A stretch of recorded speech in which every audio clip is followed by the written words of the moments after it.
Happy Halloween, everybody! It's a dark and honestly rather gloomy night over here. Hope you all are in the spooky mood because we're playing and finishing, hopefully, a rather spooky game. Higurashi Chapter 3. That's right, baby. We are going to do our best to finish it tonight. Honestly, really the only way that I'm not going to finish it tonight is if my voice gives out, or if it's so long that I literally pull an all-nighter and have to work. Which I really don't see happening. I have consulted multiple websites which seem to indicate I can finish it this stream. There are, accordingly, 12 chapters within the chapter, and I have cleared 10 of them. So, maybe the last couple chapters are going to be extra long, but... no, who knows? Anyways, nice to see you, DX. Nice to see you, Proxima. Welcome to you both. Oh, that's interesting. It looks like the Twitch chat is not showing up in the restream. That could be a bit of a problem. Alright, then what I might end up having to do is having two different chats open at the same time. Regardless, let's get the party started.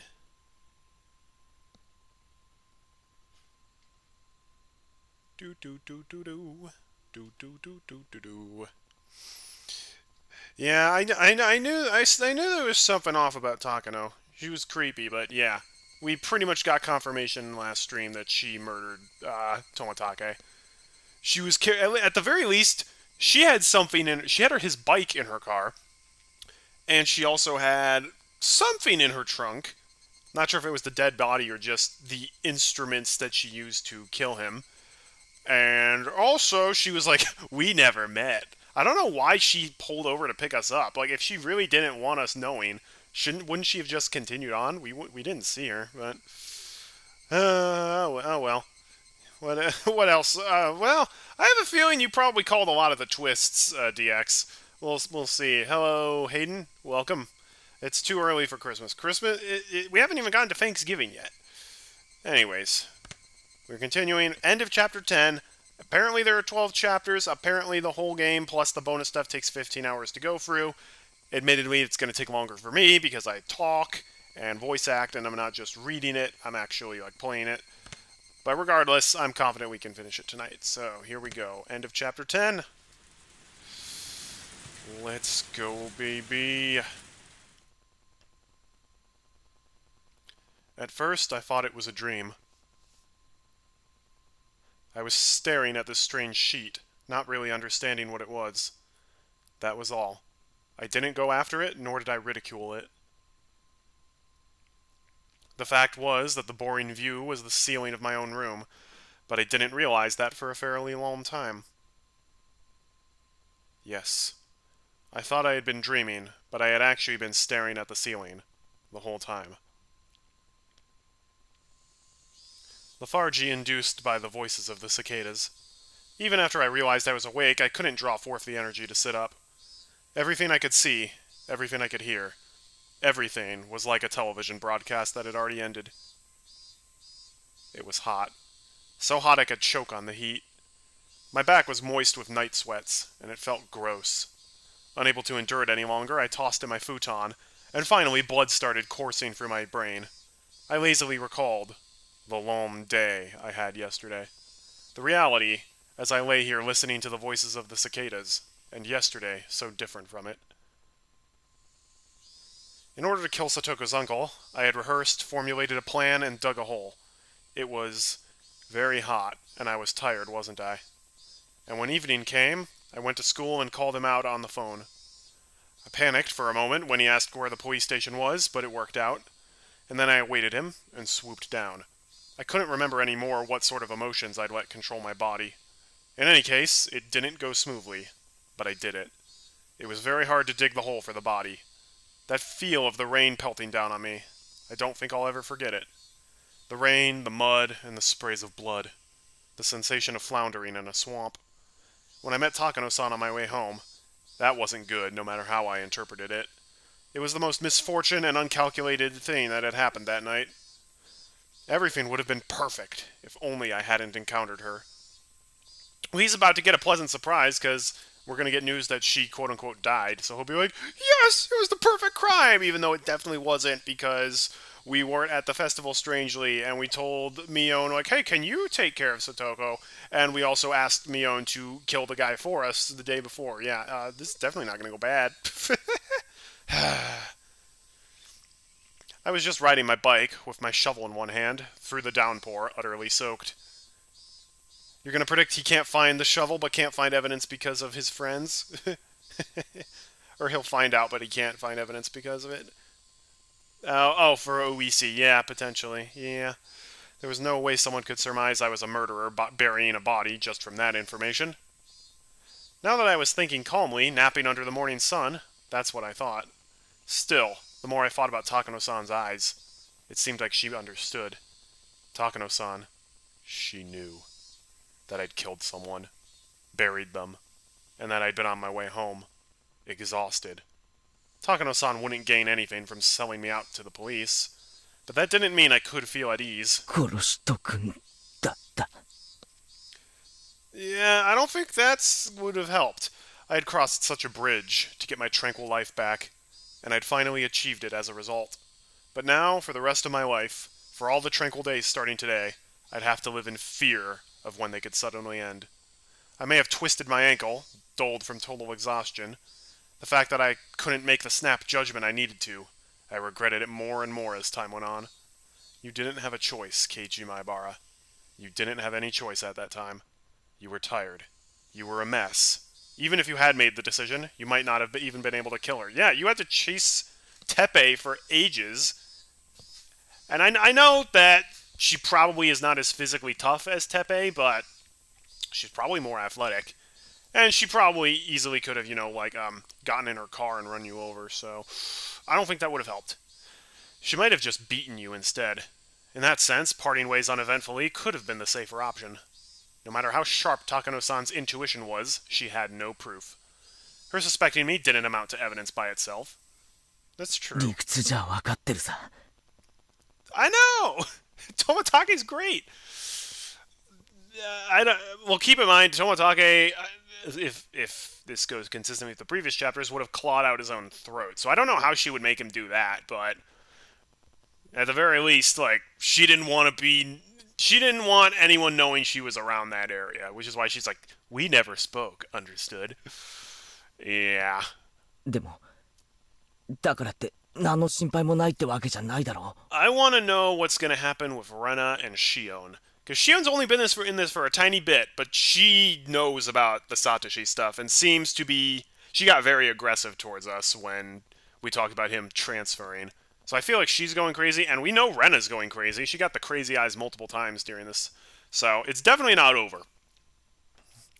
Just worry about it when the time comes. Now isn't the time to be worrying. It's the time to be smiling, right? You accomplished so much just to gain a new life starting today, didn't you? Then you should be happy at this new morning. If remembering the past is too hard for you, then just consider everything up to yesterday as having never happened. You said so yourself. You'd bury it all like it had never happened. Well, your wish came true. Everything before yesterday never happened.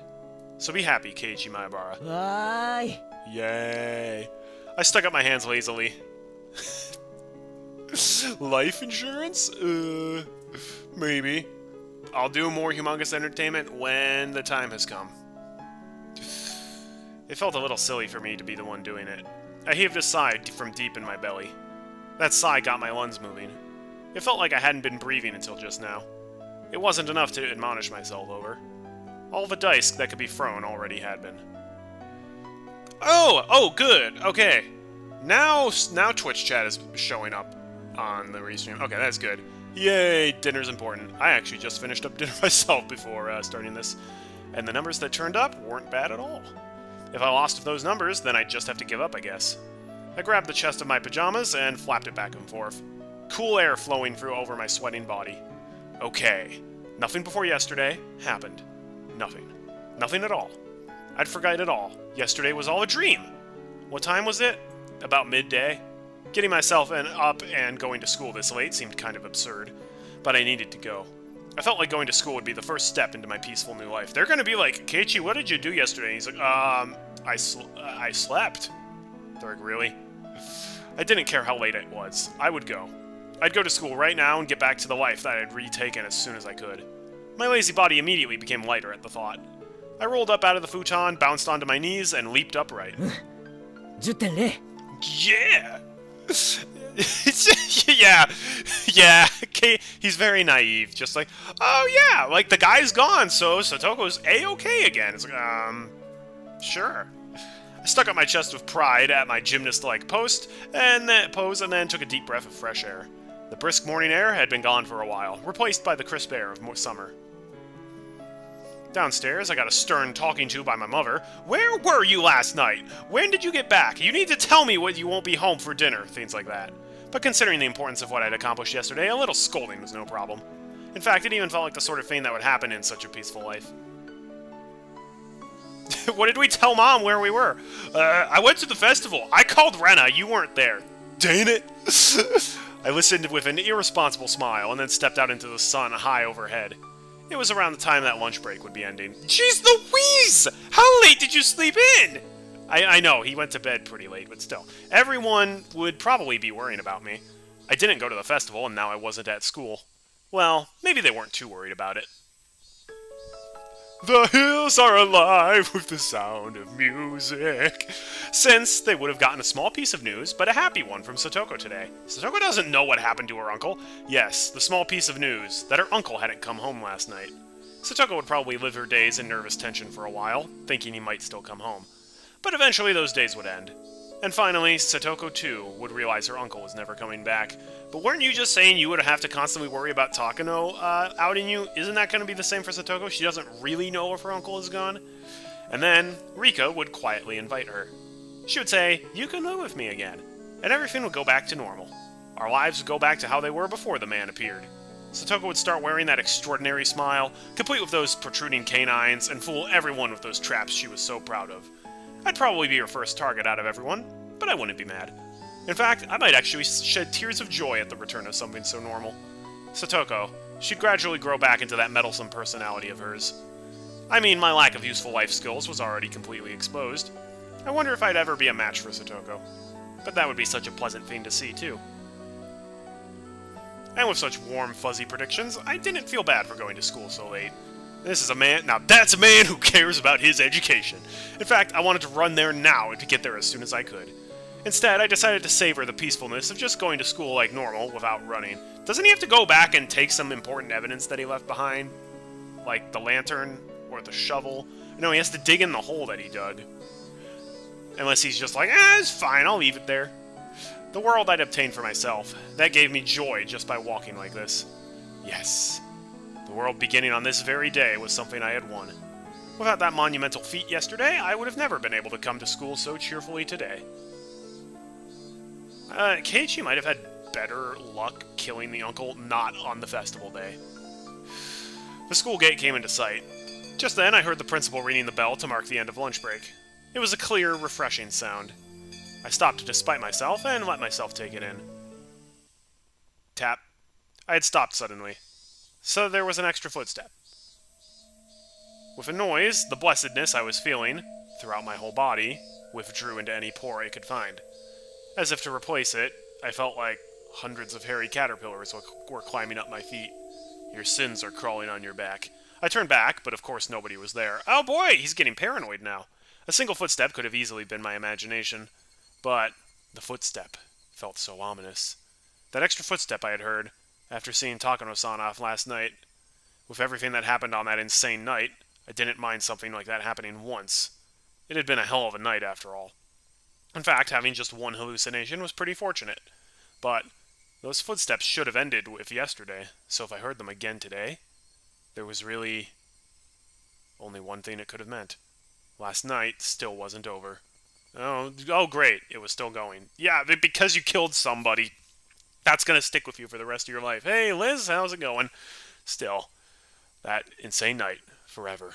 The step I heard, just that one extra footstep, was quietly ridiculing the nonsensical notion that the world starting today was completely different from the one that ended yesterday. My classmates playing in the schoolyard all vanished inside like the tide going out. When I approached the school, it felt like that warm, fuzzy scene had ended, and it didn't feel good. Oh, that's true. We might be becoming a paranoid lunatic like we did in Chapter 1 again. Well, I guess we'll see. At the entrance, I took a quick look at everyone's shoe boxes. Satoko Hojo. She was here. Mion was here too. And Rena, of course. Even Riko was here. Tomita-kun and Okamura-kun were here. In fact, I didn't see any missing classmates. If there were shoes missing, they would have to be my own. I took my shoes off and stuck them in, then took out some slippers. There wasn't a single pair left in the shoe boxes anymore. With that, they returned to their rightful state. Wait, you need special school slippers? But as I stepped onto the wooden floor, I noticed that there was just one pair of slippers left. Huh. Whose? 王女サトシ Satoshi, who had never been to school since, disappearing last year. Until now, we had committed the exact same act of violence, but I guess in the very end it went differently. You couldn't make it to school, but here I am. I didn't repeat the same mistake you made. I wasn't about to let myself feel superior about that. In fact, I felt an odd sense of familiarity with him. A misfortunate bond with someone I'd never met due to following the same fate. I headed down the hallway towards the usual classroom. It felt like it had been a whole year since coming here. Hey, did you forget Keiichi Maibara? Satoshi Hojo didn't really disappear on the night of Watanagashi, did he? Satoshi Hojo disappeared a few days later, on Satoko's birthday, if I was right. I didn't know what day it was, but I couldn't say for sure I'd avoided Satoshi's failure, unless I remained here past that day. I have a feeling that's the day where things are going to go wrong. I was still living in that night of insanity. See, this is what... I assume this is what would happen if you committed a great crime like that. You would just constantly be feeling guilt everywhere. How's it going, Sanchez? Welcome to the stream. You finally caught up to the live... Excellent! Well, you're here now. Yay, what could go wrong? It's going to be just a happy Halloween stream, right? But turn off your lights, just in case. The teacher still hadn't come to the classroom. The other door clattered open, the one the teacher wouldn't use, so everyone turned at once to see who had arrived. Everyone looked pretty vacant. Suppose I'll greet them. Hello, Zuko here. おはよう諸君 Prepare to be 出 amazed. 迎えご苦労であるぞよ Silence.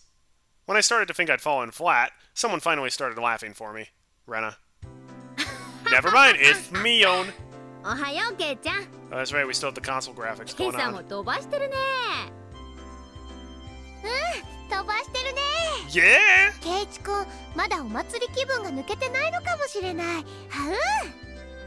Hearing Mion and Rena's cheerful voices made me realize how dumb those dark feelings I'd been having at the entrance really were. おいおいお祭り気分ってそもそも俺 At the festival at all, remember? Before I could say that, Rika smiled at me. ケイチはちゃんと僕の演舞見ててくれましたですか She ain't smiling there. What's going on? How dare you? Huh. Oh, wait, hang on.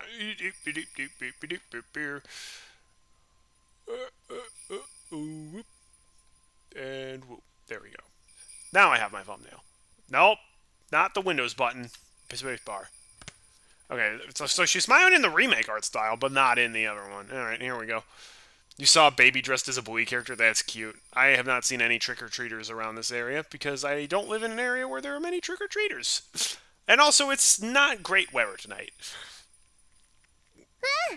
ちゃんと見てたよ Rena's covering for me. Here we go. あんなにいっぱい拍手してくれてたのにリカちゃん気づかな Unless か my ったのか doppelganger な was there. ケイちゃんにシオンのやつがちょっかい出してきたのを無視してね Great. シオンざまあなかったああいい気分 Yeah, they covering for me. Mion starts laughing at the memory as she slaps me a few times on the back. それであの射的屋の対決って結局どうなったんですか Uh-oh. Tomita-kun was facing me and talking. There was nobody behind me. That meant he was talking to me? あれは結局富田家がビリだったのですよ Oh, yeah, we know, but I guess Keiichi doesn't. みんなで楽しく罰ゲームをしましたです Oh no, they did the thing they did in Act 1. Or in Chapter 1. What is going on here? リカちゃんも実質ビリみたいなもんだったじゃないあそこで起死回生の大技でガムをゲットとはさすがは我が部の部員見事だったよ Crying at a time like that is a feat only Furude would be allowed to do, said Okamura-kun, heavily breathing from his nose. What? Why wasn't there voice acting?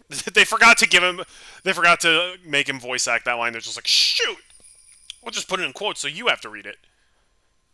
In my direction. Everyone laughed. If anyone but Rika had done it, it would have been against the rules. Rika gave her one of her Nipa smiles as she listened to it. In my direction. Renatu turned to me. No, turned towards me. And then, with a somewhat embarrassed smile, she whispered to me so only I could hear. でも、本当にありがとね。I don't live in a great neighborhood for trick-or-treating in general. Most of the people around me are generally, like, people who don't have kids. And even then, our neighborhood is kind of close to a pretty busy road. And there's not really a whole lot of easy ways to get here via walking. You kind of have to drive here. So nobody's driving their kids just to this area to drop their kids off to trick-or-treat. Yeah, they definitely know. They're covering for me. They're like, okay, so he killed the guy. Well, okay, we'll give him an alibi. ケイチ君、もう何がだよ。あのでっかいぬいぐるみ、すっごく嬉しかった。Either that or there's a fake Keiichi going around. 大事に枕元に But 置 I'm いてる pretty ん sure だ they're よ。 just like, haha, wink wink, you were at the festival, right? ちゃんと寝る前にお休みのキスしちゃった。は The class laughed at that, cheering and jeering. This whole time, the conversation had been a little bit off. I wasn't quite getting it. ぬいぐるみがどうしたって？どうしたって、昨日のお祭りでみんなで頑張って落としたよ。 I remember that from chapter 1. Maybe that happened here too. でっかいぬいぐるみ。でっかいぬいぐるみ。 Rena seemed taken aback, but when she answered, she did it with a smile. なかなか倒せないから額を狙ったり素早く何発も撃ったりしていろいろと試したんだよね。 Why are we getting the creepy music? それでケイチ君、鉄砲を何丁もあらかじめ用意して素早く撃ってみせてくれたんだよね。 Yeah, this is what happened in chapter 1. かっこよかったは But chapter 2 was a little bit different. Or it was actually quite different. Wait, who was this? あの後の飲み会でさ、町内会の会長連中にもケイちゃんの評判すごく良かったんだよ。ケイちゃんの売り工場に惚れたって騒いでたのは子供会の君吉徳蔵会長だったかな。 That wasn't Man who came to my house, was it? 次の祭りではぜひケイちゃんに何店舗か任せたいって言ってた。徳蔵はお祭りの実行委員会の Was he the guy who was selling the bad takoyaki? Maibara-san is great at making things sound good, isn't he? Yeah, that's the guy who had the takoyaki stand, and we were like, oh my gosh, this is the best takoyaki, even though there's no octopus in it. Yep, whenever he talks about something, it seems a lot better than it actually is. Ha ha ha ha, you can't say that. Ha ha ha ha ha ha. ケイチ君って売り子さんの才能があるんだね。 Just get him a job at State Farm. きっとバナナの叩き売りとかやったら上手だと思うよ。さっきから何の話だよ。 Why are we getting the creepy music here, though? だいたい俺 Didn't go to the festival in the first place. I swallowed those words. I didn't know exactly why, but in Hinamizawa, this is what had happened. Yesterday during the Watanagashi festival, Keiichi Maebara had appeared, and he had romped around with all the usual members of his club. He made a big scene at a few of the stalls, snatched a few sticks of takoyaki and okonomiyaki in his glee, rating each of them as delicious or terrible to get everyone excited. Yeah, that's chapter 1, and they'd seen a gigantic stuffed animal at the target practice game, and everyone went after it. And then I got a whole bunch of court guns, firing them in rapid succession, throwing each one away while using it. And admirably, I shot down the biggest stuffed animal there was there. And then I gave the stuffed animal, with the proof of my victory, to Rena as a gift. Then our fun came to a close, and we had to go see Rika-chan's offertory dance. There was a ton of people squeezed in there, and we all got separated, but we each managed to get into good positions to cheer Rika on from. Then in the middle, when Shion came up and asked me to go hang out with her instead of watching the dedication dance, I refused, and stayed put, watching the dance till the very end. Yeah, it's a good thing you did, because if you went back to the torture shed, we would have had a repeat of Chapter 2, most likely. But who? Who was that? Well, everyone's been saying it, haven't they? Keiichi Maebara. I had an urge to yell in anger at my classmates for having so much fun talking about the festival yesterday with Keiichi Maebara.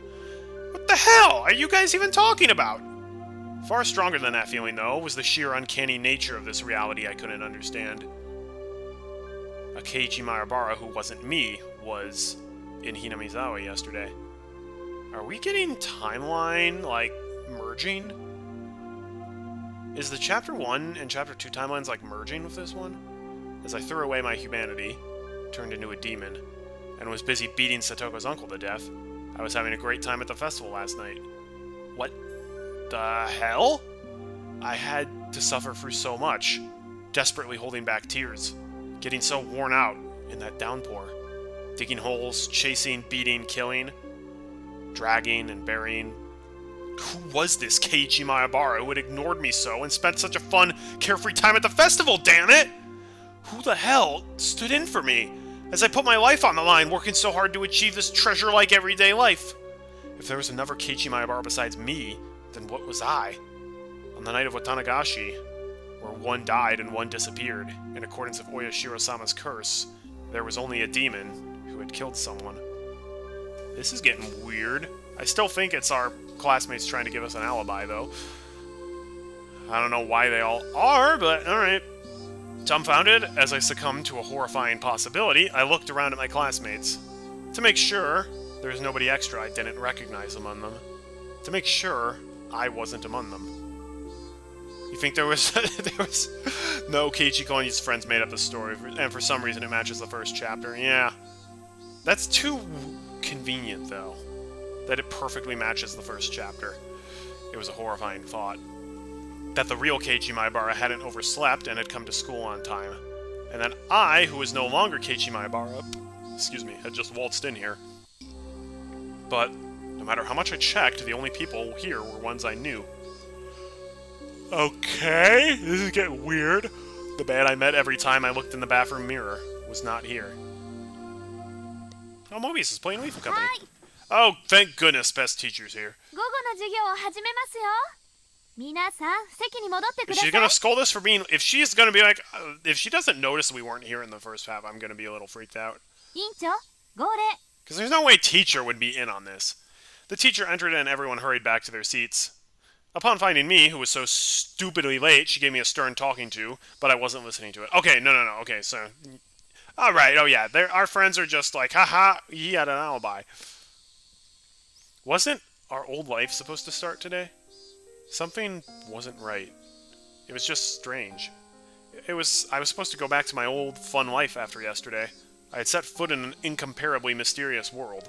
One that was completely different from my old life and my recent one. Yes.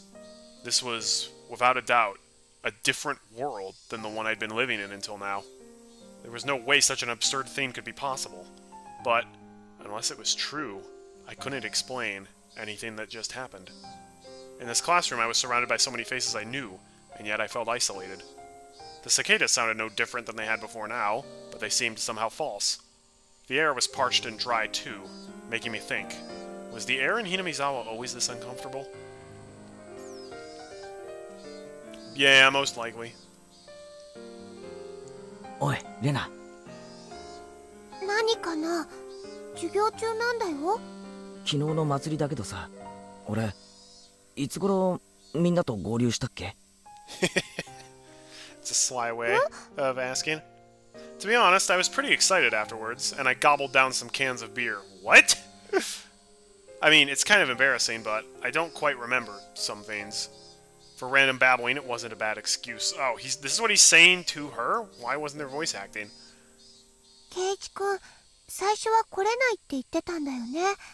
みーちゃんの家にそう電話したんでしょ？ That matched. I called Mion and told her to take Satoko in my place, since I wouldn't be able to meet up with them due to how things I had to do. さとこちゃんを誘ってあげようっていうのは、みんなでお祭りの準備をしてた時に決めたんだよ。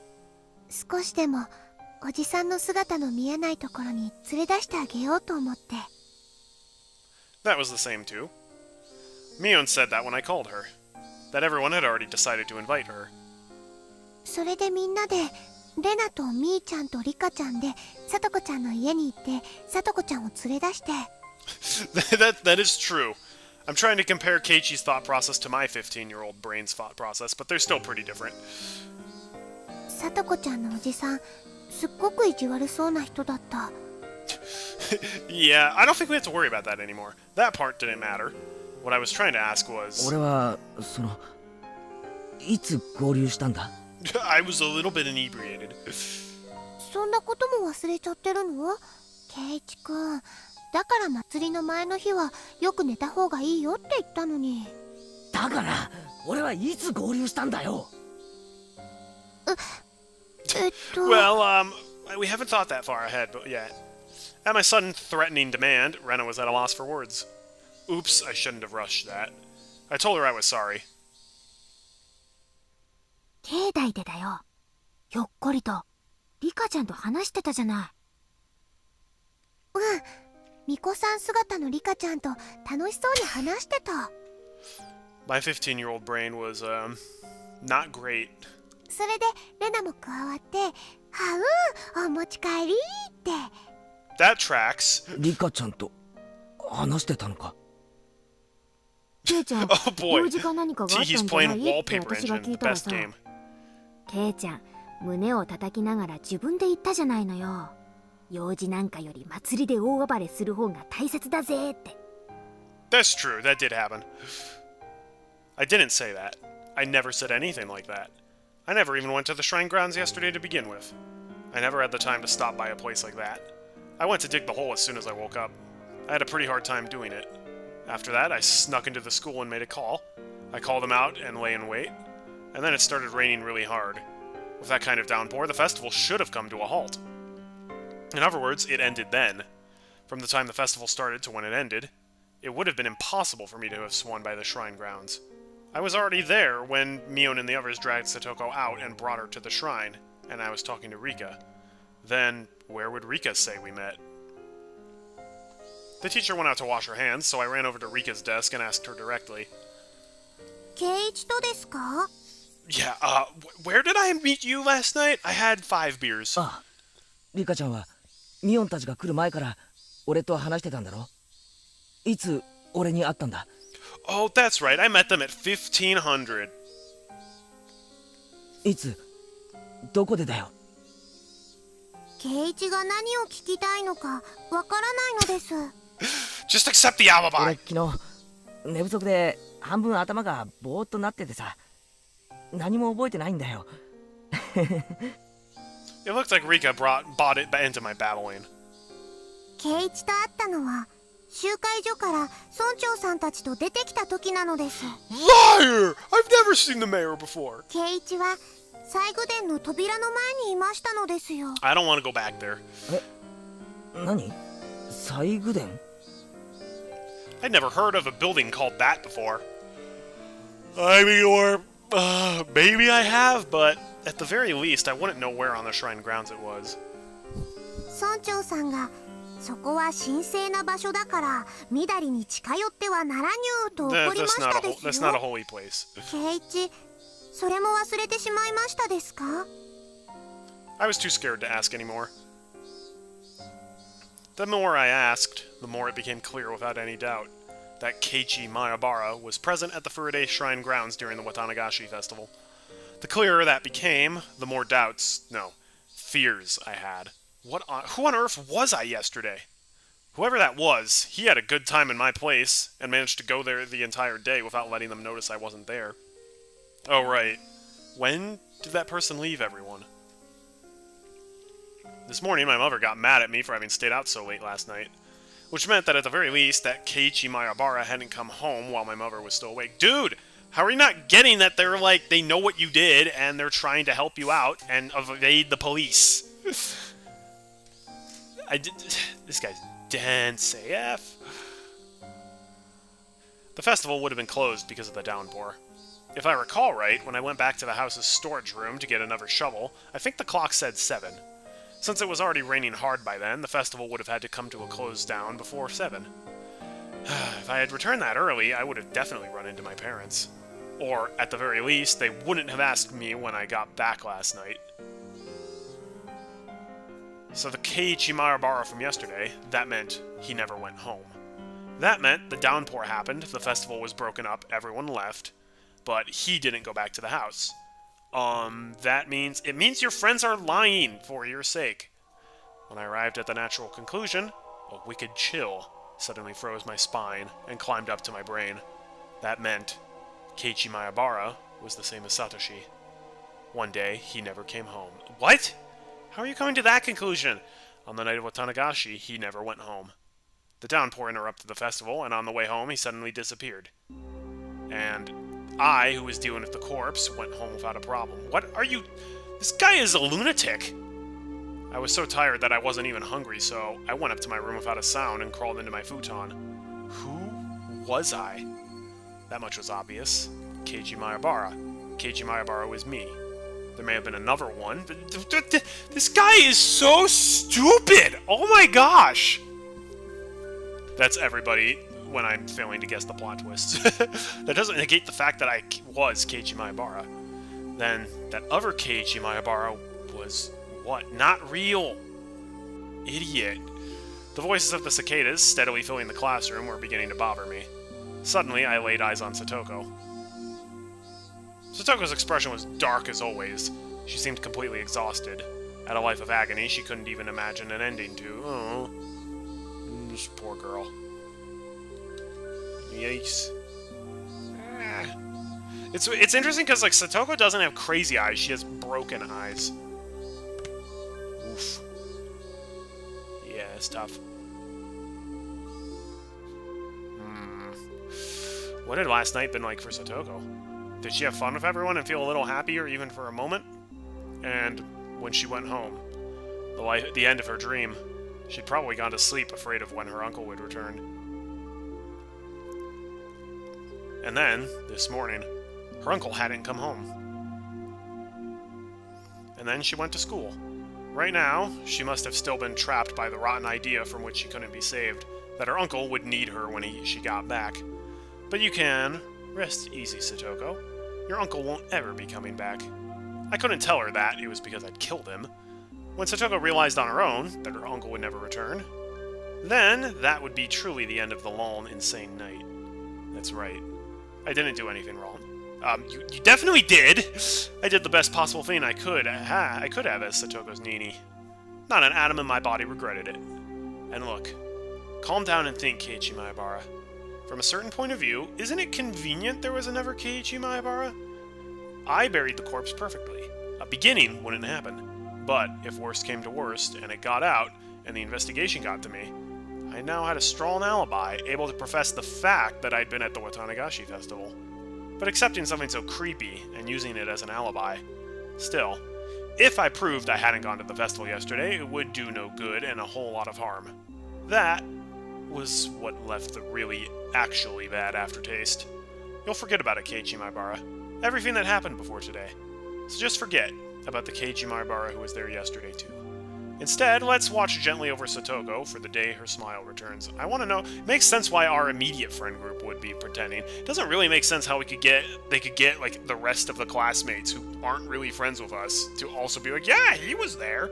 Unless Mion is threatening them, which she does have the authority to do. And the day that would mark the end of that insane, all too long night.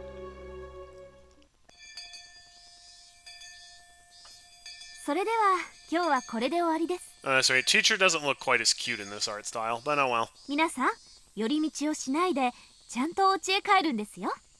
委員長、号令。起立。気をつけ。Let's go. Goodbye. I thought about many things, and saw my thoughts dispersed by many other things. I didn't know whether or not the time that had been spent worrying or daydreaming, but either way, it came to an end along with the class. Good student. Cheerfully, our classmates got their things and ran for the hallway. Mion, Rena, and Rika were packing up as well. What about Satoko? The whole day, she seemed deflated. Well, her uncle may not have returned last night, but she wouldn't have known he'd never return. How much I wanted to express that fact to her. Satoko packed up her pencil box and math workbook messily, and after a dark glance at the clock, heaved a sigh. Then went to leave the classroom. Then, suddenly, somebody placed a hand on her shoulder and stopped her. 何ですの？私ちゃんと水やり当番もやりましたし、プリントだってちゃんと。Until higher school, you had extra shoes for school, and in technical school, either clean shoes or buying one to use. Okay, maybe that's a Japanese thing. Her words, possessed by a persecution complex, hurt. I spoke loudly so everyone could hear. なあみんな、さ、今日は久しぶりにやらないか？部活。Satoko always had to tend to her uncle, so club had been on hiatus. In our minds, our club was proof of a calm, peaceful life. Not peaceful, your club is insane. By enjoying being together, I wanted to make Satoko realize her days of darkness were over. レナは Uh-oh. いいよ。 Oh, no, okay. み That's not an そ answer. りゃまあ私は構わないけど、 Nobody seems enthusiastic. サトコがいいならね。 Under a condition. That was important. With everything up to her, Satoko gave a worried look. なあサトコ、久々にどうだよ？パーッとさ。Let's go crazy! そのお気持ちは嬉しいでございますけど。 Oh, wait. Hang on. Oh, wait. No, that's not it. That's not a new... Okay, never mind. I've just never seen that in the console art style before. My uncle might already be home. Thus spoke her darkened eyes, her mouth unmoving. サトコもさ、連日息が詰まるような生活をずーっと続けててさ、そんなのは心にも体にも悪いだけだぜ。やっぱりたまにはパーッと弾けなきゃな。放っておいてくださいまし。私だってそりゃ部活がまたやれたらと思っていますわよ。 With one word, but. She looked down. みんなで遊んだ方が楽しいのはサトコだってよく知ってるだろ。 Oh, he's gonna be pushing her. Come on! 俺たちは仲間だぜ。みんなで一緒に過ごすようにできてるんだよ。サトコだって昨日みんなでお祭りで騒いで楽しかったろ。 Rena nearly said something, but she was too late. ケイチさん、何を言ってますの？ My arm on her shoulder seemed to weigh her down, and she threw it off. 私がお祭りで楽しくいつ遊んだって言うんですの？ Uh-oh. 楽しく遊んだのはケイチさんだけじゃありませんの。 Uh-huh. What? What? I looked over to Mion for help, but now everyone was looking down. My instincts told me that Satoko hadn't gone to the festival, but Rena said it herself that she went with Mion to Satoko's house to invite her. さとこちゃん、途中で帰っちゃったの。神社には行かなかった。どうして？ I realized the absurdity of what I just said with Satoko in front of me. おじが家で待ってるのに一人だけ遊んでると悪いって言って、 Uh-oh. 神社の直前で。私たちも引き止めたんだよ。今日はおじさん公認だからちゃんと遊んでも怒られないんだよって。 Ooh. At some point, tears had begun welling up in Satoko's eyes. Satoko was so afraid of her uncle that she couldn't even allow herself time with her friends, and then went home. No, she was even afraid of letting herself have a good time with her friends. ケイチさんはいいですわね。みんなで楽しくお祭り一夜を過ごせて。聞けば大層盛り上がって大活躍だった To そう be じゃな fair, い I had like 12 beers beforehand. 12! お羨ましいことですわ。 Smiling to herself, her tears began to fall. Uh-oh. 私には養わなければならないおじがいますの。 I hate this Sprite. Oof. Oof. Okay, oh, that's the console equivalent of that one. Yikes. Oof. Oof. ケイチさんみたいにご両親にのんびり養ってもらってる人とはわけが違いますですのよ。 Oof. サトコ。楽しくお祭りが過ごせてよかったですわね。私の分まで楽しく過ごせて本当におよろしかったですこと。私だって部活がしたいですわ。みんなで楽しく大騒ぎして楽しくて楽しくて。でも今の私そんなの Unable to withstand such violent emotion, a few teardrops slid down her cheek. Why is she... Okay, this is getting weird now. But even though she was having such a terrible time, not once did she ever say it was hard for her. It was a sad, obstinate bravery. But the days when Satoko had to feel like that were over. Satoko didn't need to endure it, to bear it anymore. She could forget all about it now, and smile. She doesn't know that. I was so frustrated at not being able to tell her that directly. Also, just because her uncle is gone, that doesn't mean she's going back 100%.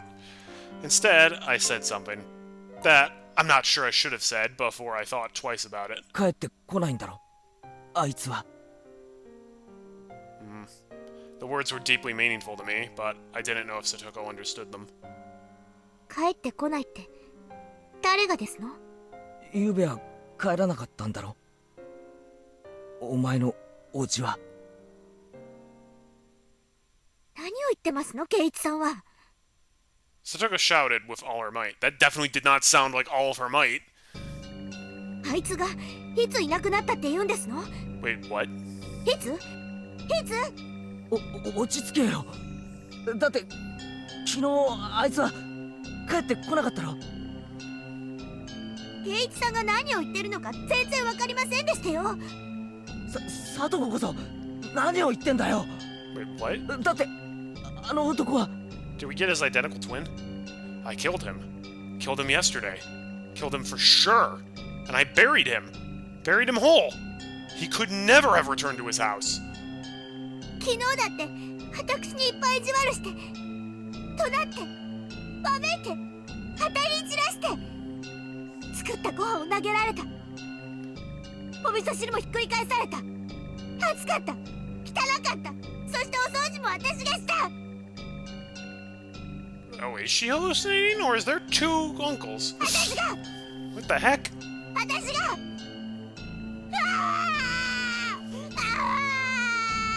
Okay, I hate this. What? Our stories weren't matching up. あいついる？今朝だって朝ごはんの時は起こせって言われたから起こしたのに怒られた。起こさなかったらまた怒るように起こしても怒られた。さとこ。 What the heck? Rika went over to Satoko and said a few words of consolation. But Satoko angrily refused those words and thrust Rika away. いいにいいに早く帰ってきてよ。 Oh boy. I think we gotta change to this one. This one's more emotional. Crying, Satoko slowly walked out into the hallway. After a moment, Rika went after her. I couldn't stop thinking about the words Satoko had spoken while crying. I buried her uncle last night, but she said this morning that was impossible. I buried him last night, so she couldn't have seen her uncle this morning. Okay, either she's insane, I'm insane, or we're both insane. What was Satoko? At that point, I heard Mion's cold voice. ねえケイちゃん、さとこのおじさんが帰ってこないって何？ I said too much. I let my emotions get the better of me. レナも聞いたよ。さとこちゃんのおじさんが帰ってこないって言った。 Rena to the rescue! どうして？なんで帰ってこないの？おかしいよね。だって今朝もちゃんとさとこちゃんのおじさんはいるんだよ。 What? なのになんで帰ってこない No, の Rena, I って thought 言 you う were のかな covering for me. かな。 Yeah, I think we're both insane. ケイちゃん、言ってることがさっきから変。 Mion, when you look into my eyes, are they reptilian? Yeah! Oh, no, that's not good. Suddenly, Mion and Rena started to speak in strange and creepy voices. Uh-oh. What were they doing? What were they saying? ケイちゃんはさとこのおじさんがいると何か都合が悪いことでもあるわけ？ Mion's going crazy too. お前らこそ何を言ってるんだ。さとこのおじなんかいない方がいいに決まってるだろうが。That is one of the creepiest sprites in the whole game. それはもちろんいない方がいいよね。よね。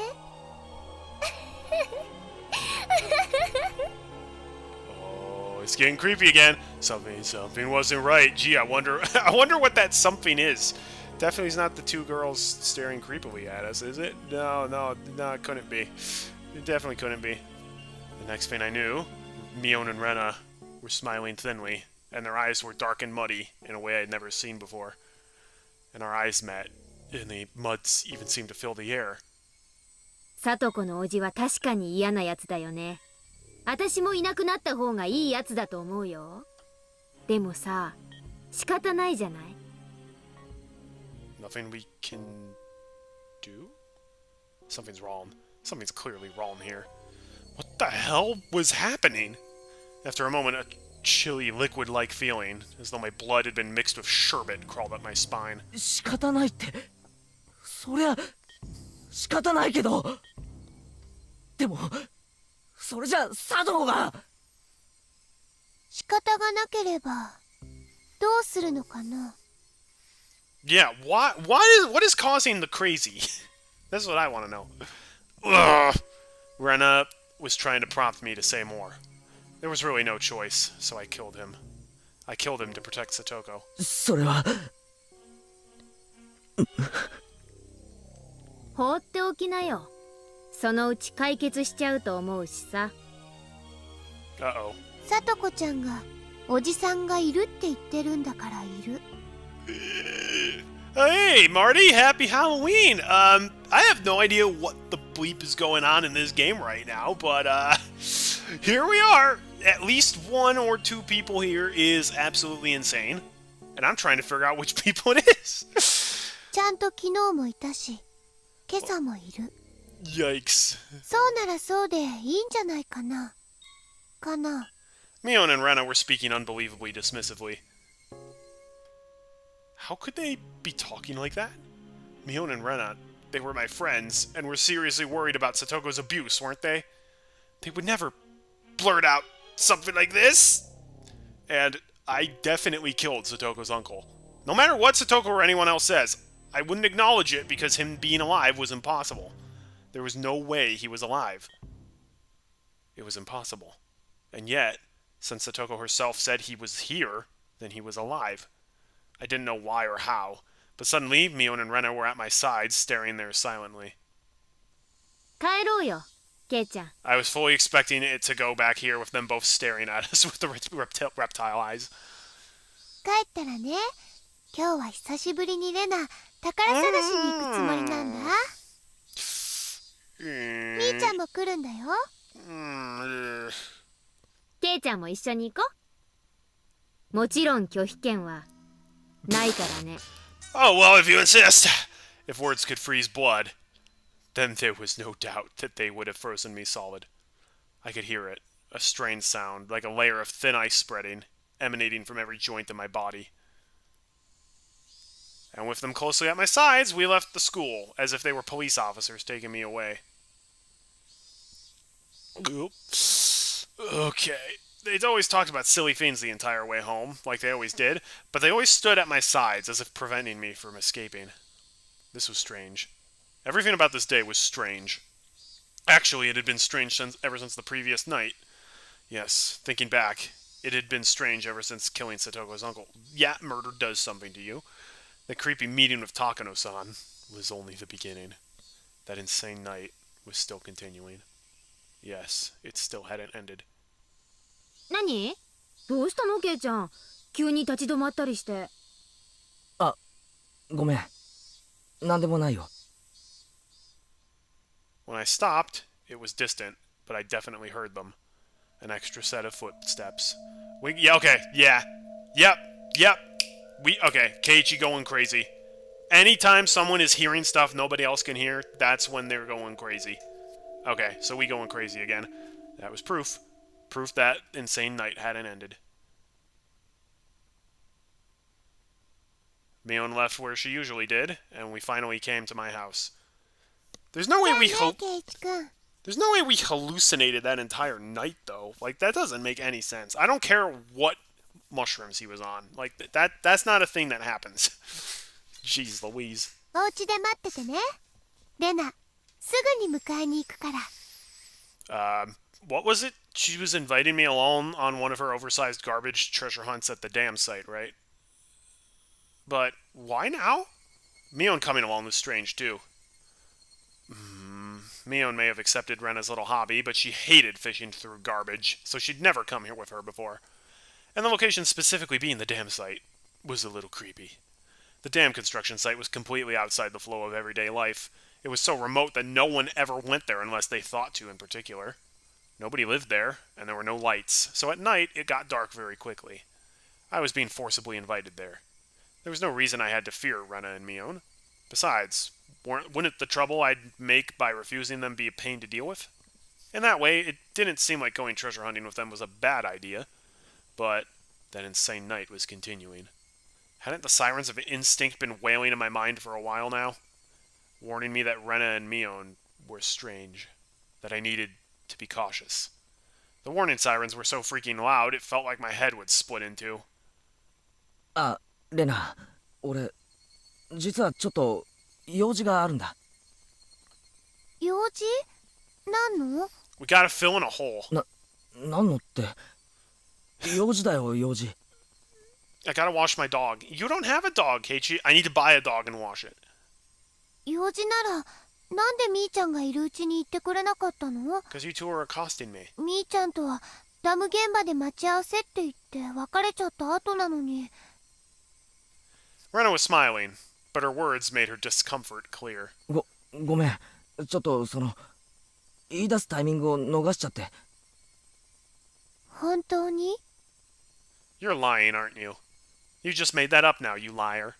That's what Rena's eyes said to me. No, those are her happy eyes. 頭が痛 The いん you だ。 lied to me eyes are much creepier. 風邪かもしれない。Oh, well, being out in the rain all night does that. だから病院に行って薬をもらってきたいんだよ。本当に？ Yeah, that wasn't really a lie. My head did hurt a little bit, so I wasn't lying. Rena, she couldn't figure out if my head hurt or not, just by looking at it. なら仕方ないね。 After staring me in the eyes for a few moments, she fired a sharp needle-like stare at me. The tension in my body loosened, and I felt like my knees might buckle. 診療所に行くなら早く行った方がいいと思うよ。あそこたまに早く閉まるから。ありがとう。そうするよ。必ず行くんだよ。 Oh, are we gonna see... 病院。行くよ。 No, we're not seeing Takano. She would have faked her death. Oh, are we seeing Coach? Because everyone calls him Doctor? Is this 本 Coach's 当に clinic? 行くんだよ。 I don't...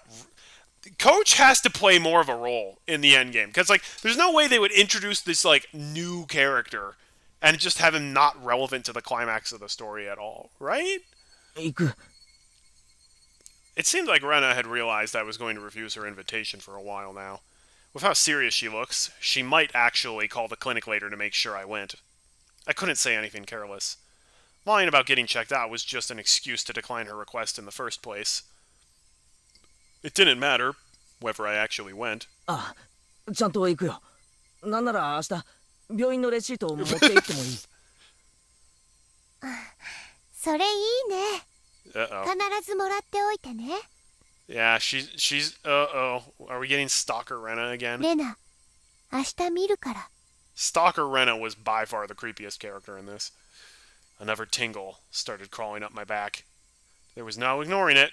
Rena and Mion must have been monitoring my movements. That wasn't normal. Far from it. All of it was insane. I did what I did because I wanted my peaceful life back. But what on earth was all this? It was far from peaceful. Something had gone mad, leaving the world out of order. With the other Keiichi Maebara, with those creepy footsteps I've been hearing, with Rena and Mion acting so curious, and above all, with him being alive. Where was I? Hinamizawa Village, Shishibone. I knew that much. Was this really the Hinamizawa I knew? おい、前原圭一。ここはどこなんだ？ I asked, whipping around before the front door, to face the one who has been following in my wake all day. Nobody would have been there, of course. Keiichi Maebara, huh? That's what I just called him. Called the one who had been trailing behind me this whole time. That shadowy presence, always clinging to me, like it was constantly watching for the opportunity to change places. Footsteps always following me was another impossibility. It couldn't have been a ghost, so it was just impossible. So the strangeness must have been my ears, my head, or Hinamizawa. Everything I could see was the exact same Hinamizawa I knew so well, and that gave me the creeps. Eventually, I decided to actually go to the clinic. Maybe he can get tested for insanity. I really didn't want to go outside, but a stronger feeling than that desire was the fear that Rena might actually be keeping an eye on me to see if I went to the hospital. Maybe. I could see that happening, but before I went to the clinic, there was something I wanted to make sure of. It was at school. I pretended I'd forgotten something, and was going back to the classroom to pick it up. As soon as the thought crossed my mind, I was overwhelmed by paranoia. I was just going to the classroom, but I hated it so much, having to be so careful to fake it. After carefully verifying once more nobody was watching, I went over to the locker. Yes, Satoshi's locker. I committed the crime with the bat I found in this locker, Satoshi's bat. And then, I had thrown the bat into the swamp, which meant the bat shouldn't have been inside. But, what if the bat was still in here? It was a very dreadful, incomprehensible idea, but if it was true, it would explain a lot. If the bat was in here, yesterday's events would have all been a delusion. No, an illusion. I hadn't killed anyone, and I'd gone to the festival. I had a great time rampaging about with everyone. It would prove that Keiichi Maebara was really me. Proof that I was only under some strange assumption that I had killed Satogo's uncle. Proof that it had all been a wild fantasy. That would explain everything. Nothing happened yesterday. I had just gone mad, unable to separate my shocking, uncle-killing dream from reality. That would explain everything. If the bat was here, would I be able to accept that reality? If it was here, nothing will have changed. You think the evidence is going to go missing because of the girls, and Keiichi will think he didn't actually kill Tim? Oh, that's definitely possible. I mean, he's already going crazy, though. If it was here, it would just mean I'd gone crazy. Preparing myself for the worst, I opened the locker door. I was actually scared of opening it slowly, so I threw it open with a bang. And just like the first time, the choking scent of smell and sweat, like a stale towel, came flowing out.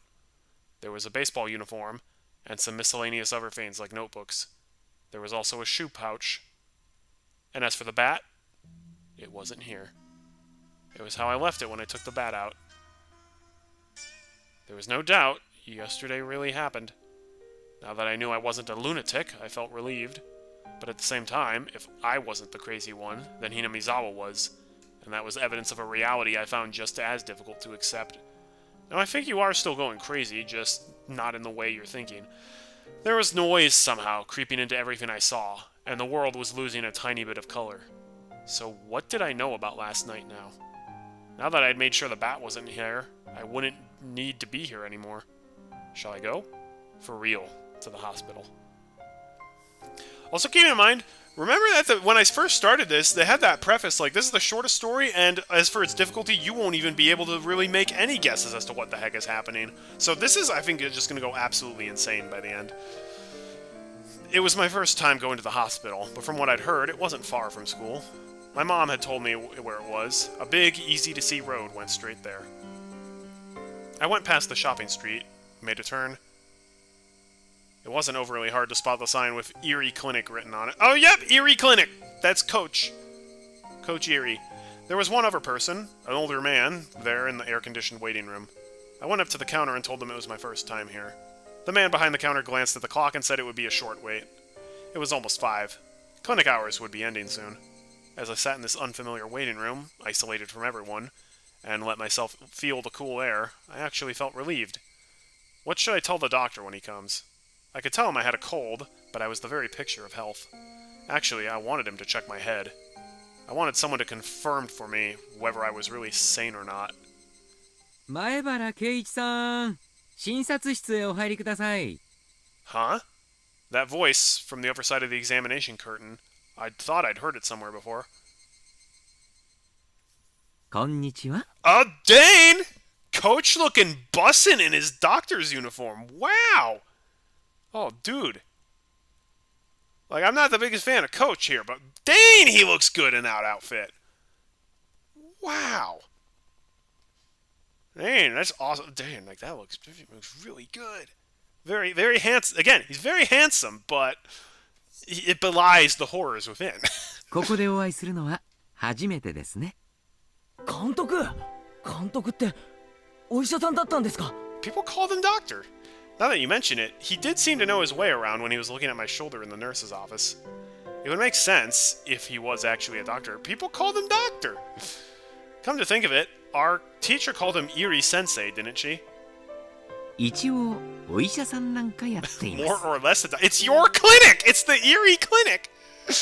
お医者さんはいいですよ。 Don't say something creepy and perverted. 若いすべすべなお肌を見放題の触り放題。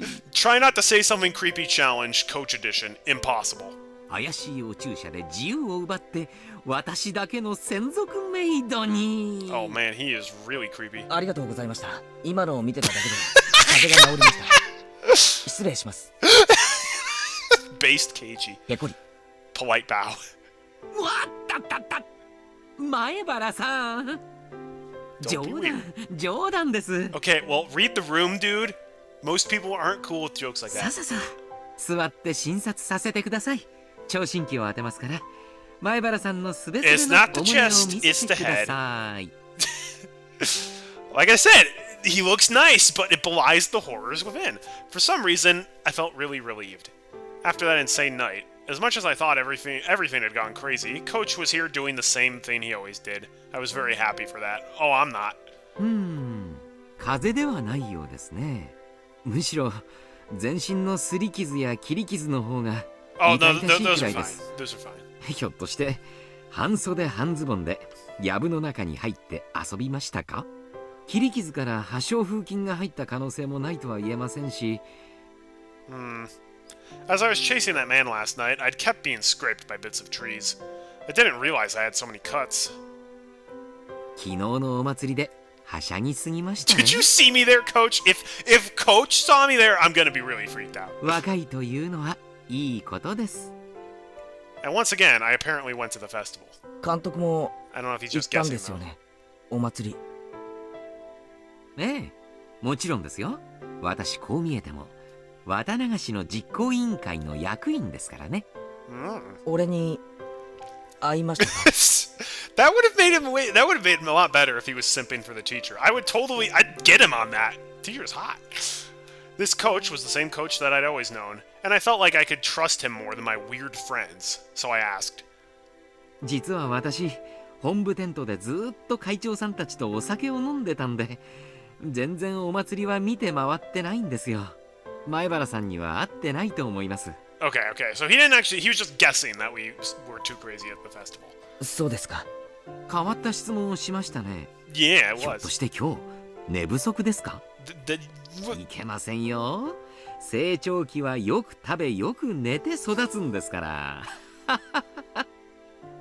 Coach let out a laugh. He didn't laugh in an unnatural way, like Mion and Rena did. Coach was okay. He was the coach from the world I knew. Mandela effect. Everyone got swapped with a different alternate universe version of themselves. He was the coach from the world I knew. He wasn't someone from this abnormal world. こんな話きっと変だと思うんですけど笑わないで聞いてほしいんです。ねえ、どうぞ。思春期のシャイな悩み大いに歓迎ですよ。 Dude, stop being such a pervert. 俺と瓜二つな人間がいるなんて Why あ are りえ you ます asking him that? Coach hadn't expected that question at all and couldn't say anything for a moment. But then, he smiled calmly and answered quietly. 迷信ですが、世界には自分と全く同じ顔をした人があと2人いるなんて話を聞いたことがありますね。いるならぜひお会いしてみたいものですが。あとおとぎ話にも自分の分身が登場する話がいろいろありますよ。 Prince and the Pauper. ドイツのおとぎ話に出てくるドッペルのお化けなどは有名です。ドッペルのお化け。ええ、自分の姿に瓜二つなんだそうです。不幸の前触れなんだそうです。これに遭ってしまうと近いうちに死んでしまうみたいな話らしいですよ。To be fair, I think Coach just says creepy things. I don't think we've seen any evidence of him actually doing creepy things. Small comfort. But you know, saying something weird leads to actually doing something weird. When you meet them, you're sure to die soon. The story ended directly in death, plain and simple, and it made my spine tingle. Coach wasn't saying it to scare me, though. He was just offering a casual anecdote, but that made me feel all the more real. そのお化けがひなみ沢に出る One of those なん things. て話はありますか？ Hey, X-Dude. Welcome to Halloween stream. さてどうでしょ Because I think there's a fake me running around. Coach must have thought he was being teased, so he laughed in an exaggerated way. But when I didn't smile along with him, his laughter steadily grew fainter. すみません。ちょっと真面目な話のつもりだったんで。う。いえ、こっちこそ笑ってすみませんでした。何か気になることでもおありですか？ I wondered if I should tell him. Then, after resolving myself one final time, I slowly spoke. 俺、昨日はお祭りに行っていないんです。そうでしたか。お祭りは来年もあります。その時また。そうじゃなくて、俺は祭りに行っていないのに、みんなが言うには、俺は祭りにいたらしいんですよ。こんなことってあるんですか？ We got a couple possibilities, Keiichi. None of them pleasant. After blinking his eyes in amazement, Coach thought seriously about what I was trying to say. And he answered, choosing his words carefully. お話を整理しますね。つまり前原君は綿流しのお祭りに行ったけどその記憶がないということですか？ Maibara, how many beers did you have before that night? I think like 14? It just keeps going up.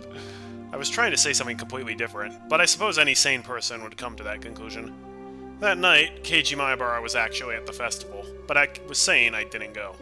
That obviously meant my memories of going there had failed me. But that was absolutely impossible. That vivid act I had committed during the downpour couldn't possibly have been an illusion. All these scrapes on my body prove it, as does the fact that the bat wasn't in the locker. いえ、違うんです、監督。俺は本当に祭りに行っていないんです。 Okay, I'm pretty sure if you confess that you committed murder to Coach, I don't care about doctor-patient confidentiality. I think he has to legally report that to the police. 気を悪くしないでくださいよ前原さん。前原さんにはこれまでに気づいたら見知らぬ場所にいたとかそういう記憶の欠落を経験されたことがありますか？ないです。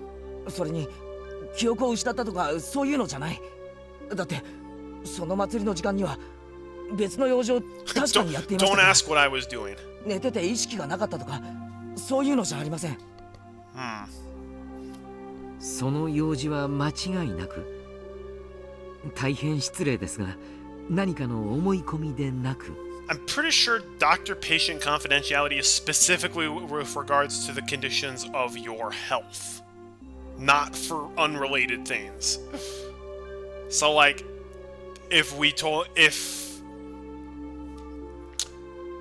found out we had, say, like, stomach cancer, he can't go saying, "Oh yeah, I treated Keiichi. He has stomach cancer" to other people. Like, that has to be part of the confidentiality.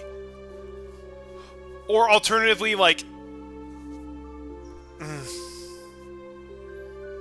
if you killed somebody, but then they, like, before you killed them, they attacked you back and you got an injury, the doctor can't be forced to testify in court about your injury, if that makes sense, because that's part of the confidentiality. 間違いありません。完全にはっきりとした記憶、いや事実です。お祭りの時間に神社にいなくてよそで別の用事をしていた。それをはっきりした形で証明できますか？ I don't want to. That's right. Thinking it through brought me to this. There was only one way to prove I wasn't really at the festival yesterday, and that was to show that there was no doubt I had killed her uncle. Coach saw me struggling to answer, and his eyes looked a little cold. I guess they would. After all, from Coach's perspective, I was just a weirdo sputtering nonsense. 少し横になりましょうか。心を落ち着けて楽にしましょう。別に横になりに来たわけじゃありません。遠慮します。少し神経に高ぶりがあるようです。鎮静剤を注射して少し目をつむってみま I せんか？ don't want you giving me any kind of sedatives. それで俺は異常者じゃない。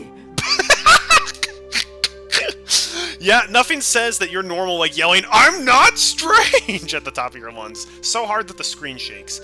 I realized Coach was treating me like a deviant, so I raised my voice. 気に障ったなら謝ります。ですからどうか。俺は絶対に祭りには行っていない。それは本当に間違いないんです。分かってます。分かってますから、どうか落ち着いて深呼吸を。あんたは全然分かっていない。Coach was stunned and stared in stupefaction. 分かっていますよ。前原さん、あなたは昨日はお祭りに来なかった。そうですよね。私は信じます。信じますよ。Coach jotted down a brief note in his records. He was writing it in German. What? So that his patient wouldn't know what it said. Oh, clever, Coach. But I could make a good guess as to what he wrote. あの時間に何をしていたか全部話さないと信じませんか？ How does the sprite look in other art styles? That's a good question. So okay, I just generally don't like the original art style. Everyone looks pretty derpy and off-model. Here, Coach looks way more sinister in the console art style here. Like, way more sinister. But, like, here he actually looks friendly and pleasant, which is why I like this art style the best. Although, admittedly, maybe the console art style works better. いいえ、信じますから。Okay, I believe you. どうか座ってください。Before I sat, I tilted my head back a little. The blood in my face all drained out, and I quieted down. After taking a deep breath, I made sure that I was calm now. 俺が祭りの会場にいることはありえない。 Is he gonna confess? なぜなら Yeah, oh my... その時間に Why is he confessing to Coach? Coach is gonna rat him out. Should I tell him or not? Are you gonna give me the choice? I really didn't want to go on living like this, feeling this horrible. And I said them. The final fatal words. 聡子の王子を殺していたからです。 Oof. I could smell the concrete in the room. I could feel the air around us sharpen. Why are we getting, like, the gentle piano music for the... not, like, the creepy music? Nobody moved. Only the sound of the clock ticking told us time hadn't stopped. He still has this frozen, like, so tell me what's on your mind, man, face. With his mouth wide open, Coach even forgot to blink for a little while. あなたが聡子ちゃんのおじさん？Just a little bit. Yeah, I think he legally has to. Like, literally. Yeah. It's fine now, Keiichi Maebara. Don't hesitate. Admit it. With all your strength. はい。俺が昨日の夜殺しました。I'm waiting for Coach to be like, that can't be right! I was killing him! Everyone killed the uncle. I spoke clearly and fluidly. I could easily tell that the coach's mind had gone completely blank. どうしてそんなことを。 In my defense, he was a scumbag. いえ、それは愚問です。聡子を救う最も直接的な方法だと考えるに至り実行しました。後悔はわずかもありません。 Jeez. そう。 He's like, I respect it! Coach smiled thinly and nodded a bit. だから俺は祭りの会場にいるわけがないんです。 I left the brightness of my house for the darkness of the outside. After that, I dug holes, made phone calls. I had my hands full. And then I attacked him, killed him, and buried him. It was pouring hard at the time. The festival started that evening, but was suspended due to the rain. There were no gaps in my memories. From the late afternoon until it started to rain, there was no time for me to have possibly gone to the festival. その体中の傷はその時に。 Coach is taking this remarkably well. そうです。里子の家を少し行ったところにあそこで襲い逃げるあいつを追い町に至る一本道で殺すに至りました。それは本当に。 Killing her uncle, it wasn't some wild fantasy. I could tell that Coach didn't believe me. So I spoke slowly, not letting myself grow excited. 本当です。サトシのバットでそのバットはあいつが乗ってきたバイクと一緒に沼に捨てました。死体は殺した場所に穴を掘り埋めました。すべて自分が一人でやりました。さとこちゃんのおじはバイクで通りかかったん I still have no idea how he got the uncle off the motorcycle when he was driving it. ではあなたはそれを期待して延々と待ち伏せを。あいつが家から出ないことは想定していました。だから電話で適当な嘘を喋ってあいつが出かけるように仕向けました。電話で呼び出した。でもあなたの家とさとこちゃんの家は離れています。電話をしてからではとても待ち伏せに間に合わないのでは。 He's literally... You're not recording this, are you? 襲撃予定場所から最も近い電話として学校の電話を使いました。でも前原さん、当日は日曜日です。学校には施錠がされていて入れないのでは。 That's true. We did luck out for this. This was pure luck that we were able to get in. 偶然その時営林署の人が中に出入りしたんです。その隙に入りました。 After that, Coach grilled me on a few different things regarding the incident. He made sure to question me carefully, looking for any contradictions in my account. 信じましょう。あなたが昨日したことは夢とは思えない。 I explained everything, including minor details that only someone who had actually committed the act could explain. Now Coach has all the dirt on us. He can prove we did it. I could, of course. It was only yesterday. Coach realized that my story had no expedient coincidences or too convenient details that would have existed in a daydream or a delusion, and finally seemed to want to believe me. これでもまだ俺が記憶をなくして祭り会場に行ったと思いますか？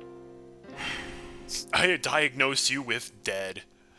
Coach slowly shook his head. でもクラスのみんなが昨日確かに俺が祭りにいたと言います。そんなことがあり得るでしょうか？あるわけがない。きっとクラスの皆さんはあなたによく似た誰かとあなたを見間違えたのでしょ No, う。 they're lying for me. They totally know. Mion, there's no way Mion doesn't know. She's like, okay, he asked me to kill this guy. I told him he's crazy. Then he called me saying, hey, can I pick up Satoko? I have something to do. I can't make it to the festival. Like, Mion's smart, okay? Like, she can add 2 and 2 together to get 4. So she's probably like, look, guys, we like as his friends, we gotta make the pact to not rat him out. And Keiichi's just too stupid to recognize this. That's potentially also true. それに集団心理が働いて皆さんはあなたがお祭りにいたと錯覚してしまっているに違いありません。 They couldn't have mistaken me. Mion and all the rest said they were spending time with Keiichi Maebara. It was much more than just having mistaken someone else for me. But saying that out loud would just confuse Coach. He spoke to me in whispered tones. 罪の意識はあるんですか？ It didn't sound like he was criticizing me. And even if he had, I would have flatly said the same thing. ありません。あいつのいなかった平穏な時間を取り戻すために行いました。だから俺はあいつを殺したことなんかさっさと忘れて Yeah, I don't think that's happening. これまで通りに生活するつもりです。あいつが現れる前、聡子がいつも見せてくれたあの笑顔が戻った時、ようやく全ては終わります。犯行を誰かに目撃されたということ。Yesn't. ないと思います。目撃されてればもうとっくに逮捕されてるでしょうから。私は医者です。人の命を救う職にあります。だから私から人間の命を奪うことを肯定する旨の発言はできません。 Oh, I honestly feel like Rika is secretly the smartest character here. Rika 100% knows and is way more savvy than she's letting on. We saw that in chapter 2, where we like told her everything we did and she's just like, leave everything to me. That part gave me chills. だから私はあなたにこう言います。 Oh, he sounded kind of sinister there.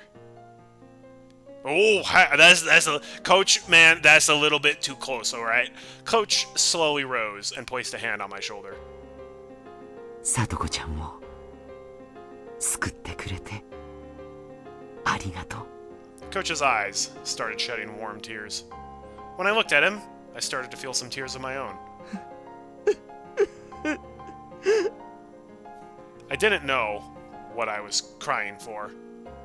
And so, for a little while, the two men in the room fought back their tears. でも But I'm gonna have to call the police on you. おかしいとは。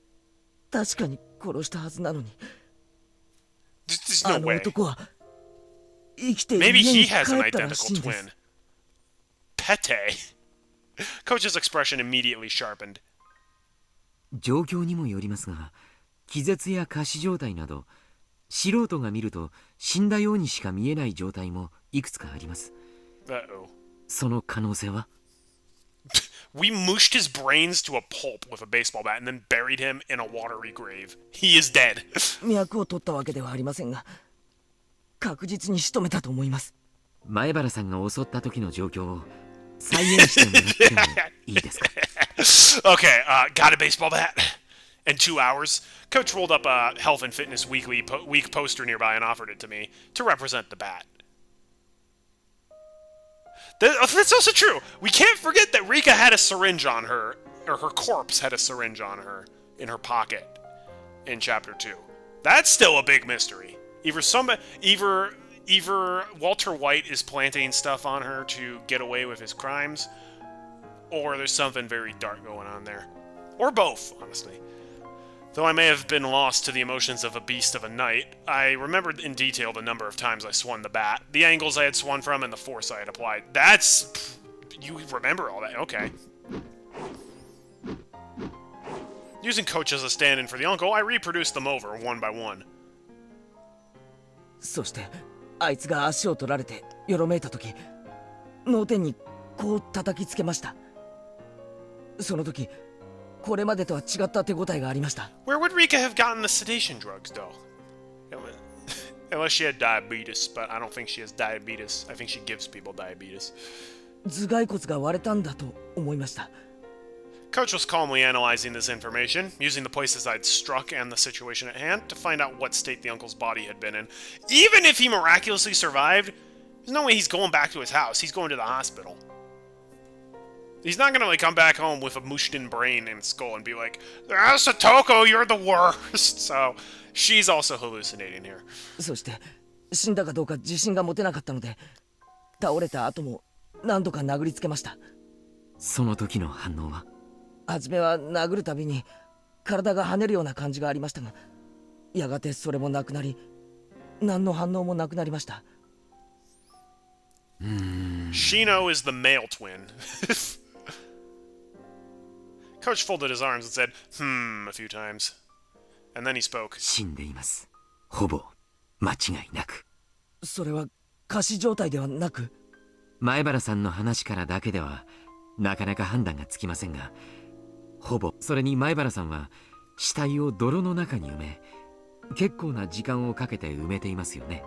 仮に30分で埋めたとして、その男は30分間も泥水に沈められていたことになります。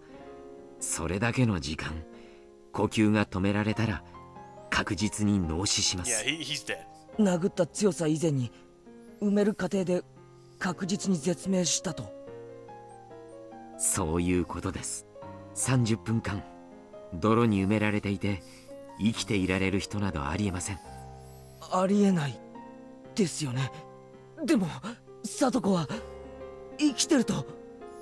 Yeah, I think you're right, DX. I think Satoko's hallucinating and then he's back. Shino and Mino are the doppelgangers of the twins. Yeah. Oh man, if you thought Shino and Mino were bad, Shino and Mino are the worst. Coach, a doctor, just gave his stamp of approval that he was dead for sure. I diagnosed you with dead. That just made it seem all the more unfair that he could still be among the living. 前原さん、これはとても恐ろしい想像なのですが、前原さんが殺した相手が叔父でなく We never saw his sprite. 別人である可能性は。We only noticed his motorcycle, but at the same time, who else would be on his motorcycle? And he sounded like he did when he was talking to Satoko. He's right. That could be why. It cleared up the inconsistency of my definitely having killed someone, but him still being alive. そんなはずはない。だってほら、監督と一緒に里子の家の前で酒瓶の袋を運んだ時、窓から顔を出した男がいたじゃないですか。あいつですよね、里子の叔父は。ええ、間違いありませんよ。あの男です。実はもう一人叔父がいるなんてことは。Tepe and Pete.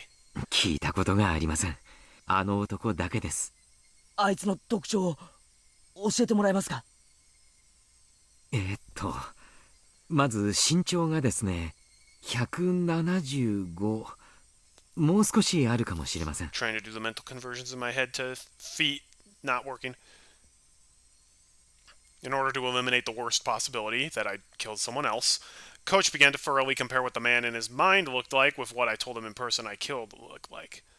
But that's not what that said at all.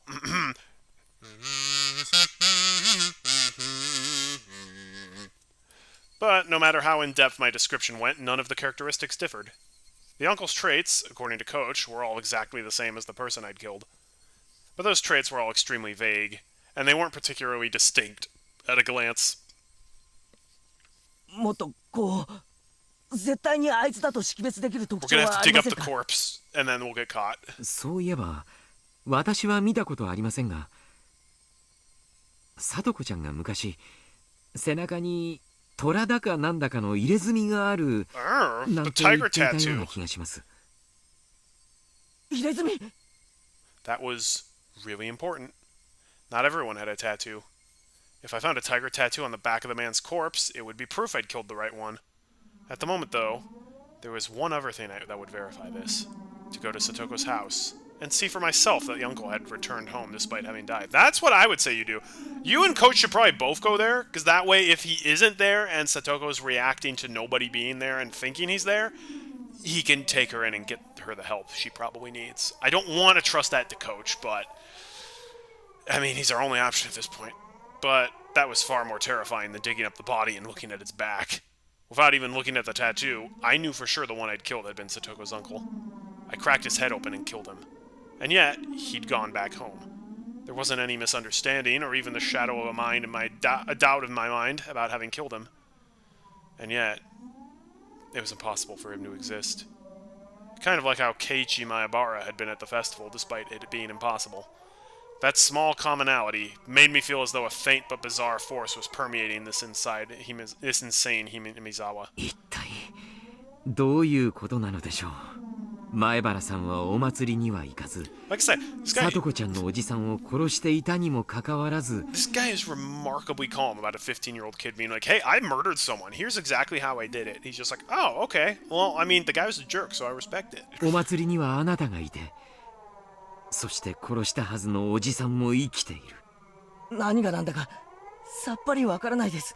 そうやって整理して言うと、まるで俺が悪い夢を見ていて、実は殺人なんて存在しなかったんじゃないかと思えてしまう。 Just realized, literally, this entire situation is perfectly summarized by the first lines in Kingdom Hearts. I've been having these weird thoughts lately.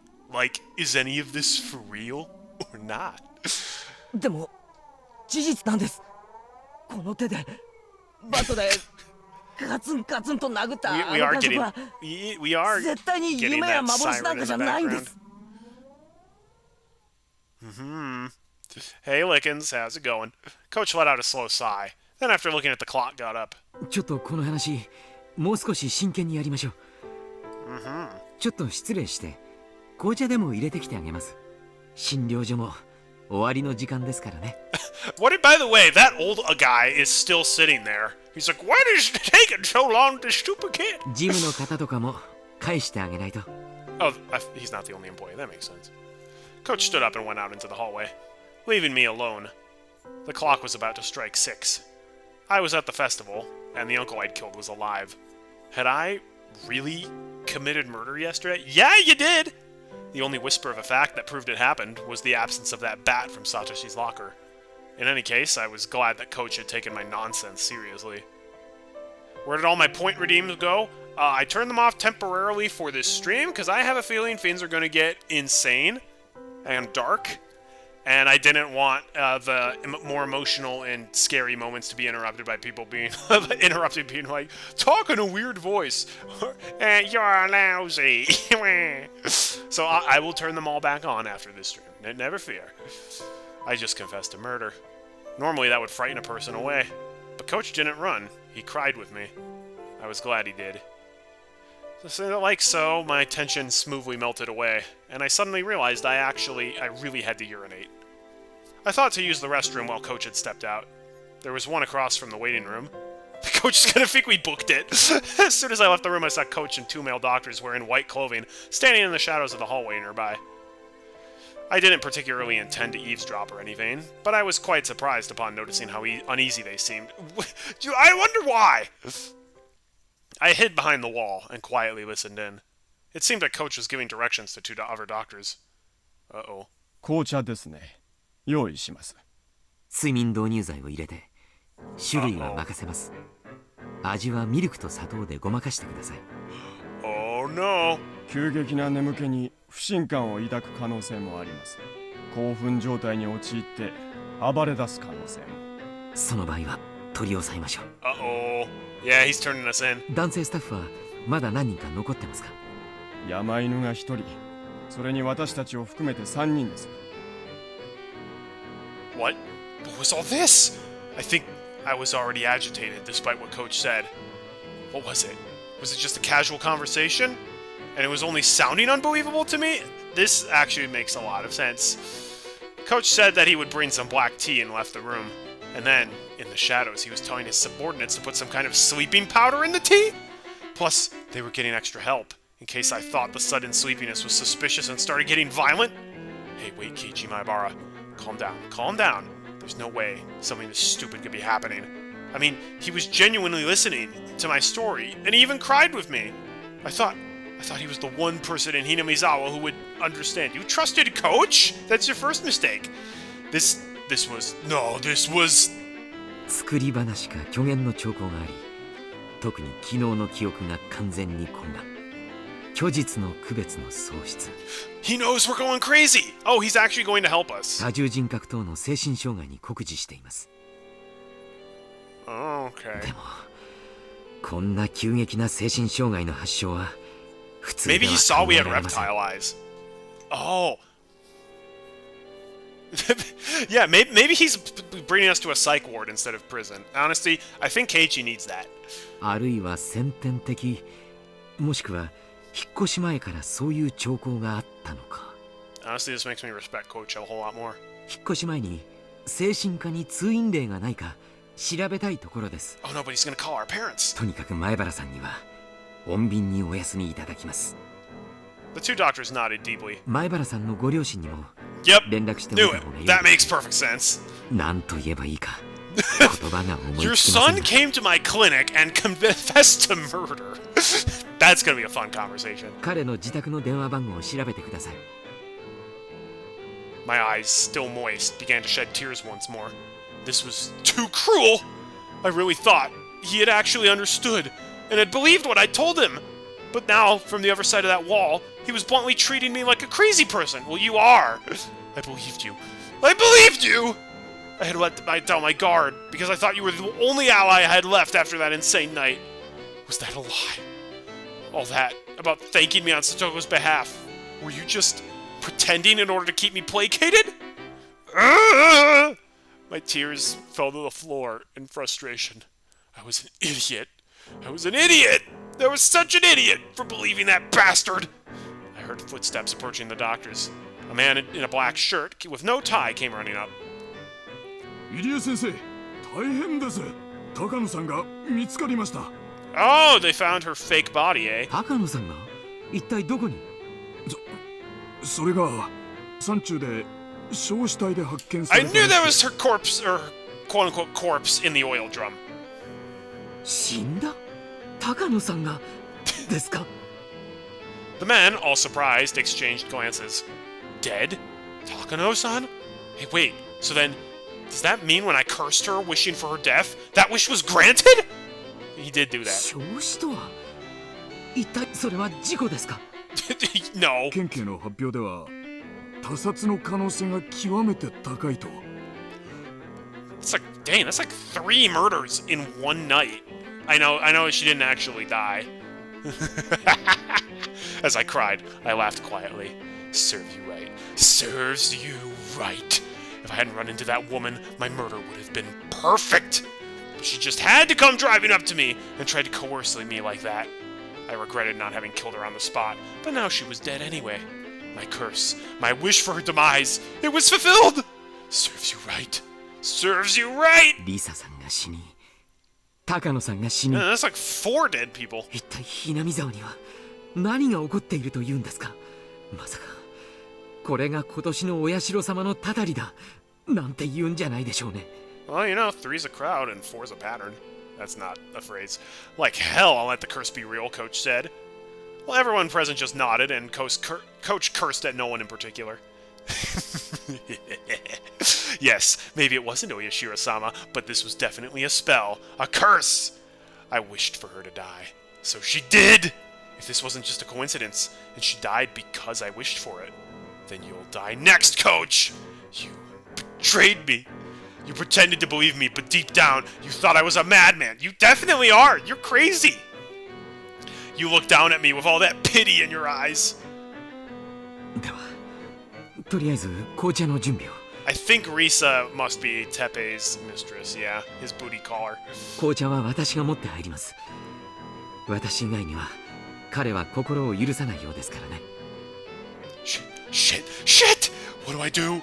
What do I do, Keiichi Maebara? The time I heard the noise of a verse. Let's try that again. This time I heard the voice of a nurse. 入江先生、あ、いらっしゃいましたか。お電話です。今ちょっと忙しいので後でかけ直すと I'm a 伝えて little くださ busy い。 drugging a 15-year-old crazy person. 誰からです？沖宮警察の大石様。Uh-oh! Now, everything's happening at once. Now Uisi wants to talk to us. ちゃ悪いタイミングですね。出ます出ます。 Yeah, you don't keep Uisi waiting. Coach left to go answer the phone. The other men headed towards the room with the teapot to make the black tea, like Coach had ordered them to. Fortunately, Coach having to take that phone call meant there would be extra time for me to act. I had to decide what to do now. Would I let him make me drink this sedative-infused tea, or be held down and thrown into a mental hospital? Nothing would come from starting a brawl here. They had more people anyway, and they were all bigger than me. If it came to a fight, I wouldn't stand a chance in hell. If I couldn't win against them, then there was only one thing to do. Run. Adrenaline suddenly rushed into my brain, and my body started to move with a keen instinct, like it had on that night. Alright. The surface temperature quickly cooled, and the transmission routes between my cells enlarged. Using the 360-degree visual information, I searched for an escape route. Let's see, I'm only 1,500 seconds away from my house. I could run that far. I would open the window behind me. Outside was a parking lot. There were no cars. A little beyond that was a bicycle I had taken to get here. I determined that this would be the quickest method of escape. I approached the window swiftly, but with little sound, to raise as little suspicion as I could. With the speed and silence of a shadow, like I had on the night I chased her uncle, I unlocked the window and opened it up. A cool evening breeze wafted in. Oh, this is getting excited. I stuck my head out and looked over the parking lot again. Nobody in sight. No need to hesitate. I quietly crawled outside and closed the window behind me. I held my breath and listened carefully. Nobody seemed to have realized I'd run. I'd look around. Then, I jumped onto my bicycle and zoomed away. The pedals clattered under the force. Had my bike always creaked like this? Did the pedals always whine every time I pushed down on them? My bike wasn't the only one crying, though. My tears fell as wind cut through them. They rode the breeze and scattered behind me. Ugh! I hate this. I hate this! I'm not the crazy one. Hinamizawa is! Yes, the entire town The whole village is crazy, not you. If everyone you meet is crazy, you might be the crazy one. How dare you treat me like a madman? Die! Die! Just fucking die already! This is a perfect encapsulation of his mental state right now. This is probably supposed to be really emotional, but my gosh, I just find this hilarious of like how much he's denying being crazy when he's very crazy. I believed you. I believed you! Wait, then who the heck is Risa? Don't answer that if we aren't supposed to know. Ah, I'm not crazy! I'd gone to the hospital in order to escape Rena and Mion's invitation, but the reality that was waiting for me had been too cruel. Who was insane? Me or Hinamizawa? Or was the answer something else? I started having trouble breathing. I didn't have any clue what was happening anymore. The loud chirps of the Higurashi were irritating me. Were even the Hinamizawa Higurashi I knew so well calling into the wind? No, that wasn't quite it. They weren't calling. They were crying. The pained wailing of those lost in some kind of rhythm in another world, no longer able to return to their own sunlight. I didn't do all that to end up in a world like that. And actually, at about this time, I might have actually been having fun with everyone else. Satoko would have gotten her smile back after realizing her uncle wouldn't ever come home, and she might have shown it to us at our first club meeting in a while. That was the kind of world I wished for. So what was this? Why did I end up in such a strange, ghastly world? Someone I'd killed was living like normal, and I had enjoyed myself at the festival despite not being there. I don't want it. I don't want this strange world! When did it start to go wrong? When? When? No matter how much I thought about it, I never understood. I rode swiftly and returned to my home. It had begun to rain during my journey back, and just like yesterday, I was now soaked. But I didn't care about something so trivial right now. The pain I felt in my heart with that coach, the one person I trusted, was acting so cruelly, was far worse. Did I have no allies in Hinamizawa anymore? With that naive thought, I at least wanted my parents to side with me, and I stepped up to the front door. Wait, Keiji. It'll be dark soon. There's something you want to check, right? Yes. I wanted to dig up that man's corpse, to get a look at his back. If there was a tiger tattoo there, I would know beyond a doubt he was Satoko's uncle. That long night wouldn't end until I was certain. If this insane world was all reparation, all a divine punishment, then I needed to make certain whether I'd been successful enough to even deserve to pay that price. You're not going to her house? Also, Coach knows where we buried the body. We told him where we buried the body. He might be there. I mean, he also might be at Satoko's house, too, so... Also, Coach is going to learn that we left and is going to call our parents and be like, yo, your son's crazy. We need to give him a psychic evaluation. I went to the storage room again and got the shovel. It had been washed in the rain, but the paint was peeling, making it look unsightly. I never, ever wanted to touch this thing again. The sensation of it in my hands was totally different from the night before. There was a ruthless coldness about it. Yeah, it would be dark soon, so I'd need the lantern too.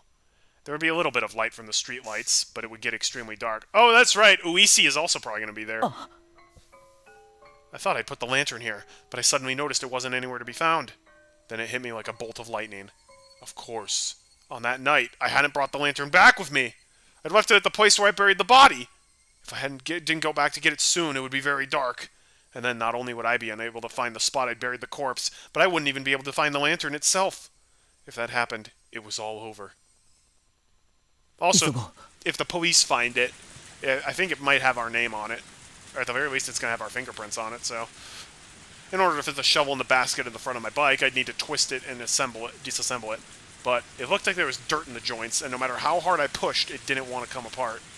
After a strenuous effort, I realized I couldn't get it apart. So I decided to hold it in one hand and ride my bike with the other, because that worked so well last time. With the downpour soaking me through, and a shovel in one hand, and riding one-handed. It was as if I'd returned to that night. No, return was the wrong word. It was more like that night had never ended. The pain of the raindrops striking me was no different from then. The thing that was different was Hinamizawa. The world and nothing else. The rain clouds were already making it dark, and now it was about time for the sun to set. I could tell that it would only get rapidly darker. The body being missing would be interesting, but who the heck would remove it? Either the police, who would then see that as evidence that we committed murder, or like Takano? But like, Takano was busy faking her own death. The straight road leading to town, in the middle of it, that should be where I buried it. Yes. It was near that streetlight. On that night, too, the hot water from the water from the downpour was splashing down from the streetlights overhang like a waterfall. The pouring rain was exactly the same as it had been that night, and thus it brought my memories into focus. I left my bike in the brush and stepped into the forest, the ground already soaked with mud. Rena and Mion could have removed the body, too. How would they have known exactly where I buried it, though, unless they were watching me? But I don't... With how paranoid he was, I don't think he would have failed to notice them. Where had I buried him? Think. The darkness, the shadows, the water, the mud. Everything was the same. Think.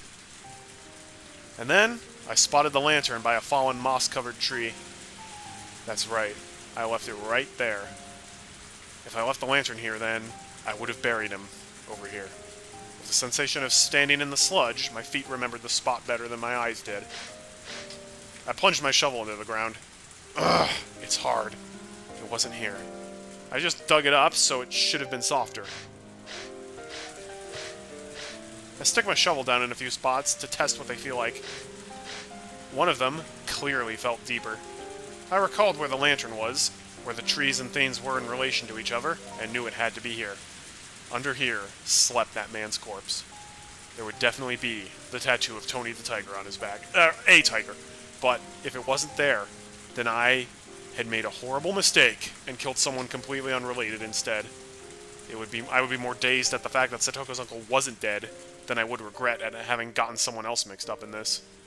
If this insane world was punishment for the sin of committing murder, I wouldn't be able to accept it until I'd killed Satoko's uncle for good.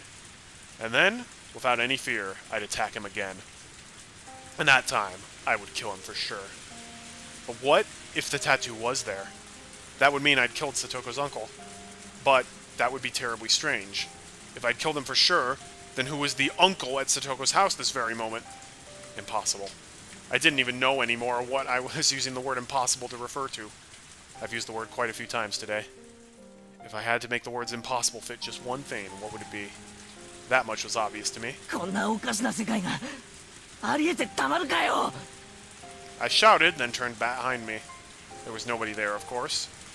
It hadn't been bothering me for a while, but those footsteps had followed me this entire day. Even just now, an extra set of footsteps had splashed behind me. No one was actually there, no indications of anyone even. But they were there. あんたは誰だ俺がこっちの世界に来てからずっとついてくるな That's right. Thinking back, the first time I heard those footsteps was after Takano-san and I had parted. Those footsteps were my welcome into this strange inside-out world. No one could be here there. I'd get no response. Whoever it was, they just kept staring at me. It wasn't ominous, just unpleasant. After staring into empty space for a bit, as I bathed in the rain, my illogical anger slipped away. My tension loosened, and a tired feeling reared its head. I tasted this feeling that night, too. Sudden exhaustion I felt at the tension of in my brain loosened. My vision quickly narrowed, and I felt like everything around me had suddenly gotten darker. I couldn't give in to this sensation. I would light what little explosives were left in my brain and force myself to keep going. I needed to dig that man up before my stamina ran out. I needed to see that tattoo on his back. I caught my suddenly ragged breath and calmed down. Then I stuck the shovel into the soft, muddy ground again. It felt exactly the same as that night. The sense of digging a hole in the beach, with water coming into it with every wave. What day was today? Had I gone back to the night of Watanagashi? Every strange thought that came into my mind tormented me. Given my exhaustion, I didn't think I could manage to hold those thoughts back. Once the hole was deep, all illumination finally faded, blanketing my vision in jet black. It was probably the moment that the sun had fully set, too. That night, I had feared the worst, and had gone without using much light. My senses were so strained that I could even see into that darkness. But now, I didn't have that kind of strength left. I drained everything I had last night, and now the darkness would be lethal. I decided to turn on the lantern. Putting it on the first setting would make it give off a faint light. Even with how little there was, it was enough, and people wouldn't be able to see it from far away in this rain. I grabbed the chilled lantern, turned the dial with a click, and set it to the weakest light setting, and turned it on. An uncanny world of silhouettes appeared before me. A complex and strange shadowy world, created by the intricate entanglement of trees and branches.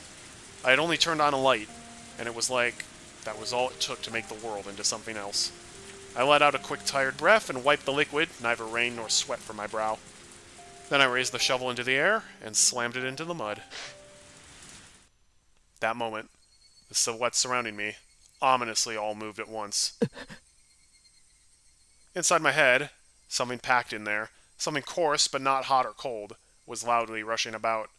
The silhouettes were all around me, looking down at me. And one of them, a silhouette bigger than the others, stepped forward.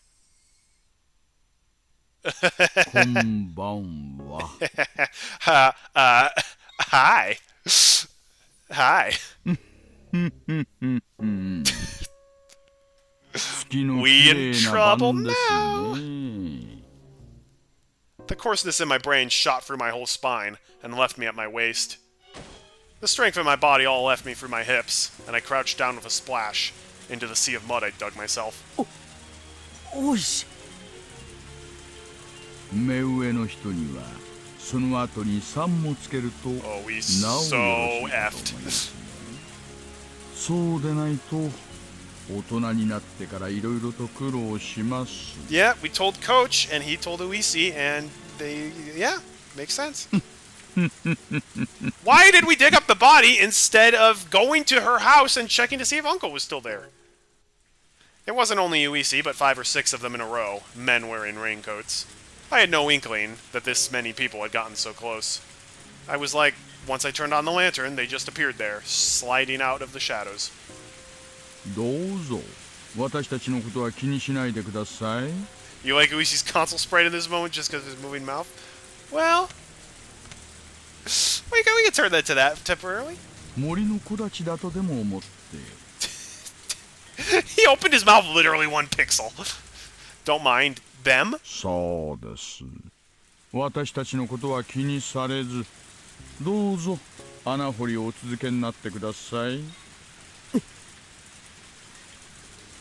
こんな時間にこんな土砂降りの中で、そんなにも真剣にやっているんですからね。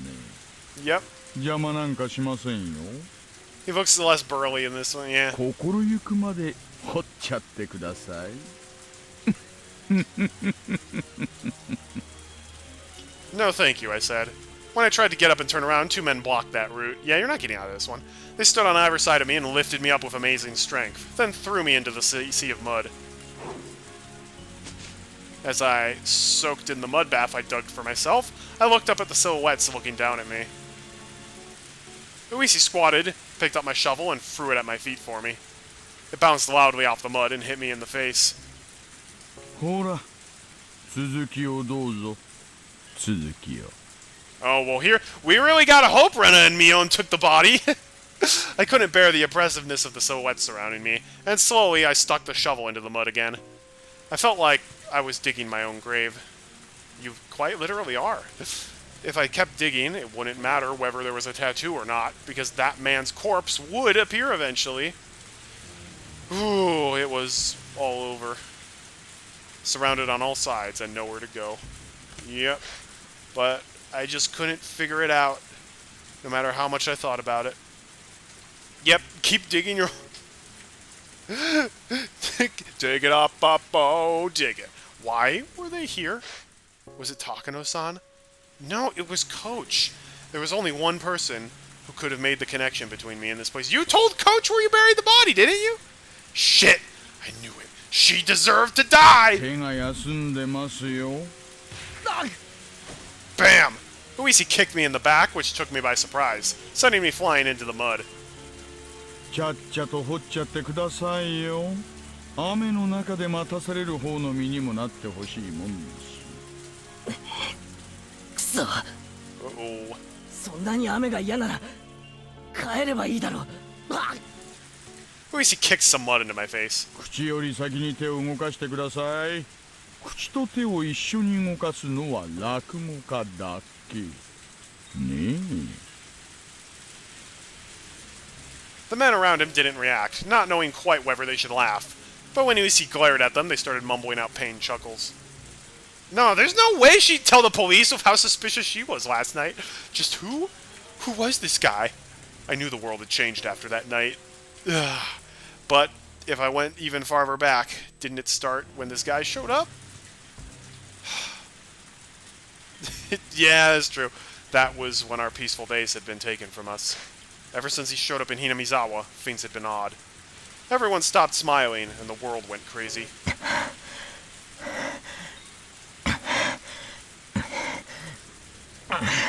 The ground under my feet gradually got harder and heavier. At this point, even I started to think something was odd. I hadn't buried him this deep on that night, had I? Someone did take the body!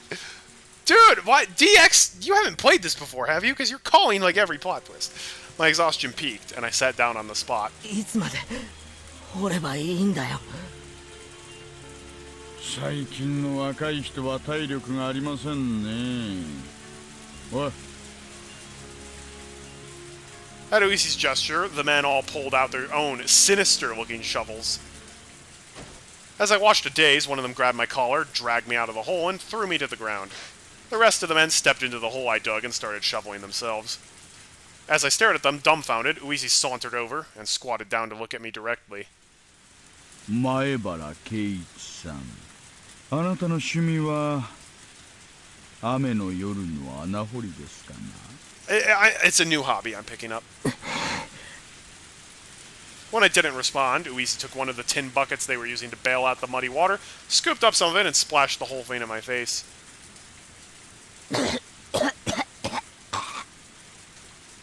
今日は大雨ですから、これ以上いくら濡れても全然わかりませんね。 Uisi smiled to himself, then scooped up another bucket full of muddy water. もう一回聞きますよ。あなたの趣味は雨。そんな趣味のやついるもんか。 Splash! Uisi hit me with another bucket full of muddy water. The pebbles in it stunned. You could put rocks in it? Come on, dude. あの穴を掘ると何が出てくるんですかな。私、花坂じいさんのここ掘れワンワンってのが昔から憧れでしてね。The fact is, this is where the end of the rainbow was. I was digging for the leprechaun gold. As he spoke, the rain, he ran the bucket for the muddy water again, to splash it in my face again. あそこにどんな宝物が埋まってるんですかね。 Ever heard of Tony the Tiger? 私にちょっとだけでも教えて。Yeah, how was it moved so quickly? If you want to know, then dig on your own time. You fucking pig! I wasn't saying that out loud, but Uisi mercilessly drenched me in muddy water again anyway. Shit, shit, shit! If only you hadn't shown up, the world wouldn't have gone wrong. Ever since you showed up, things have been strange. Satoko got abused by her uncle, I ended up killing him, and the world went crazy. He was how it all began.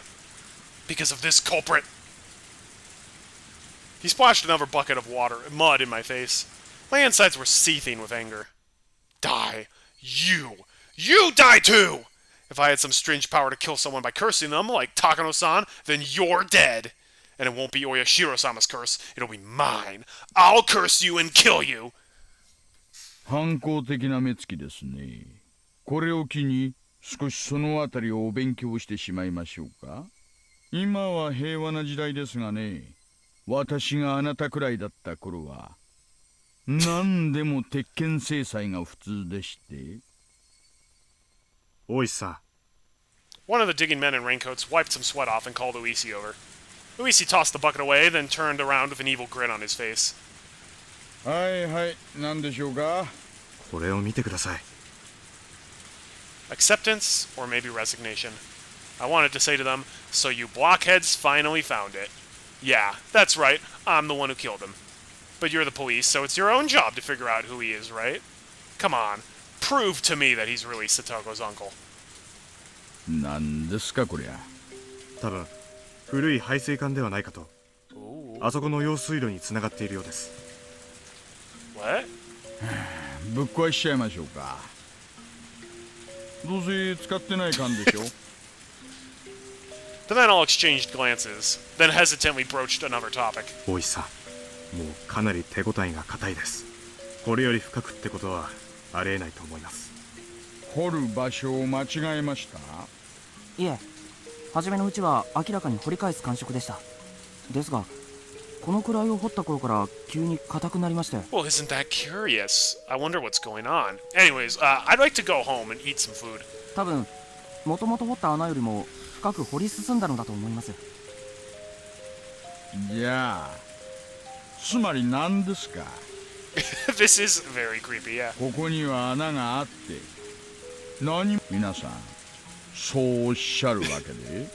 Most likely possibility. Okay, we got a couple possibilities here. Most likely possibility from right now would be, like you said, probably Keiichi's friends dug up the corpse to try and help him out because they knew he was planning on doing it, and they knew he was going to be stupid and get caught. Another possibility is just Keiichi's crazy and hallucinated the whole thing, which I don't like that twist. Or the real crazy plot twist.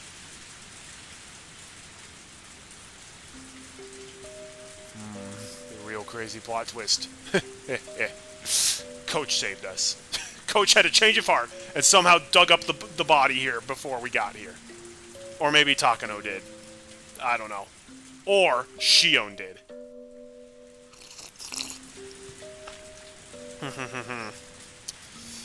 Here we go. What? What were they talking about?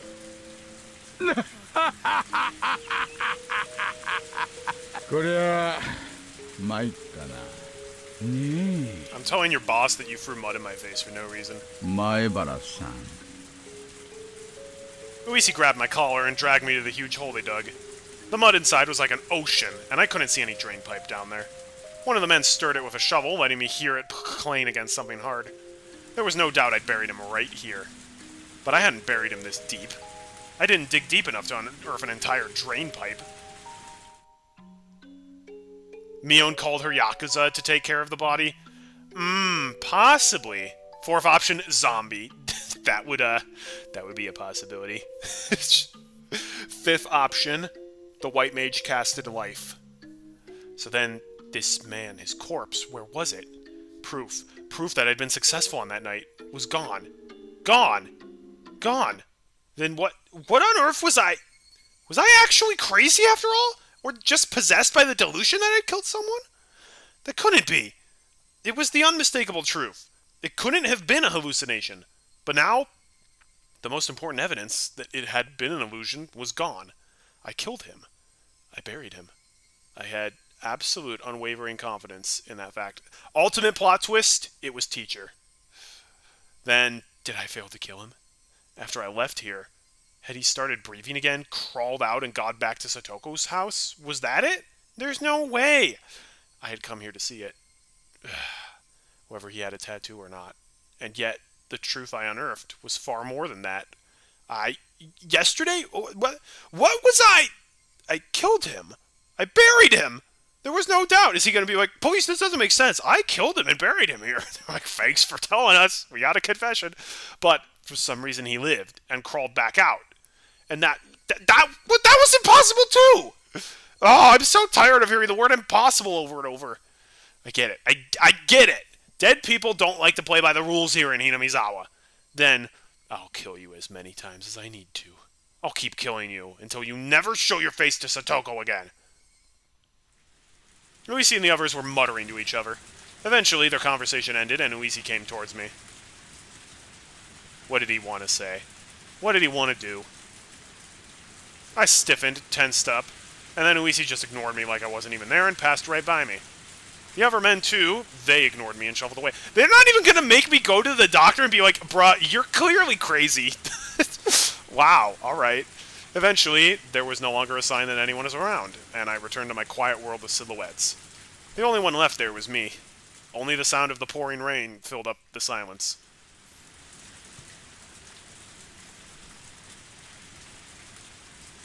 Well, there we go. I think that's the end of Chapter 10, potentially. Higurashi when they cry. Can we check on Yuri? I think he's genuinely going to die. That's possible. Yay! New tips required! Yes! Okay, so that's the end of Chapter 10. Or no, that's the end of Chapter 11. Gone. Turned up nothing. Well, well. Inquiry request. Let's go. Okinomiya Police Station Command Center Transmission Recording.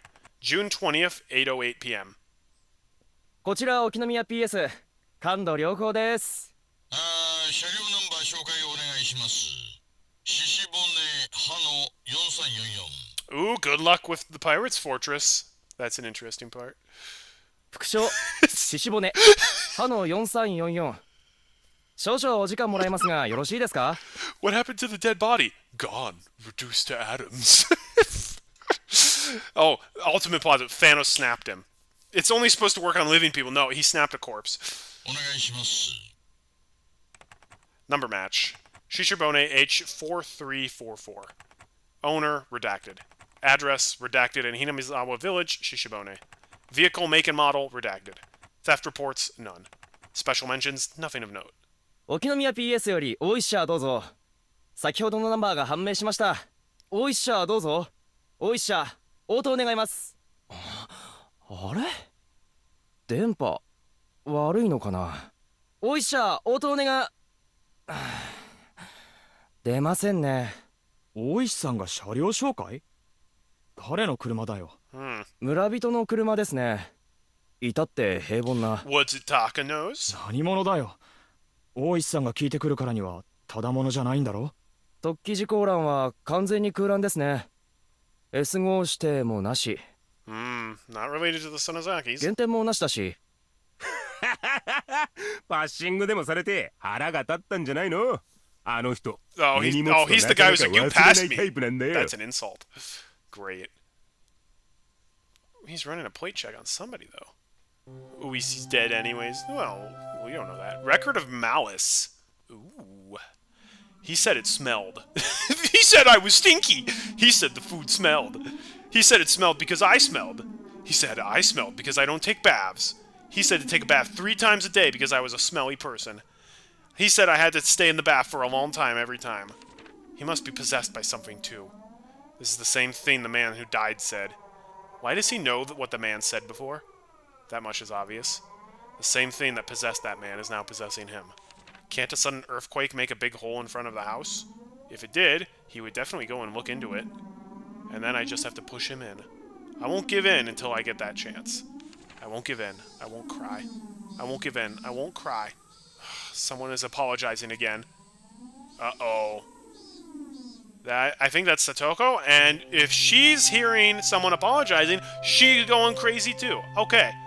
I don't want to say I've got this all figured out. I definitely don't, but I think I'm in agreement with you, DX. Yeah, Keiichi's definitely going crazy. I think Satoko's going crazy, and I think Mion and her connections help make the body disappear. I think you're absolutely right, and I think that ties up most of the loose ends. All right. If the internet sources that I consulted that were spoiler-free are correct, this is the final chapter now. It's probably going to be the longest one, but we're making good time. The body wasn't there. The police didn't arrest me because of that, but I didn't know whether to feel happy about it. Just like Satoko had said, I'd failed to kill her uncle. The body wasn't there, so I was forced to conclude as much, no matter what strange natural disaster, coincidence, or miracle it might have implied. In order to free Satoko, I became a demon. And this abnormal world was my reward. Yes, metaphorically, I had fallen into the demon world. But if that price had been in exchange for the life of Satoko's uncle, then that would have been fine. Since Satoko's uncle was still alive, still shackling her to him, I needed to become a demon once again. Oh no. Oh, one more time. Now, no. As many times as it took. I would kill that man over and over again until Satoko is liberated. Okay, well, dude, you're being maybe a little bit melodramatic about this one. If they covered it up, it would be nice if they straight up told... Yeah, that's true. But maybe they don't want him to rat them out, and they think he might rat himself out. I had already awoken. I looked at the clock to see that it was early in the morning, at just about 5. It was already light outside. Once I'd hardened my resolve to become a demon again. I could feel my whole body teeming with the awakened power once more. Time wasn't an issue. No matter what, I'd do it. I got myself up. The exhaustion from the past 2 days was completely swept away, and I didn't even feel sleepy anymore either. I slowly rose and made sure my body was moving like I wanted it to. I could feel blood flowing through each and every one of my fingers. Oh, you know what might happen? Okay. I'm going to make a prediction before anyone else that does anything. He's going to just flat out... at this point, he's so far gone, and he doesn't care anymore. He's just going to go right to their house and kill the uncle there. He's either going to... And again, I still believe he killed the uncle the first time. I think he's going to go see the uncle, kill the uncle, and it's going to turn out it wasn't the uncle, it was Satoko. I think he's going to end up killing Satoko, and then just completely lose it, and it's going to end that way. That's what I'm thinking. I could feel blood flowing through each and every one of my fingers. As I got dressed, I let my mind wander, and had a strange thought. These 2 days... While I've said it was for Satoko's sake, the only thing on my mind has been killing. I've said it was for Satoko, but while actually carrying out the act, I had completely forgotten about Satoko, albeit only temporarily. Maybe, initially, it was for Satoko's sake, but now I was just a demon, killing for the sake of killing. And as a result, I'd sunk into a world fit for such a demon. Maybe it was the same for Satoshi. He resolved himself to kill his aunt to save Satoko, became a demon, and then disappeared from the sunlit Hinamizawa, vanishing into the demon world. It would be interesting if there was, like, a parallel Hinamizawa that was demon Hinami. That would actually be interesting. I don't think that's the twist they're going for, though. Which meant that, after all was said and done, I'd met the same fate as him. I'd tried to avoid making the same mistakes, but it happened anyway. Which meant that maybe Satoshi was here.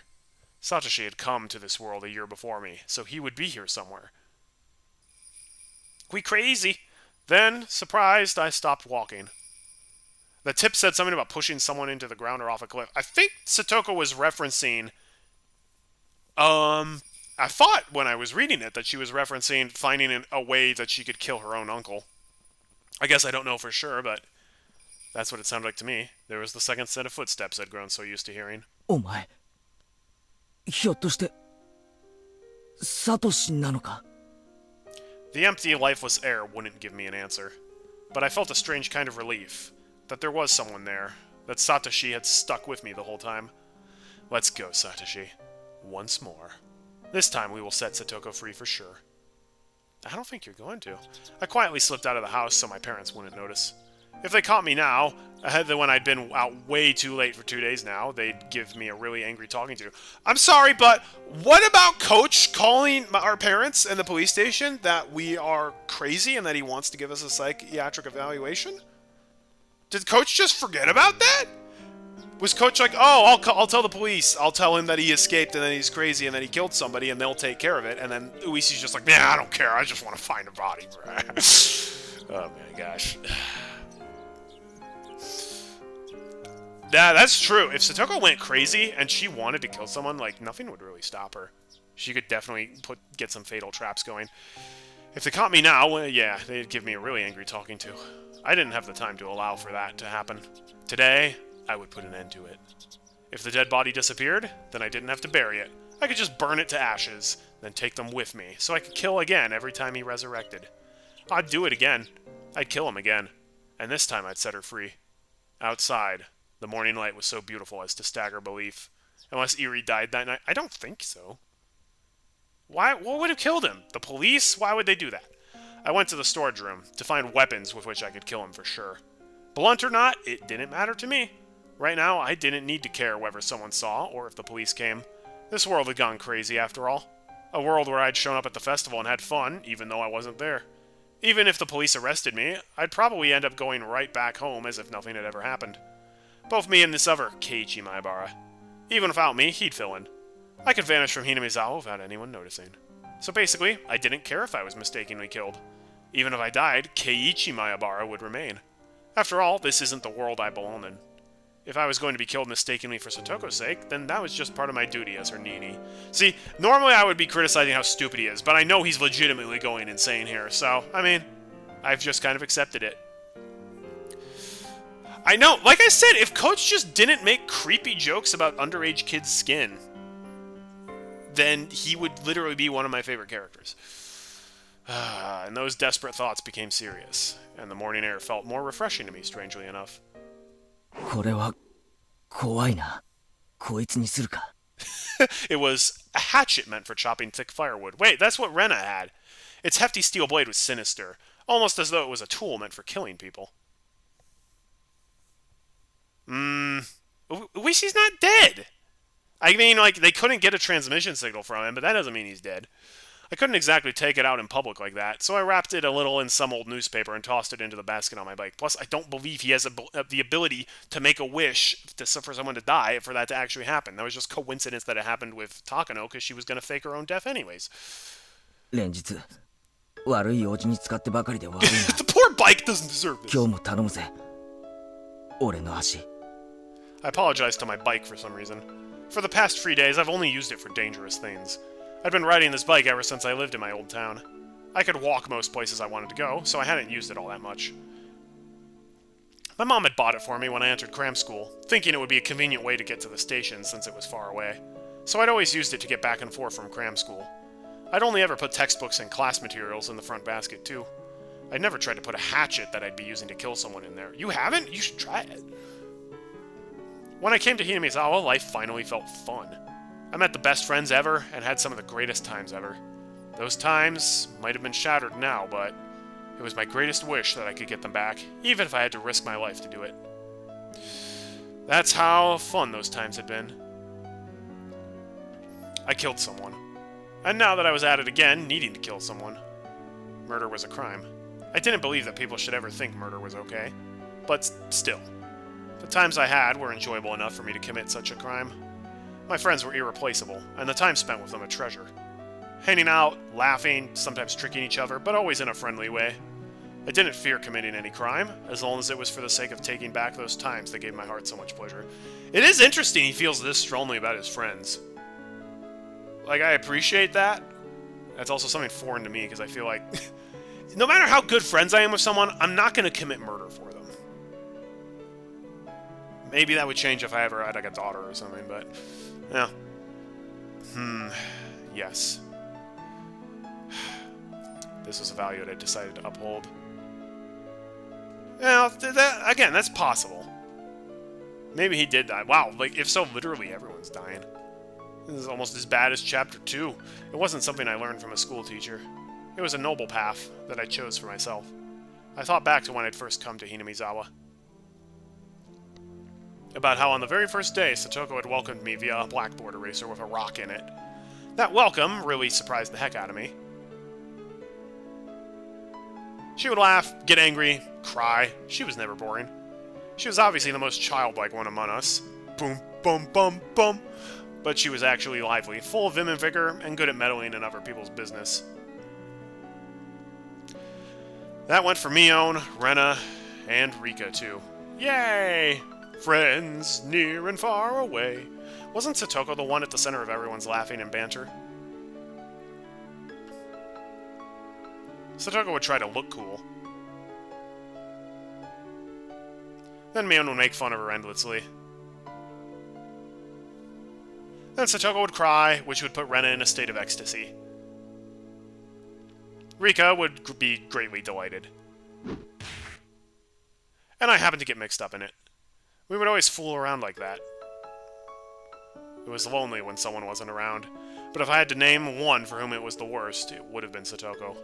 Her smile was everyone's smile, and ever since she stopped smiling, so did the rest of us. And for the rest of us, not smiling was the same as dying. It was just like when I was going to silently go to cram school every day, just to maintain my unchanging test scores. Okay, the one thing, DX, that you did predict that I don't see happening is the town getting nuked at the end, where you're like, they kept talking about the end of the world. I think it's going to be end of the... I don't think so. I think that was more metaphorical. I ain't said that. If that actually does happen, like, I'm gonna be wholly impressed. So basically, we were nothing when she wasn't smiling. She was full of hot air, but she was our princess. Cute and unhateable. Well, I don't know about that. I feel like Rika would be the princess. But in that case, I was her knight, searching for the dragon's castle in order to win her smile back. ナイトなら武器は剣だろ。 They also use lances? Haven't you played Fire Emblem? ツーハンデッドのかっこいいやつ。錆びた肉厚のナタで挑むナイトは、多分古今東西俺一人だな。 This guy's insane. Then I saw an old person in the ridge of a field waving to me. おやケイチ君かい。朝のサイクリングかいね。おはようございます。 I reflexively waved back in a refreshing way. Should I really have been feeling so happy waving like that? Satoko's house would be right past this road, going beyond the rice paddies. The cicadas had woken up too, and the next thing I knew, I was the audience to their daily chorus. Beep, beep, beep, beep. I gave myself a hit or two in the head and drove away in my merry morning mood. I took a deep breath, then tilted my head back, quelling my pointless excitement. The body wasn't there. Its absence either meant my killing him had been an illusion, or that I'd killed him and he'd risen from the dead. Or someone else moved the body. If I was at the festival, then maybe I should have considered it an illusion. Coach probably thought that way, which is why he treated me like a lunatic. You are! But it being an illusion was just impossible. I killed him without a doubt. Without a doubt!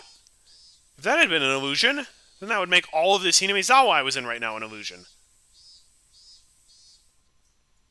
If that was the case, then that's how it would end up. I mean, to be fair, it's going to be really hard to come to the conclusion that you are genuinely insane and that your brain's not working properly. I don't know how I would ever come to that conclusion. So, like, I get it. I was actually in a vegetative state due to a traffic accident, and I was currently dreaming in a hospital bed about how great it would be to spend time with my friends in rice paddies like these. That was a terrifying thought, though. If this wasn't an illusion, then the only possible answer was that he'd resurrected. It would make him a literal monster. But, if he was such a monster, then I was no less a monster myself. I didn't hesitate to kill someone, and I would even wield curses. No, you can't. Takano-san had probably died because I'd cursed her. Nope. Or maybe that was just a little much. If Coach Inuisi died too, like I'd cursed them yesterday, then I'd believe it. Uh-oh. I set my bicycle aside and went to take a look. His motorbike wasn't here. Of course it wasn't. I sent it down to hell that night, throwing it into the Onigafuchi swamp. Or maybe, just like how the corpse wasn't here, maybe the motorbike didn't get thrown into the swamp either? The fact that his bike wasn't here might have been because he had gone to town and hadn't come back, not necessarily because I'd thrown it into the swamp. If he's like, I'm going to wait in his house, wait for him to return, and then kill him as soon as he goes in, he's definitely going to kill Satoko by mistake. If her uncle wasn't around, then that was convenient on its own. Then I would just show myself in, then wait for him to return, sharpening my hatchet. That's exactly what is going to happen. Yep, if he was there. Forgotten sensations came back to my gut. A feeling of tension rose within me. The sensation was like poison, dulling my actions, but it also could be the trigger to allow me to awaken to my superhuman, overworldly self. I held the hatchet, still wrapped in newspaper. Its weight in my hands was profound, sinister, and reliable. I hadn't put on my watch, so I didn't know what time it was, but it was probably still a little before 7. Satoko would probably be awake, preparing breakfast and her lunch. But her uncle would probably still be lazing around in bed.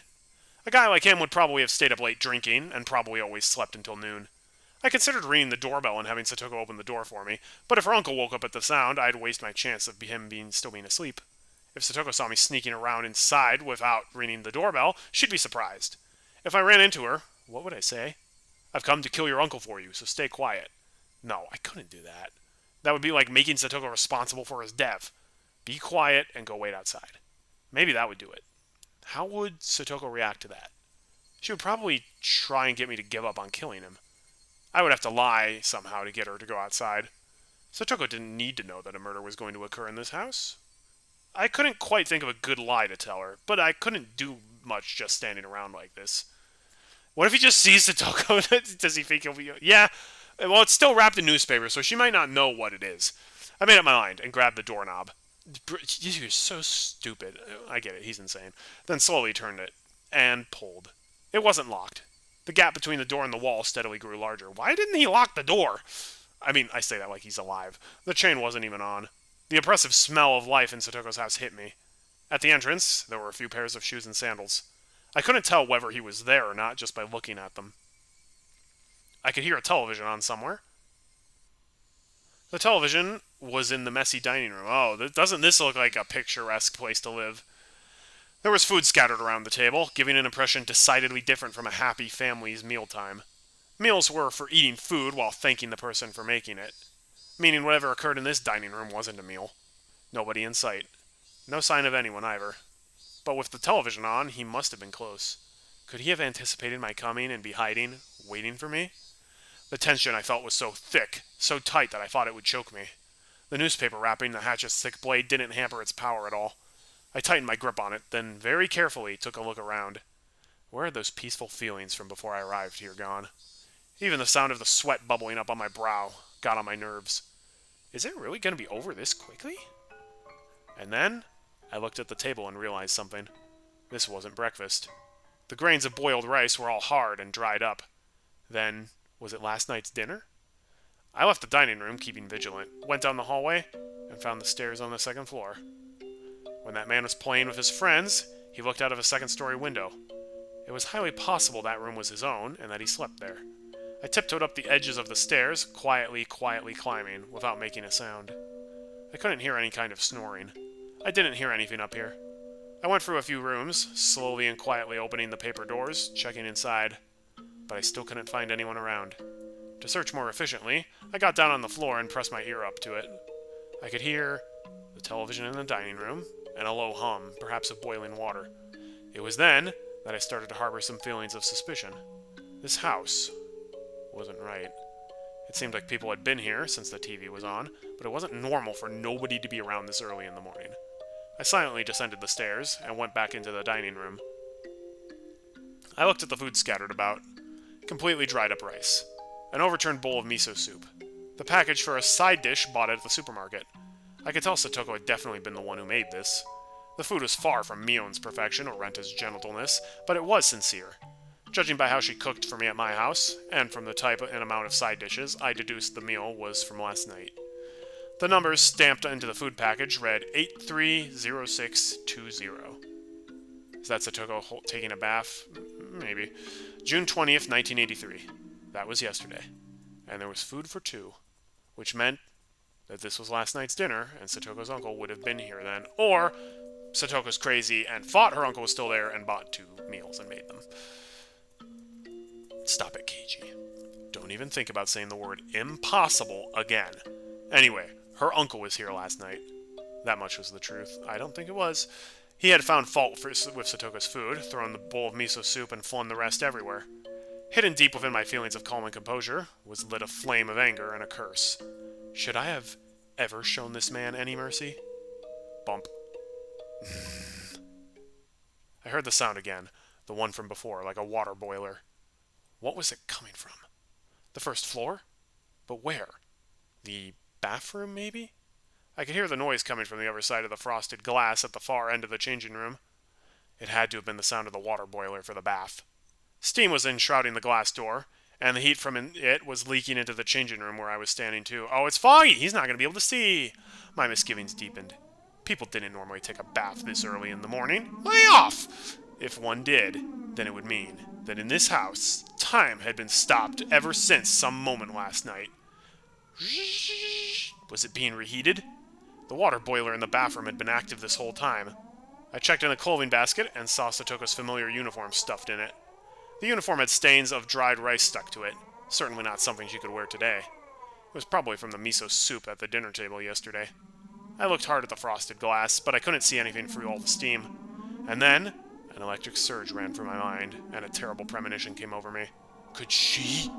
She couldn't possibly have been here since last night! That would be impossible! But no!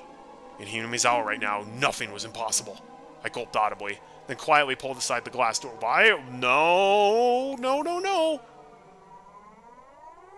Hot, steaming air burst out of the slight opening. The fan wasn't on in the changing room, so it went completely white with the steam. Just as the hot vapor poured into the changing room, cooler air also flowed into the room with the bath. Is she cooking alive? Yeah? And I just heard, due to being hit by that air, a very weak moan. That was all I needed to know who it was. Satoko! No answer. Satoko was in the bathtub, surrounded by a thick layer of rising steam. The top half of her body was leaning over the edge of the tub, and she was passed out. The water boiler kept on making a whistling noise, as if angered. I could see the gas flame through a small window. It was roaring at full force, completely blue. Satoko's entire body was boiled red and flaccid, as though her bones had melted away. Oh, jeez! This is not where I was expecting the story to go. She was almost like a doll, as she laid unconscious. I wasn't sure how many seconds passed as I stared in complete bafflement. I came back to my senses and promptly shut off the boiler. I mean, it's on Steam. Steam, I think, as a rule, does not allow nudity. But then again, I also installed a mod, so...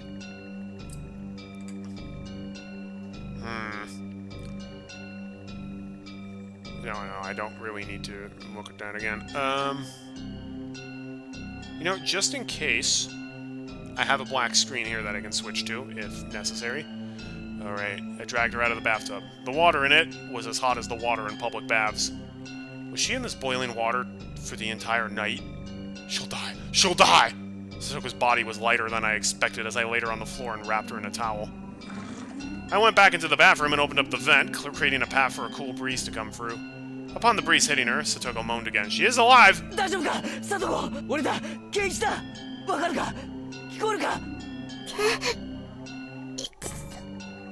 Jesus Louise! This is horrifying. Satoko recognized me and muttered a response, but I couldn't really tell what she was saying. Her eyes were muddy and unfocused. I could tell she wasn't completely conscious. Upon closer inspection, her limbs and waist were twitching slightly. This was way worse than normal overheating. This was dangerously... Didn't they call this heat stroke? Think, what would a teacher do if a girl passed out in the middle of summer during a marathon in gym class or something? I turned the water faucet in the kitchen all the way on and soaked a towel in it. I then took the cold towel and pressed it to Satoko's forehead. Satoko reacted harshly to the coldness and let out a muffled voice. For burns? Right. You should soak the burned spot under running water. Then, could I run cold water in the shower and cool her off like that? No. If it was that sudden, it wouldn't be good for her heart, and she'd go into shock. I think I read that once before. This was about as much nursing as I could possibly give her. Anything more than this would be too much for the likes of an amateur.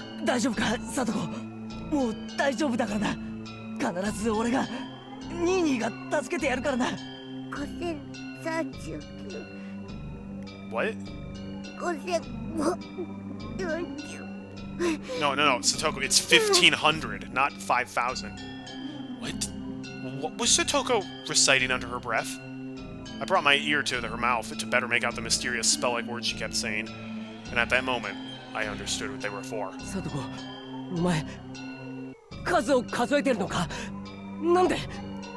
People tell little kids in the bath to count to 100 a lot, right? Satoko was counting like that. But 5,039? What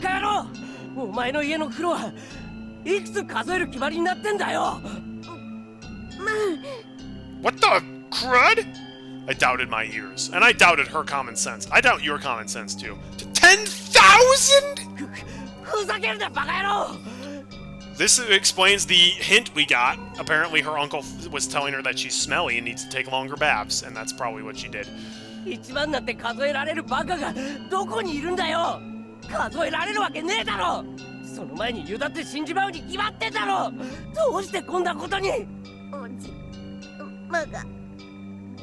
Last night, her uncle flew into a rage at the dinner she'd made, saying it stunk and was inedible. Satoko didn't understand what on earth he meant. It wasn't much different than what she usually made for him. Maybe he hated the smell of the pickled vegetables she bought in particular? Her uncle then decided the stink was originating from Satoko and shouted at her that she never ever took baths. And then, he put Satoko in the boiling water and told her not to come out until she counted to...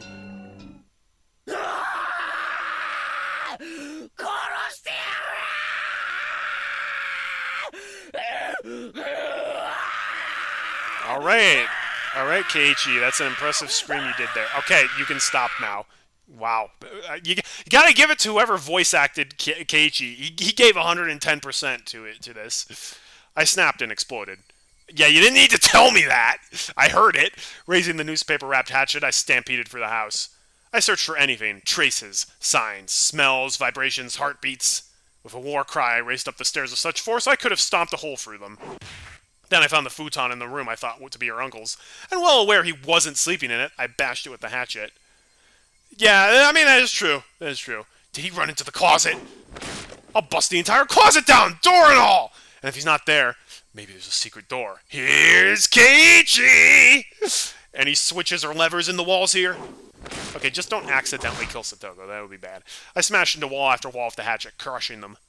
Dust rose into the air, and broken pieces scattered about the floor. I smashed all the glass windows, too, for good measure. There's no need for that.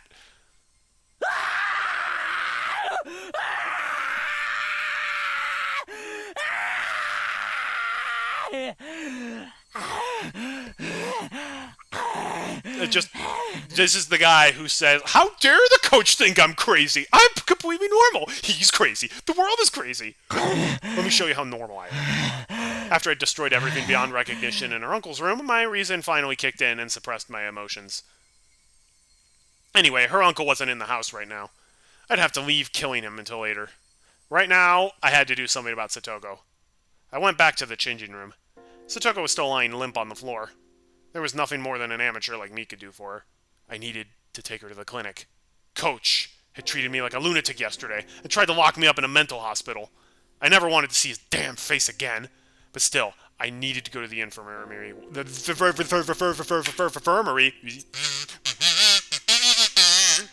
I needed to go to the infirmary one more time.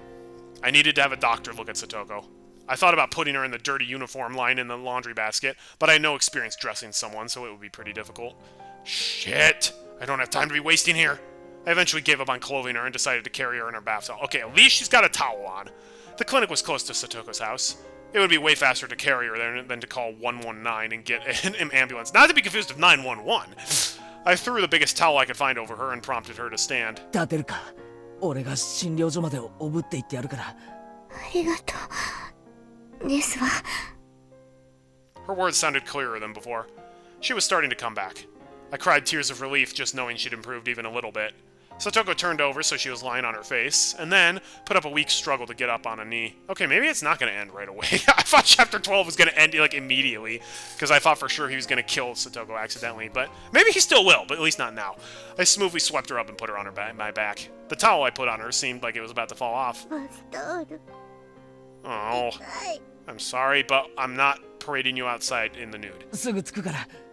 しばらくの間だけ我慢してろ。 It didn't hurt one bit to carry Satoko. She was light. Too light.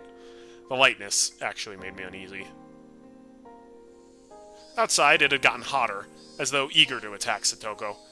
Fucking cicadas! Why did you have to choose this morning to get so hot out? Why are you blaming the cicadas for the weather? I didn't have time to swear at them. You did in your head. The clinic was this way. Hoisting Satoko on my back, I broke into a trot.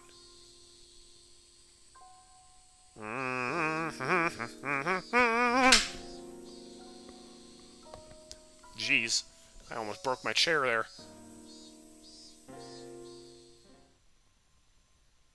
Okie dokie. The hilly road to the clinic, with which I had never had difficulties before, was now torturous. Big beads of sweat formed on my brow, and at some point my breath had grown faint. The hatchet in my belt was heavy and made it hard to walk. Oh, that's good. That's going to be a little hard to explain. Why do you have a hatchet wrapped in newspaper? You know what? This is nice, though. He is risking putting himself in a mental institution just to save her, so I gotta give him that. The hatchet on my belt was heavy and made it hard to walk.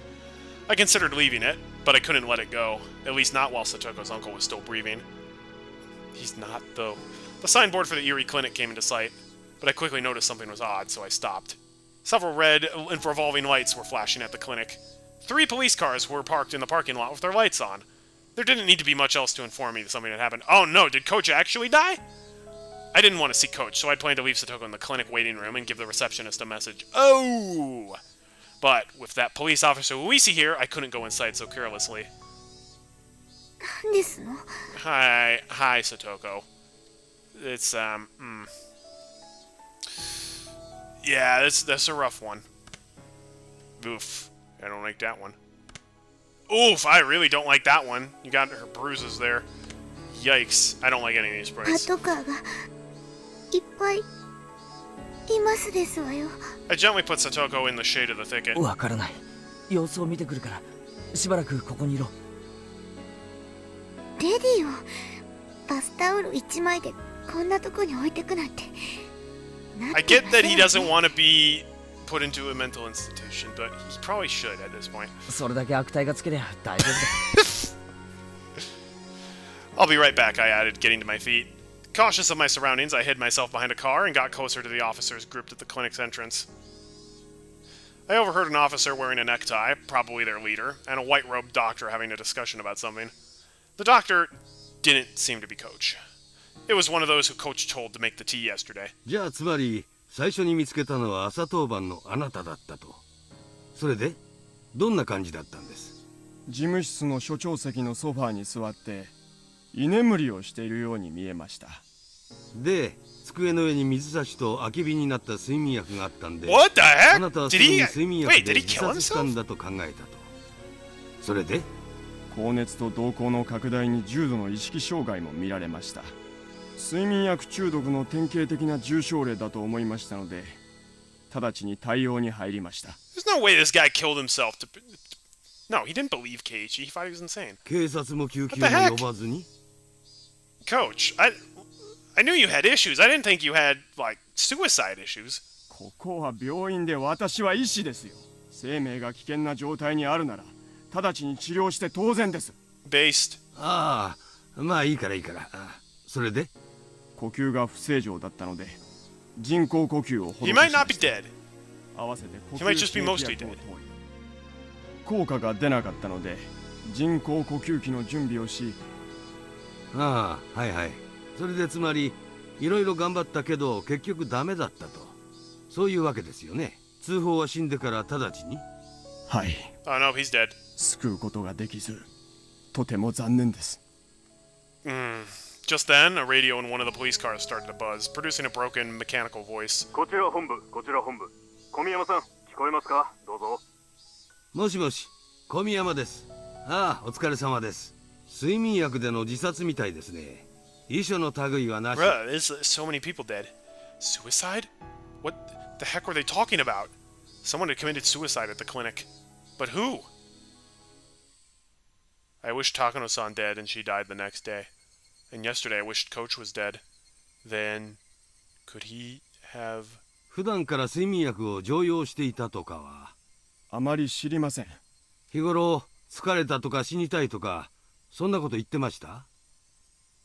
入江先生は普段からああいう性格でしたから。Uh-oh, people weren't taking his jokes seriously. とてもそんな風には。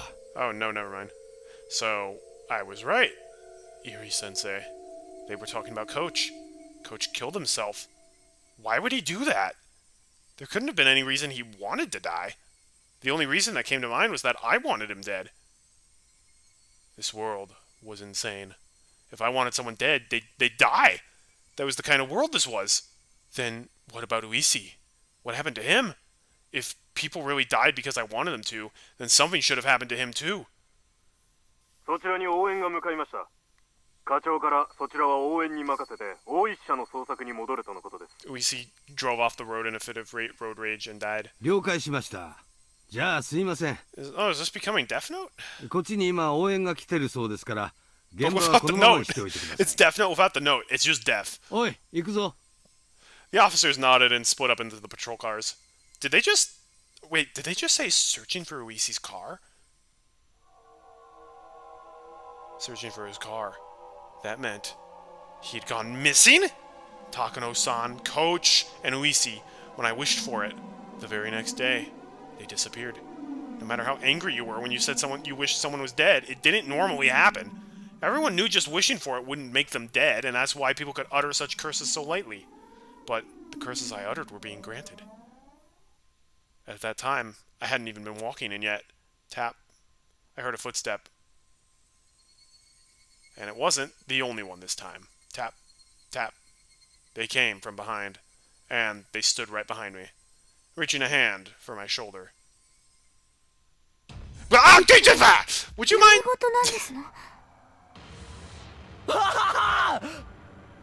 She didn't mean to jump scare us, but there we go. 脅かすなよ。驚いたのはこっちでしたよ。 That's true. She's the one who should be scared right now. いきなり大声を出さないでくださいまし。 It was Satoko. Logically, if you had to blame anyone for Uisi's death or disappearance, probably the owner of the random car he was checking. Probably. He probably got into a fit of road rage with the guy who was just like, he passed me! Oh, he can't pass me! I'm not pulling over! You don't want to be right anymore. Quick, DX, predict that everyone lives happily ever after. At least out of the ones who's still alive. Her eyes were still unstable and unfocused, but she seemed to be able to at least walk on her own now. She looked far better now compared to her earlier exhausted state. 具合はどうなんだ？もう大丈夫なのか？まだ頭が痛いですけど、いつまでもこんな格好で表にいられませんもの。 She gave a smile, a show of courage, but her legs were still shaky. それより、これは一体何事なんですの？ Okay, I believe you. The final chapter doesn't matter. 今、警察が話してるのを聞いてた限りじゃ。 I'm not even gonna get to the final chapter until 2029. 監督が自 At the 殺し rate た I'm らしい。 currently going. Uh-oh. Satoko was at a loss for words. Her face grew paler and paler, and I could tell she was doubting her own ears. ケイチさん、それ、 Uh-oh. 本当ですの？何かの聞き間違いじゃないんですの？確かにそう聞いたよ。入江先生が睡眠薬で自 No, 殺した。 she ain't taken that well. Satoko went down on her knees and broke out in tears. 嘘ですわ。監督が自殺なんて、そんなの絶対に。 Maybe someone did kill him. I don't know how they'd force-fed him sleeping medication, but as I watched Satoko crying and clawing at the grass, I felt myself trapped by guilt and remorse. I got so angry that Coach was treating me like a madman yesterday, that he'd betrayed me, that I thought he'd be better off dead. But even Coach, who to me deserved to die, still must have had people who loved and respected him, like Satoko here. In my selfish, egotistical anger, I wished for his death, and it was granted. And now Satoko was crying hysterically as a result. The guilt tore at my heart. I worked myself up to murder for Satoko's sake. I decided I wanted Satoko to be happy. But was that really all it took? Murder meant taking someone's life. It meant making everyone attached to that person sad. In Satoko's uncle's case, of course, nobody would be sad. So I didn't feel a sense of guilt at all. But Coach's death was different. I had wanted to make Satoko happy. And that had resulted in me inflicting a deep sadness upon her, hadn't it? But Coach killed himself. It wasn't my... Satoko still hadn't stopped crying, but she seemed to be a little calmer now. Wiping her tears, she stood up. She's been having a really bad month. すまない。 And the only thing I could think to say to her was an apology. どうして謝りますの？俺、昨日監督と喧嘩して。 Ooh, I love the bassoon in the music.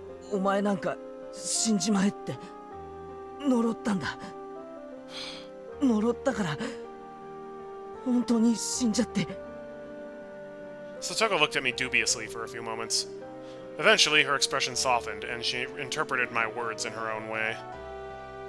ケイチさんのせいではありませんわ。 Yeah, exactly. Even if he made some creepy comments, it's clear that he did care for Satoko, and the feeling is probably mutual. 監督も大人ですもの。自分の命を捨てるに値する都合があって悩んだ末に選んだんですもの。誰のせいでもありませんわ。 She smiled a little, trying to comfort me. いつまでもこのままでいたくありませんわ。服が欲しい。 Yeah, that would be good. いいのかよ。診療所に行って見てもらった方が。服を着てから見てもらっても別に死にはしませんわ。 It's true. The 07 mod people remade Satoko's sprite in the Steam version to look like the console one. If you play the not modded version, it looks like the OG one. Okay. As long as she has a towel in all of the versions. Satoko readjusted her bath towel and started back along the path. Her stride was wobbly, and it didn't look like she'd recovered as much as she let on. She don't want to go into the clinic. At first, Satoko tried to go back home, but it was the time of the morning when people were going to school and to work, so after seeing people walking around, she thought better of it. She must have been pretty embarrassed wearing only the towel. リカの家に行きますわよ。 That's not a bad idea. 私の服、あるはずですから。どうしたんですの、圭一さん。 Satoko noticed how I was hanging my head and spoke to me. 監督はああ見えても大人ですのよ。圭一さんと喧嘩したくらいで自殺するような人ではありませんわ。自分を責めるのをおやしなさいませ。 At first, I thought it was a coincidence, but with 3 people now, I couldn't discard the possibility. There was no such thing as impossible in this world. この数日おかしいんだ。 I've been having these weird thoughts 何が lately. ですの。 Satoko seemed to be having trouble breathing, but she still tried to listen to what I had to say. Let's get her the help she needs お first とといの綿流しのお祭り、 before we trauma dump on her. お前は途中で帰ったから行かなかったんだよな。そして俺は祭りに行ってみんなと遊んだ。らしいですわね。あの時は取り乱して申し訳ありませんでしたわね。Rika's gonna be like, oh yeah, of course. Like, she's gonna take it in stride, but yeah, she's probably secretly gonna be like, Keiichi, it's not normal for you to take, like, naked girls here. Satoko remembered how she blew up at me at class yesterday and bowed to me a little. 実は俺、祭りに行っていないって言ったら信じるか？ Satoko looked at me confused. She couldn't help it, of course. 信じられるわけありませんわ。何を今さら。信じられないだろ。信じられないのは、だって俺は祭りに行っていないのに、俺が祭りに現れてみんなと遊んだって言うんだ。こんなの信じられるわけないだろ。それ本気ですの？ああ。 This probably isn't the time to be telling her this. Get her the help she needs. あの綿流しの夜 Nope, から no, because Keiichi has おかしいんだ。 zero awareness. いつの間にか変な足音が I know I'm not very socially aware, but, like, for crying out loud. Even I'm not this dense. When you're more dense than I am, you got a problem. The blood drained from Satoko's expression. 足音がペタペタ。そうなんだ。最初は Oh, is she gonna say that she's been hearing them too? ずっとついてくるんだ。多分今もついてきてる。里子の足音と混じってよく聞き分けられないけれど。 Satoko took a long and hard look at me. Maybe she was doubting my sanity. Coach did the same thing. I mean, why wouldn't he after telling him this? The more I thought about it, the more I was unable to endure the feeling of my hatred for Coach had been meaningless. You know, let's switch. Yeah. Well, maybe this was not the best, but we'll switch over temporarily. 俺は祭りに行かず、ずっとだぞ。眠ったり意識がなくなったりしたことはなかった。だから寝ぼけ気分でフラフラと記憶になく祭りに出かけたなんてことはありえない。それはおかしいですわね。ならどうやってお祭りで遊んだんですの？だから俺は祭りには行ってないんだ And よ。 now he's screaming at her. Yep, this is Keiichi. Classic Keiichi. No! I can't let myself get emotional. If I get agitated now, that'll be like proving that there's something wrong with my head. あ、ごめん。みんなが信じてくれないんで、つい。圭一さんがそう言うなら信じてあげますわ。それで。あの夜、高野さんが。 Oh, he's like, oh, okay. He hasn't mentioned this to anybody. Oh, but she told you not to tell. She's gonna come back and kill you. それで見下されたと思って。 Oh, Keiichi, you shouldn't have said anything. 俺は心の中で She's 念 coming じ back たん from だ。 the dead to murder you. お前なんか死んじまえって。 She's always watching. 高野さんってどことなくそういう雰囲気がございますもんね。 The Eversprite has her headband, which would make sense if she. Who doesn't take a bath while wearing a headband? その気持ちわからなくもありませんでしたよ。高野さんが死んだの昨日の話だ。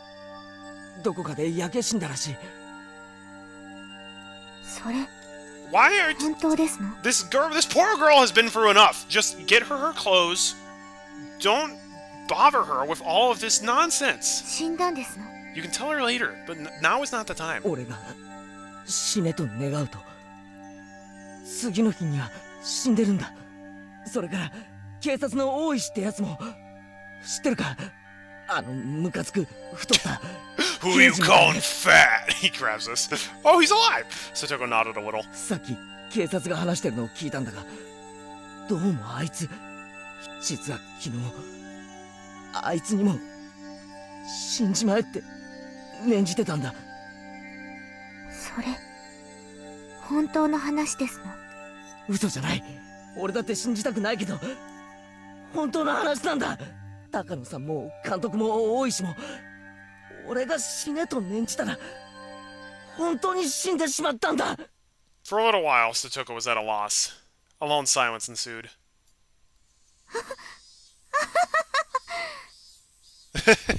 それは怖い話ですわね。圭一さんにせめて嫌われないように気をつけませんと。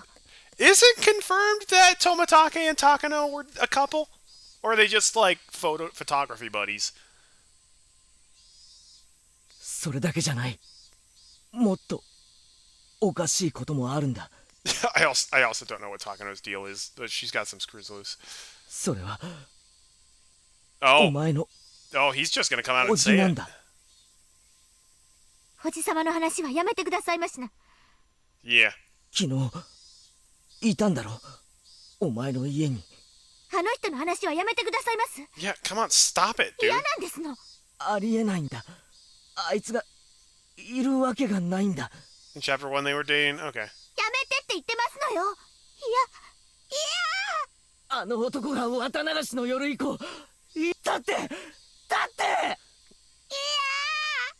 あの男のことはもう嫌なんです俺が殺したんだこの手で。 Even the cicadas stopped crying. Even the cicadas were like, bruh, you're crazy. Her face was streaked with tears, and it stiffened even more as she looked at me in disbelief. 俺が綿流しの祭りの夜にお前の叔父を殺したんだ。だからお前の家に帰ってくるなんてことはありえないんだ。 But still, he went back! And last night, he found fault with the dinner you made, yelled all sorts of things at you, and then basically boiled you in the bathtub. That couldn't possibly have happened! だから俺は Yeah. あの男を確かに殺したという証拠を確かめるために The voice acting in this is phenomenal. 掘り返したんだ。 And whoever voiced Satoko really took their acting chops up to an 11 in this chapter. だがそこには死体はなかった。こんなことがあり得ると思うか？確かに殺したのに死体がないんだ。そして何事もなかったかのように帰宅して Keiichi, this isn't お about 前の前 you. に Right now, this is about her and getting her medical help. But he's like, I gotta make this about me. Listen to what I've had to deal with. こんなことがあっていいはずないだろう。 Toxic. Satoko's entire body stiffened. She was shrinking away, like there was someone in front of her, about to hurt her. お前も俺のこと頭が変になったって Not a little. 思ってるんだろうな。無理もないさ。俺だって信じられない。圭一さんはきっと偶然呪った人が死んでしまったんで混乱してるだけに違いありませんわ。 Yeah. 監督の自殺にショックを受けて気が動転してるだけなんですのよ。 It's not that. 今日はもう学校を休んでお家で休んだ方がよろしいと思いますわ。私はもう平気ですから。どうか Despite her apparently being ご自分 insane の体を大事になさいま too, し。 she definitely has her head on straight more than he does. Satoko spoke like she understood me, but she also told me to go home. I could see the revulsion in her face. I knew that she didn't want to be around me anymore. サ Yeah! トコをちゃんと診療所まで見送ったら俺も帰る。 Right! サトコだってまだ足 Oh, 元 he が almost フラフラ certainly じゃない has か。 lizard eyes, yeah. You don't want to be... If somebody has lizard eyes or crazy eyes, you don't want to be around them. 途中で倒れたら大変だぞ。 That's a red flag. That is nature's red flag. 私はもう本当に大丈夫なんですのよ。 It's like people with dyed hair. 男の人にいつまでもこんな姿を晒していたくないんですのよ。 Yeah, I think you're doing more harm than good to Satoko right now. Thank you for saving her from the boiling bathtub. I appreciate that. Now, just let her go to the clinic, get better, and just stop talking. She wobbled up the shrine steps, looking like she was about to fall. Rika's home, right? Or is she at school? I immediately ran up and helped her stay on her feet. But then Satoko promptly jumped away from me. Yeah! You just confessed to being a murderer! That outright rejection hurt a lot. I can't believe you rejected me after telling her you killed somebody. Once she got to the top of the stairs, her breathing was ragged, and she wasn't even looking at me.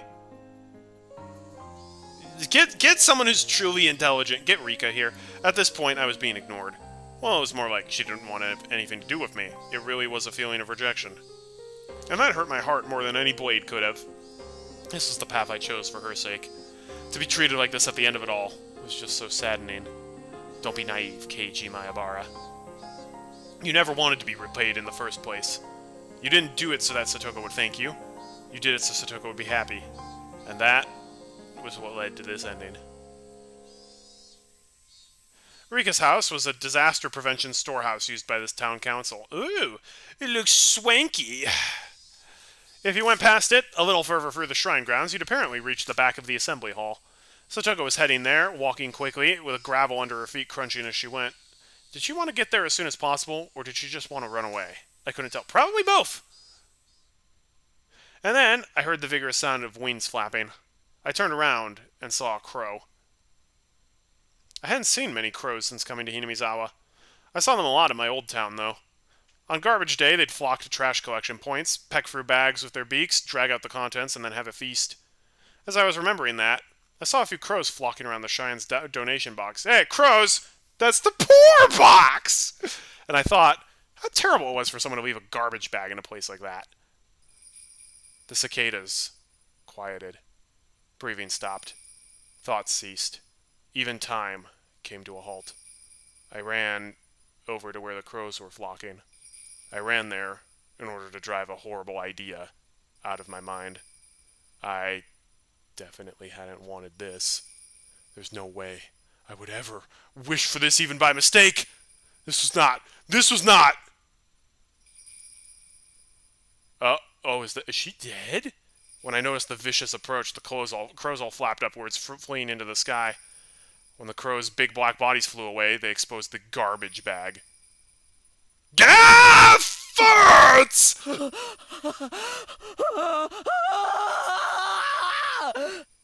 Okay, well that's probably the creepiest thing I've seen in the game thus far. What had I seen there? The scream had escaped my throat before I understood what I was looking at.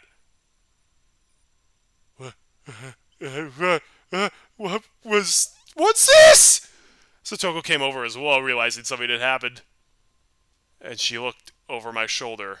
Then she screamed as well. This wasn't... The garbage bag was crimson, dyed in fresh blood. Enough of the stupid roundabout way of saying it. That's right. Yes! It was Rika! Our friend Toko's best friend! Always easygoing, clever as a cat, but so cute you couldn't hate her. Our friend Rika, she was... Rika was stark naked. She was face up, limbs sprawled. Her eyes were like glass, just staring up into the sky. And Rika!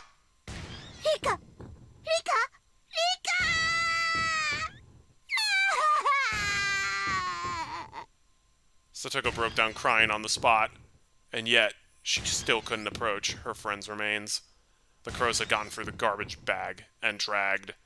Well, they dragged out an apple peel and spread it all over. No. Crows. They couldn't do this.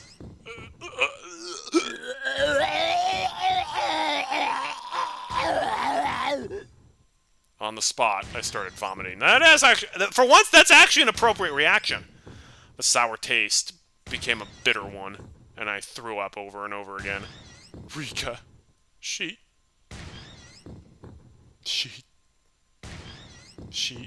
her stomach was cut wide open, vertically, completely open. What the crud? Rika! Did someone disembowel her?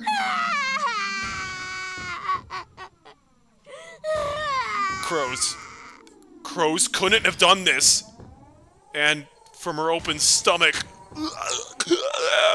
her organs, her bowels were dragged out like children's toys left all over the floor. Who did this? They die. That unbelievable sight induced oxygen deprivation in my brain. Well, thank you for not showing that part in the CG. I do appreciate that. Color left my vision, a pounding headache, dizzy, and I wanted to vomit. It was like the nightmarish remains of a ceremonial killing. Someone, somewhere, had killed Rika, brought her here, laid her where her limbs sprawled out, and then cut open her stomach and dragged out her intestines. Red and pink viscera were sticking out of her gut, and her intestines were scattered in every direction like it had been for fun. The entire ground was covered in an ocean of red and black. A few of the crows had hopped around inside that ocean. They walked through the sea of blood, leaving bloody footprints. And those footprints, there were several still left on Rika's body. Those sinister prints made it seem more like a bizarre ritual killing. I may have wished for Takano and Coach and Uisi to die, but I didn't remember ever wishing for Rika's death. そうさ、俺じゃない、俺じゃない、俺じゃない。I stumbled backwards, then stepped on a newspaper. A newspaper? In a place like this? The newspaper was what was covering my hatchet. I'd kept it wrapped up and on my belt in order to carry Satoko. And that newspaper had fallen off. That was like the ritual killing they described in Chapter 2. Who did that? Sheesh, don't scare me like that. I bent down to pick it up, and then Satoko looked at me with such disbelief as if I'd never seen, and froze. She was looking straight at me, at the hatchet on my belt. Yep! It's about to go from, a 99 to a 100. 落ち着け、サトコ。 She's gonna think we did it. これは違うぞ。 Satoko, trembling madly, backed away. 俺じゃない。俺じゃないんだ。俺じゃ。She didn't care at all that she was exposing herself for the towel. She just trembled and tried to step back from the demon in front of her. サトコ、落ち着いてくれ。頼むから。 Yeah, 冷静になってくれ。 good luck talking your way out of this one. サト。Screaming weakly, Satoko began to run and unsteadily. Run away, that is. 待ってくれ、サトコ。違うんだ。違うんだ。 The way she ran away, it was so weak, so slow. So if I wanted to go after her, I could have caught up. But if I tried to grab Satoko's shoulder or something right now, she might actually go crazy. So I had to follow her and try to clear this up. That's not gonna help! 高野さんを殺して、監督を殺して、大石さんも殺したんでございましょう。おじさまを殺そうとして、リカまで人殺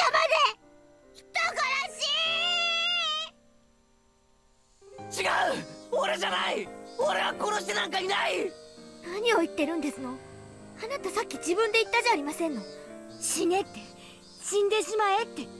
それでみんな死んでしまったんでしょ。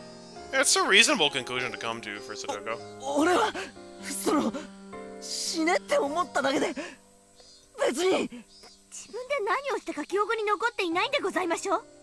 そんな人の話なんか信用できるわけありませんわ。 I'm gonna do you one better, DX. They're both gonna die. 人を殺した時の記憶が欠落してるだけなんじゃありませんの。 Rena and Mion will probably be the only survivor. And maybe Shion, unless Shion goes crazy. What's Shion doing in all this? She appeared for 5 minutes and then disappeared, but it was implied she was gonna have a role in this. いや、記憶がないふりをしてるだけなんじゃありませんの。第一、そのナタは何なんですのよ。説明してごらんなさいな。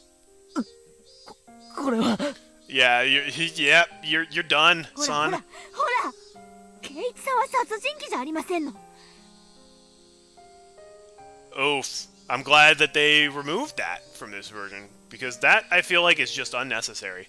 どうしてですの。ちょっと意地悪だったけど、楽しくて優しい。一度は本当のニーニーかもしれないとまた This 思っ is た gonna のに。 destroy your remaining sanity. どうしてそんな風になってしまったんですの。 I gotta say, I was not predicting this to happen. I might have been able to slowly answer each one of Satoko's questions at a time, but in this situation, explaining my innocence in such a short period of time was impossible. I mean, I didn't even know if I was really innocent anyway. At the very least, I killed Satoko's uncle. There was no body, but I killed him.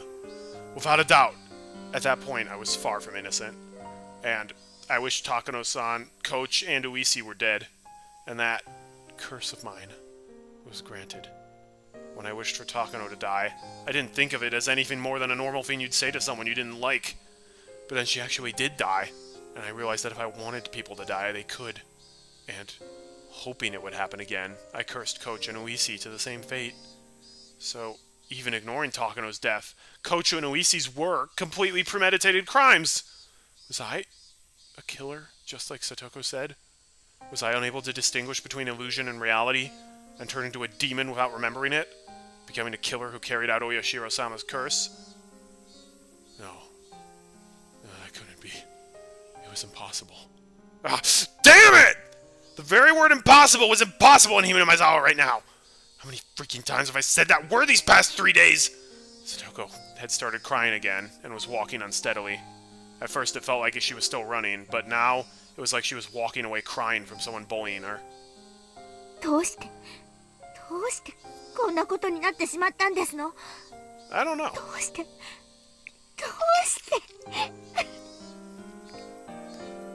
If there was an answer to that, then I wanted to know it too.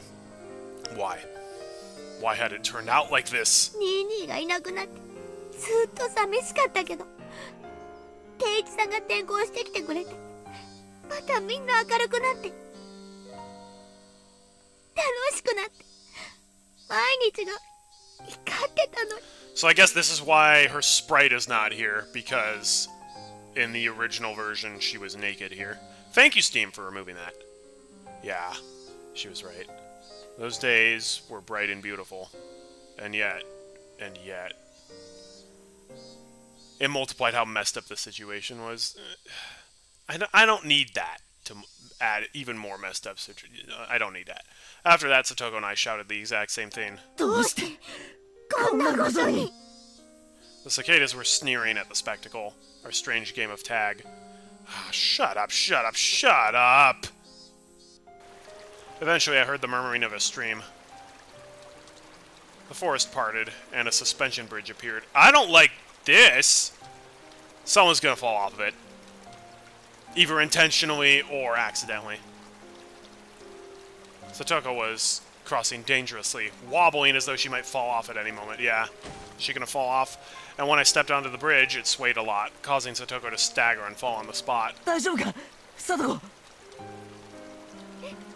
近寄らないで、この人殺し! Satoko shouted, her hatred made very clear. It was sad. If words could cut, then this warmth flowing from my eyes would have been blood for sure. どうしてこうなってしまったんですの?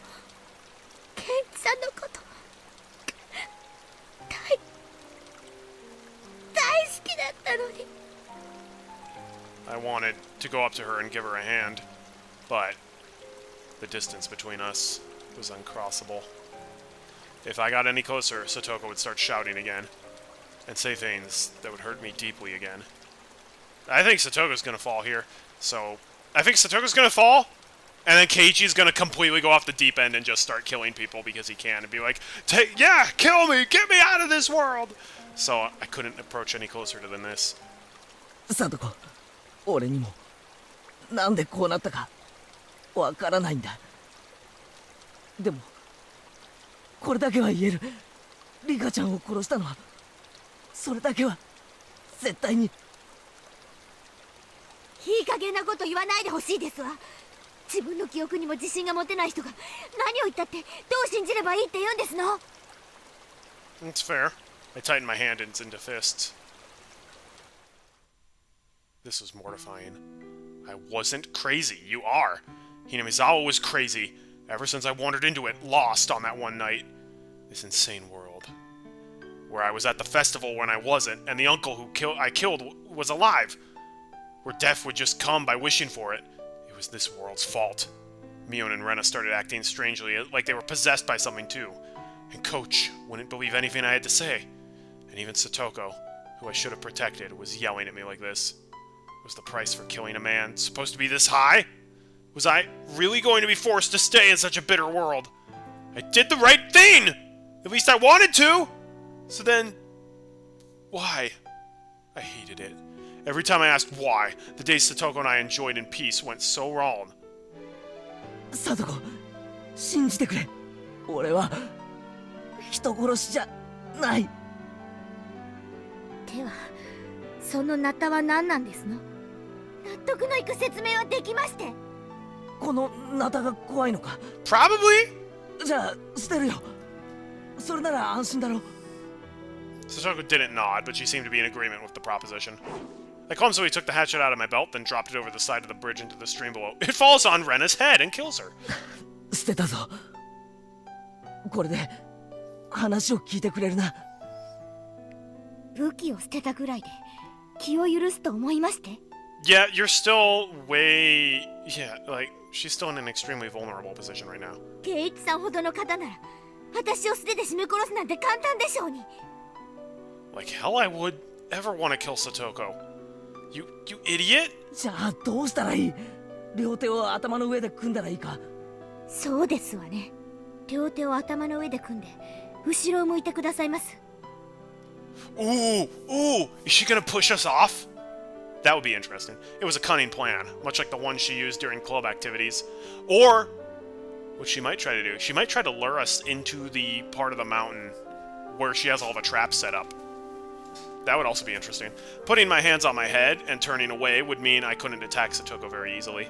I immediately acquiesced to her request, since it would make her feel better. これでいいか？俺の話を聞いてくれ。Satoko stood up, then carefully approached me from behind. And then, she actually came right up behind me. She's gonna give us a little nudge.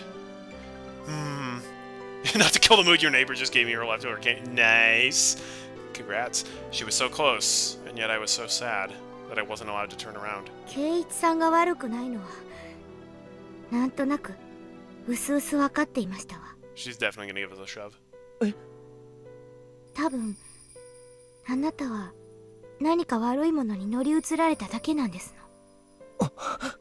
She sees our reptile eyes. さっきまでは圭一さんが殺人鬼なんだと思ってたけど、私、あなたの目を見ていたら。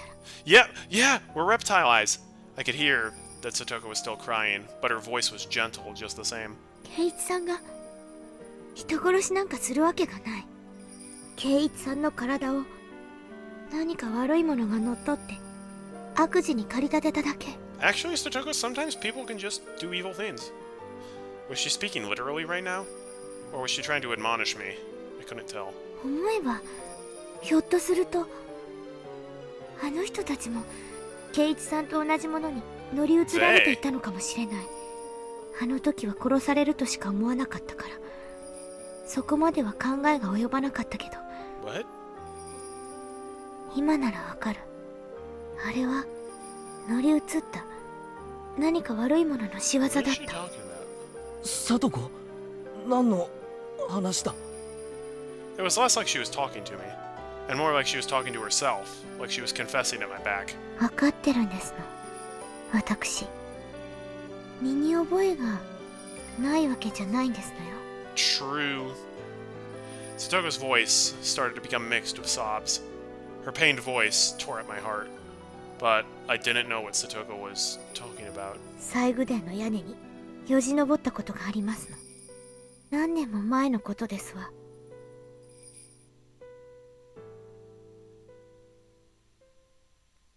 Flashback? This late? Once, when Satoko was playing hide-and-seek at the shrine grounds, she climbed onto the roof of the storehouse for ritual implements, which everyone said not to go near, and hid. Then Satoko saw she could get in through a window meant for ventilation. For Satoko, the word curse was plenty scary, but she was more curious about what was inside the unknown storehouse. She removed the grating on the window, which was already hanging off, slid her small body into it, and climbed down inside. Didn't we see an event like that in Chapter 2, and we're like, we couldn't get through that, but maybe, like, Rika or Satoko could? It was too dark to see much, but after descending, she realized just how high up she'd been. Despite the darkness, she could see a few things around her thanks to the faint light coming in through the air window. And to her disappointment, it was just a regular old storehouse. She tried to leave, but the door was locked up tight from the outside, and it was made not to open from within. She would have to go back through the ventilation window she'd come from. But the window was high up on the wall, and there was no way she would have been able to climb back up. Satoko desperately tried not to cry, and racked her brain thinking of a way to get up there. There was a lot of bird cage-looking things hanging by chains from the ceiling. She took the hanging chains and strung them along the wall. If she climbed up the bundle of chains, she might be able to manage to climb up to the ventilation window. There was nothing else she could do, so she had to try. And try she did. It was dark and creepy, and she didn't want to stay there forever. The more she thought about that, the more she panicked. She climbed the bundle of chains. Satoko could hear the clunks and clangs of everything creaking under her weight. And then, just as her hand reached the window, one of the metal fixtures she'd used to stick the chains on the wall flew off, and all the chains began to pull loudly and furiously every which way. Spurred on by the sounds behind her, she managed to get back onto the roof from the window. Because of the weight of the falling bundle of chains, the other fixtures broke. And then one of the big bird cages hanging from the ceiling fell to the floor with a huge noise. Under it was an image of Oyashiro-sama, his vessel, and the cage took off one of the arms, then trapped under some other implements beneath it. It didn't take very long for her to grow scared of what she'd done. The deafening noise could be heard from the rest of the shrine grounds. A few other children heard it and gathered around. And, of course, Rika was one of them. Then, Rika's father, the shrine's priest, with an angry look ran over. And then, as for what happened next, it was painful to remember. The only one who knew where Rika's parents kept the key to the ritual storehouse was Rika. So, he scolded her, saying that this happened because Rika pulled a prank and hid me there. He was very angry and menacing. Just looking at him was enough to frighten anyone. Uh-oh, that's not good. He exposed Rika's back, took a strangely shaped ritual cane or something, and struck her with it several times. Wow, alright! Rika's words at the time. It wasn't me, it wasn't me. I'm sorry, I'm sorry. That pitiful voice, I still can't get it out of my head. I should have said it was me. I should have said so, to save my best friend from that false accusation, without being afraid of Rika's father's terrible temper. Rika gritted her teeth and cried at the crime she didn't remember doing. Ever since then, the world had been strange. わかってるんですの、私には。これは、お社様のたたりだって。あの時、西宮殿を怪我して、親友を見捨てた私への天罰だって。お社様のたたり。父も母も、濁流に消えた。意地悪だったおばも死んだけど、誰よりも私を可愛がってくれたニーニーも、私を捨てて家出してしまった。そして圭一さんが転校してきて、やっと楽しい毎日が戻ってきたと思ったのに、今度は圭一さんが取りつかれて、リカも殺されて。聞いたの私。お社様は本当にたたりをなすときは本人をすぐに殺さないんだって。親しい人から順に殺して、みんな殺してから最後に殺すんだって。だから圭一さんもたたりにやられて。きっと今度はレナさんやミオンさんがたたられてしまうんですわ。そして殺したり殺されたり。もうい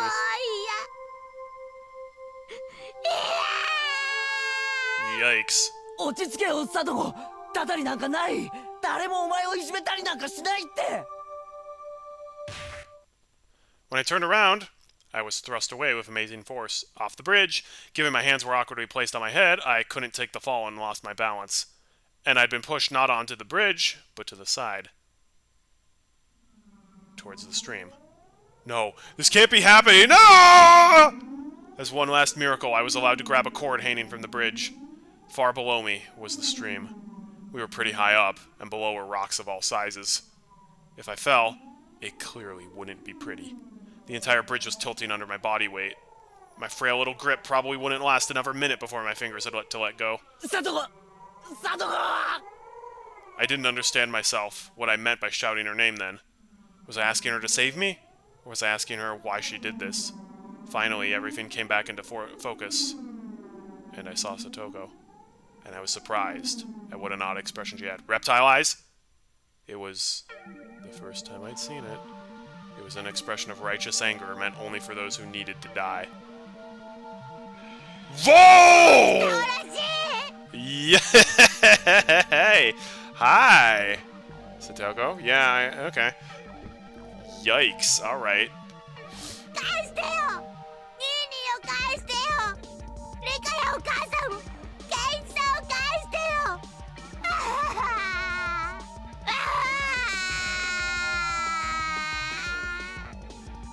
As she screamed, she jerked the bridge to and fro. She didn't have to do that. I was going to fall anyway. I feel like I can't use any of these as thumbnails because I don't want to put outright spoilers in the thumbnails. Just gonna have to be the suspension bridge.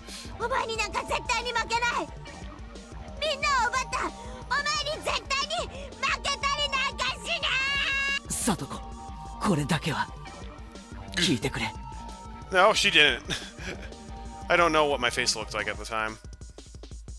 But it seemed like it was enough to quell Satoko's agitation. 俺のしたことは確かに褒められるものじゃない。いや、いけないことだったかもしれない。だけど、お前に幸せになってほしくってしたことだったんだ。それだけは信じてくれ。こいつ最後の最後でケイイチさんのふりを。Oh, she thinks we're fake Ichi. Satoko didn't seem to have any more desire to listen to what I had to say. And for that to happen at the very end like this was tragic. Isn't she like dying of heat stroke right now, by the way? Have we forgotten this? お前に褒められたくてやったわけじゃなかった。お前に幸せになってさえもらえればよかった。俺たちはダメなんだ。お前が笑っていないとダメなんだ。だから俺が消えたら Kiichi's remarkably calm about his impending doom. 俺が死ぬことで新しい生活を迎えたなら Yeah, the music has been phenomenal. 笑ってくれ。それだけ約束してくれないか。喋るな。ケイイチさんの口調で喋るな。もちろん落ちてしまえ。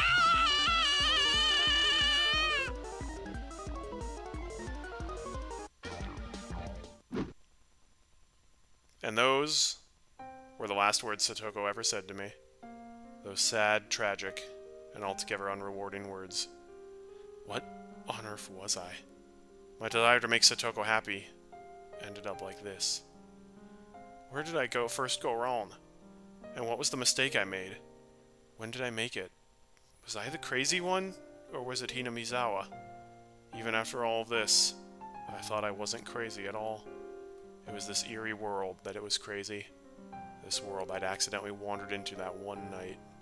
Because that fun world, where I never doubted all the crazy times we had as a club, would go on forever. It couldn't possibly have transformed into such an abnormal world. That fun world wouldn't have ever ended like this, with Satoko pushing me to my death. In the end, I was going to be swallowed up by this crazy world and disappear. No, I'd probably already disappeared. Yes, probably. On the night of Watanagashi, I'm sure that in the world I really belonged to, I had vanished that night and everyone was worried. It was laughable that I had taken this long to figure out I wasn't around anymore. Oyashiro-sama's curse on that 5th year was Satoko's uncle dying and me disappearing. In the real world, Satoko had already been freed. Maybe my friends were all lamenting my disappearance and valiantly trying to get back on their feet. And even though they were down to 4 people, the club would reopen and they would have a good time without me, waiting for the day that I would come back. I'm sorry, everyone. I couldn't come back home. But this is what I wished for. It was my wish for Satoko's smile, and my duty as her Nini. At this point, there will be nobody left to torture you. Because Satoshi and I, it took 2 years, but we succeeded.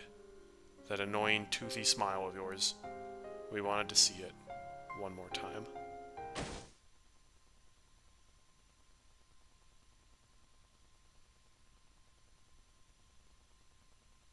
My pain wasn't gentle or merciful. It was a sharp pain, violent, powerful, and ruthless. What little compassion I had receded in the span of a moment. And now, I could die. I could say goodbye to this insane world. Farewell, crazed Hinamizawa. Thanks for giving me the psychic power to kill people whenever I wanted. If you still allow it, I'll wish for one last thing. The death of this very world, of this crazed Hinamizawa, so that nobody would ever have to find themselves lost here again.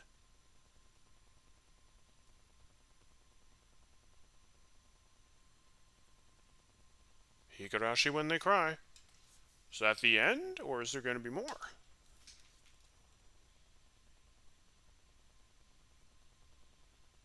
New tips acquired. Research notes number 2.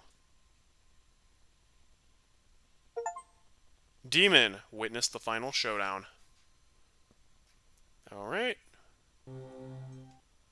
Let's see the research notes. Oyashiro-sama. Nobody really knows what characters to use to write Oyashiro-sama. Knowing this is hard, partly because, depending on the time period, he has been called with various titles, with subtle changes to his name, and nobody knows the real one. The only thing all time periods agree on is that the 4 syllables O, Ya, Shi, and Ro are always used.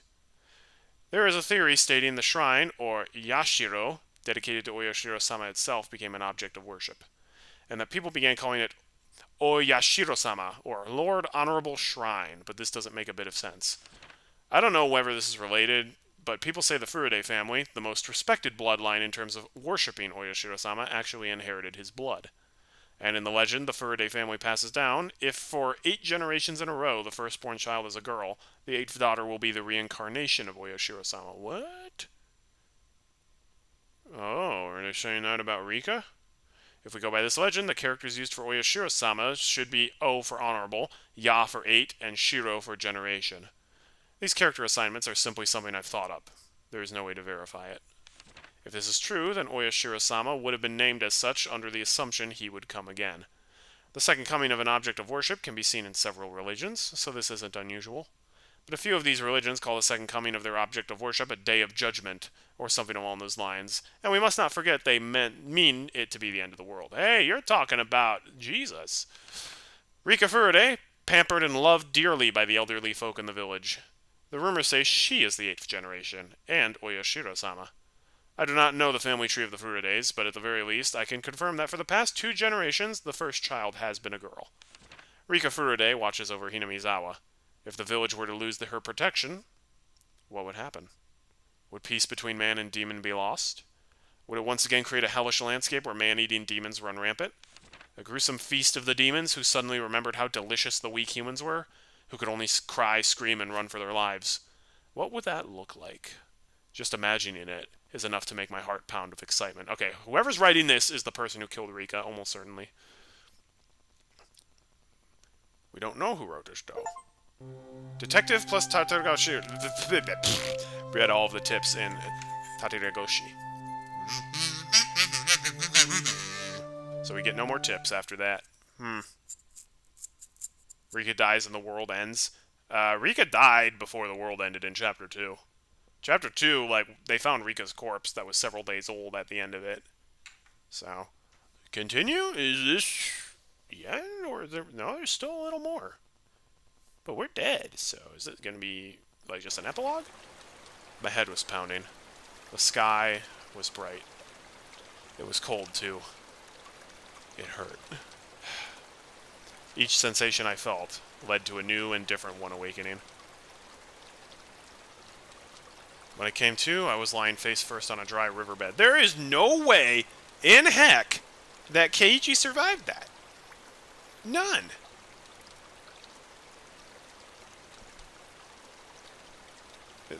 That's Takano writing. I don't know if that's Takano writing. I don't think they've ever confirmed that. It could be. A few body parts hurt a lot. The skin over a bunch of my joints was torn, turned blue or red or oozing blood. I could tell it was my bones that were in pain from the agony I felt whenever I moved. I looked up and saw how high the bridge from which I had fallen was. Considering I dropped from there, it was a miracle that I could open my eyes again. Right next to me was a broken upside-down car seat, which I guess some pranksters had brought here. Maybe this thing had been conveniently lying right under me, allowing me to escape instant death. Well, isn't that lucky? Miraculous. Of course, I didn't know whether this miracle was fortunate or unfortunate. I'd failed to die, and now I was still stuck in this insane world. How long had I been unconscious for? The sun was high in the sky, so it looked like only 1 or 2 hours had passed. But my body's sluggishness didn't make it feel at all like it was so short a time had gone by. Mentally, I'd felt like I'd been asleep here for a decade.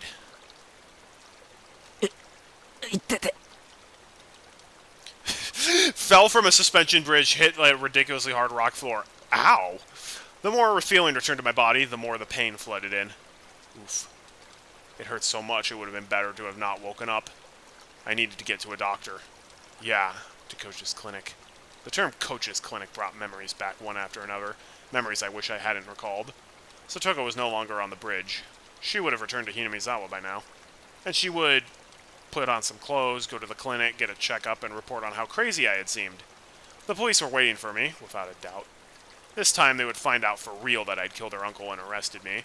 Or would they just send me to a mental institution like I thought they might? Still, I didn't care which it was. Please, someone stop all this pain. You can boil me or cook me after that, whatever you want. I began to walk unsteadily, just limping around. How was he able to walk after that? Literally the one time him screaming would make sense. He's not screaming. Yeah, presumably he does. Yeah, presumably he doesn't have the capability of screaming. I went downstream and then through an animal trail-like path in the woods. I walked haphazardly, searching for a path I knew. Eventually, I finally came across a familiar road and set off towards the clinic. Not to my house, but to the clinic, which had treated me like a lunatic. It was hot and humid. There was no wind and the air was stagnant. For a while now, I'd been smelling the terrible stench of burned eggs, and it made my face scrunch up. And then, at last, I noticed something. I couldn't hear any cicadas. It was the first time I'd heard Hinamizawa be so utterly silent. When I thought back, it seemed like birds had always chirped in the morning, cicadas always cried loudly in the afternoon, and Higurashi always rose up in the chorus in evening. Always something to hear. I couldn't hear a single insect.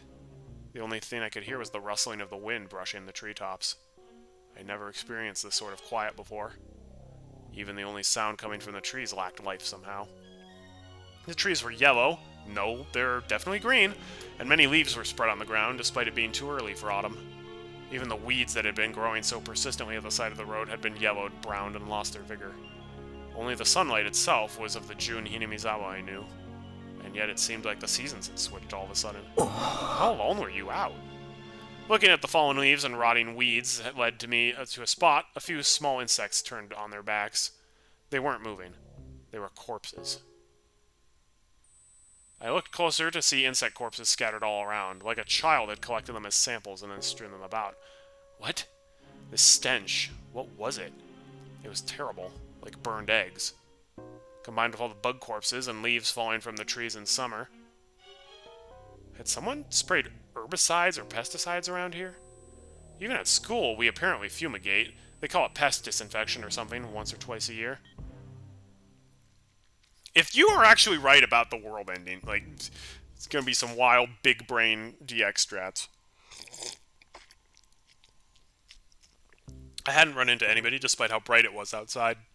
It was mid-afternoon, and yet it felt like I was sauntering about at midnight. Well, with this smell, nobody would be walking around outside. Just what was this, anyway? There was no sound, no noise, not even a breath. Hinamizawa was silent. Man, that would be creepy. That would be like a liminal space right there. Oh no, Thanos snapped everyone, including the cicadas. The school would come into view right after turning this corner. And yet I couldn't hear any commotion at all. None of the shouts or grunts of the children always made. It was simply quiet. Just as pretending to ignore the silence had grown intolerable, I saw the school. And finally I heard something. It was the sound of a few trucks. There were a few very tall trucks parked in the schoolyard idling. About 10 workers in raincoats were unloading things from their trunks. It was hot and humid even in my casual clothing. I couldn't imagine how unbearable that must have been. Then I remembered. Our school was rented from the Forest Service office building, wasn't it? It wasn't strange at all for Forest Service trucks to be doing some kind of work in the schoolyard. Besides, what did forest rangers do anyway? I felt bad for them having to work in such heat, and with such a stench about. They were taking colorful cargo out of the truck and lining it up in the schoolyard. They were containers, fairly large ones, inside multicolored patchwork bags. Heavy, too. They were being carried in pairs. They lined them up very neatly, like tuna at a riverside fish market. Several, dozens, hundreds of tuna were completely filling the fairly wide schoolyard up. I forgot my pain for a little while, captivated by this big forest ranger job I'd never seen before. How do you just forget about the pain after falling off a bridge? As I stood there, watching in a daze, the people in raincoats working on the other side noticed me. One of them pointed me out, and they shouted a few things back and forth. I thought they might yell at me for getting in their way, so I decided to leave post-haste. But then, 2 trucks drove up behind me. I stepped aside and they entered the schoolyard. Sheets covering their trucks, I could tell they were completely full. As they passed, there was an awful smell that made me want to choke. It wasn't the same burned egg smell as before, but an even worse one, like rotten crab meat. What on earth was it? I'd been enshrouded in one terrible stench after another all day. Then, certain white letters emblazoned on the side of the passing trucks caught my eye. Like I said, he would probably not wake up if the pain was too big, yeah. Ground Self-Defense Forces. What? Self-Defense Forces? Like the army? Why was the army in the schoolyard? Oi, Kimi. どこから入ってきた? Suddenly, someone slapped me on the shoulders from behind. I turned around, and a canopied SDF Jeep was parked there. Sarge, what are you doing here? This SDF person had on a green raincoat and a gas mask like in the movies. Oh, sweet. Carrying a compressed air cylinder. He didn't look normal. There wasn't an inch of exposed skin anywhere. どこから入ってきた? When I tried to talk, I stretched a wound on my head. It made the SDF people exchange glances. I couldn't see their faces through their masks, but they seemed surprised. 君はひなみ様の住民か? 住所と名前は言えるか? 一応ここに住んでますけど。 I sort of live here. I haven't been home in a while. 名前は前原 I love how his parents are 圭一 just です。 totally oblivious to all of this. I have not played any Persona game, no. あ、住所は獅子骨市ひなみ沢村。 My address is boop! After seeing me tell them my name and address without hesitation, one of the SDF people watching from the Jeep started talking into a radio. 本部、応答願います。本部、応答願います。 Why are there all these military 402 people 生 here? 存者発見。 Survivor? There is no way. There is no way DX 繰 called り返 this す。 again. 402生存者発見。場所は営林署入り口前。 Or is it just like everyone died of random stuff and they thought it was a disaster? 生存者は健在。 Ish! 全身に外傷を認められるも自立歩行可能。これより保護し本部へ送致します。 I was prepared to go along with the police, but the SDF? I couldn't help but think it seemed a bit much. They urged me into the back of the Jeep, and then they told me to put on this gigantic gas mask. I did so, and one of the troops fiddled around with it, strapping it tightly to me. It was heavy, hard to see out of, hot, and difficult to breathe. What the heck? If everyone's wearing a gas mask, like, is there radiation stuff happening? Or are they fumigating the place? Like, what the heck? So just looking at a world through the lenses, it made me lose my sense of reality. Yeah, you lost it a long time ago, pal. My breathing sounded like some giant monster through the mask. At this point, I had no idea what was happening.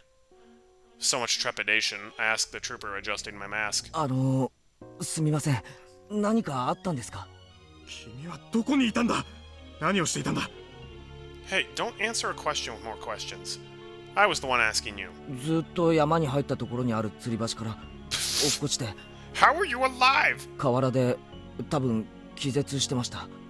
今日が何曜日かもよくわからないです。今日は昭和58年の6月22日。水曜日だ。 That surprised me. Satoka pushed me off the bridge on Tuesday, the 21st. Oh, we were out for a full day. That meant I'd been asleep on that riverbed for an entire day. 改めて聞きますけど、何があったんですか? なんで自衛隊が来てるんです? 何かの訓練ですか? Had my question been that difficult for him? None of the troopers would answer me. The one in the driver's seat talking on his own radio turned on the vehicles. He turned the dial and some broadcast station or another came on. I started to listen to the voice of a radio announcer I was familiar with. より首相官邸で行われました。記者団からの自衛隊の災害出動が迅速に行われなかったことが前例のない未曾有の大災害に直結したのではないかとの質問に対し、奥野官房長官は次のようにコメントしました。でありまして、県知事からの派遣要請を受けて迅速に対応したものと思っております。とこのように述べ、要請を受けてからの自衛隊の出動は迅速であった。むしろ県側の事態把握に遅れがあった可能性を示唆しました。そもそも自衛隊の派遣を要請した県知事は、災害発生から前例のない大災害であることをいつ認識できたのか、そして災害派遣要請までにいわゆるお役所的なロスタイムが生じ、被害の拡大を招いたのではないか、今後の究明が待たれています。首相官邸より報道部の尾形記者がお送りしました。さて、ここでもう一度災害発生からの行政の対応を振り返ります。No, you take it. We still haven't gotten confirmation. Or no, wait, did we get confirmation Uisi died? We can infer. In the middle of the night between June 21st and June 22nd, a large-scale disaster broke out in Hinamizawa village, Shishibone. The details have not yet been investigated, but there was an eruption of volcanic gas from somewhere in the Hinamizawa area. Oh no, toxic gas?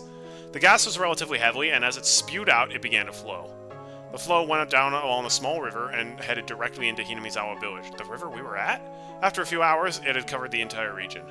It happened in the middle of the night, 2 a.m. to 4 a.m. Every home and household in the village was afflicted.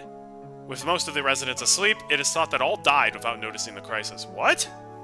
The catastrophe striking in the middle of the night caused its detection to come too late. How the heck did we survive then? But there was still one small opportunity to have noticed it. 3 a.m. A news dealer's shop in Okinomiya sent a vehicle carrying the morning newspaper to its branch office in Hinamizawa. Usually the shop will be contacted upon the vehicle's arrival, but this morning that didn't happen. The news dealer's shop made repeated calls, but got no response. The shopkeeper sent his eldest son to check on things, but they lost contact with him as well. 非常に悔やまれています。この時点で警察か消防への連絡があったなら、事態はもっと改善されていた可能性が高いでしょう。少なくとも村全滅という惨劇は免れた可能性があります。6 a.m. Residents in areas in the same region began continuously calling 119 to report the smell of rotten eggs, dizziness, nausea, and headaches. The fire department received the same reports, all from the same confined region. They speculated a truck loaded with chemicals may have gotten into an accident and reported it to the local police. Oh, was that the one that took out Uisi's truck? 6:30 a.m. Contact was lost with a patrol car on duty in the Hinamizawa area after the officer reported the smell of rotten eggs. It was Uisi! He crashed into it! The local police considered the possibility of a large-scale disaster involving highly lethal gas and reported it to the prefecture and prefectural police at 7:15 a.m. 8 a.m. The governor was traveling to nearby prefectures for inspection, so in accordance with regulations, the prefectural environmental disaster prevention chief was provisionally escalated to Director General and set up a disaster countermeasures office. However, without contacting the governor, the countermeasures came too late. 近年、市民団体によって指摘されていますが、議員待遇者との視察旅行は完全に親睦を目的にしたもので、主演三昧だと噂されています。近い筋の話では、知事は徹夜で飲んだくれて、泥酔状態で就寝していたそうです。環境部長から電話があった時も泥酔していて、全く取り合ってもらえなかったのだそうです。And so the authorities, in the hour or so it took for the governor to grasp the situation and sober up, did nothing but accumulate information. 知事は言うに及びませんが、知事不在時には本部長を務めることになる環境部長にも怠慢の責任が問われるでしょう。また、県としても大災害を想定したマニュアルが用意されておらず、対応が常に後手に回ってしまったのが致命的でした。9:12 a.m. On the advice of the prefectural police, the governor requested a disaster relief mission from the SDF. By the time the chemical defense unit, equipped with protective equipment, arrived on the scene, 8 hours had already passed since the incident's outbreak. とにかく深夜の就寝中というのが不運でした。同じ災害でも日中に起こっていれば Does this mean the only two survivors are Keiichi and Shion? Because Shion doesn't live in Hinamizawa? Is that what we're getting at here? This is gonna end with Shion being like, "Hi." That's what you get for making fun of Satoshi. I didn't do that though.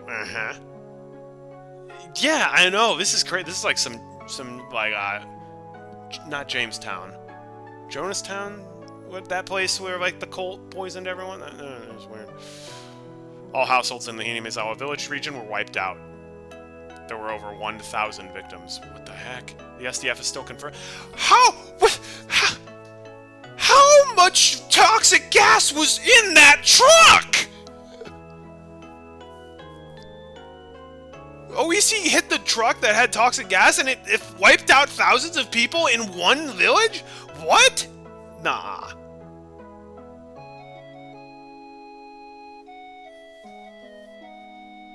I don't buy this. The SDF is confirming the situation on the ground, but the results predicted to only increase that number. スタジオにはゲストとして火山性の災害にお詳しい地学博士の藤原先生にお越しいただいております。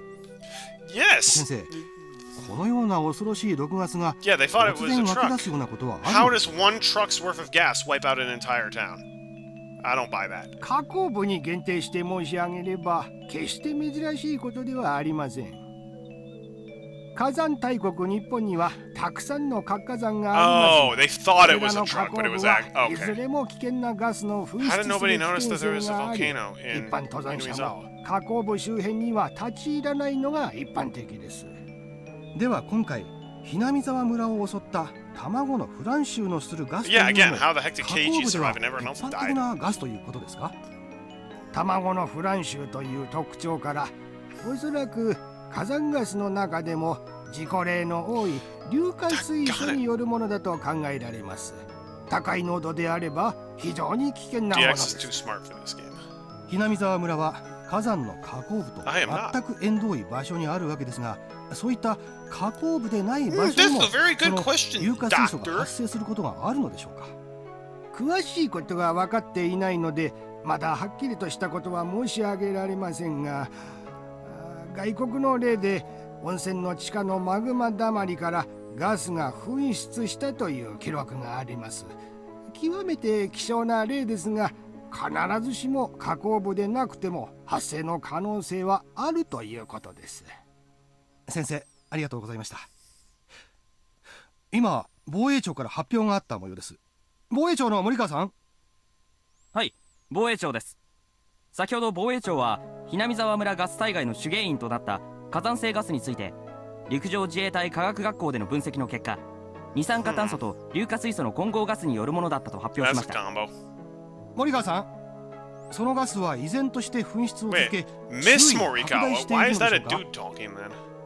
現在ひなみ沢村で救助活動に入っている自衛隊第9師団の報告として、ガスの濃度は徐々に薄まりつつある。これ以上ですが、依然ひなみ沢村地区は危険な状態にあることには変わりなく、今後も注意深く監視を続ける必要があるようです。防衛庁から報道部の森川記者がお伝えしました。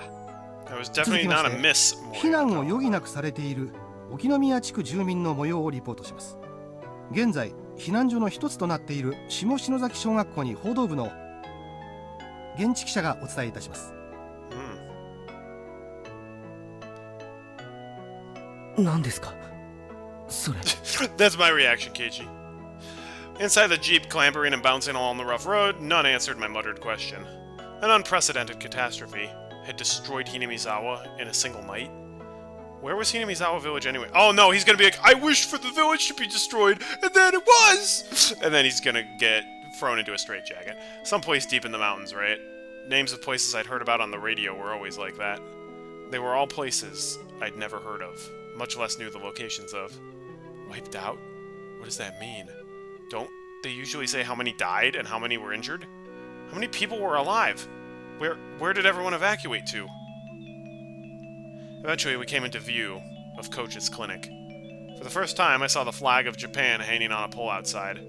Japan's circular sun hung down as though exhausted. Many SDF tents had been set up in the clinic's big parking lot, and many strict security vehicles were parked there as well.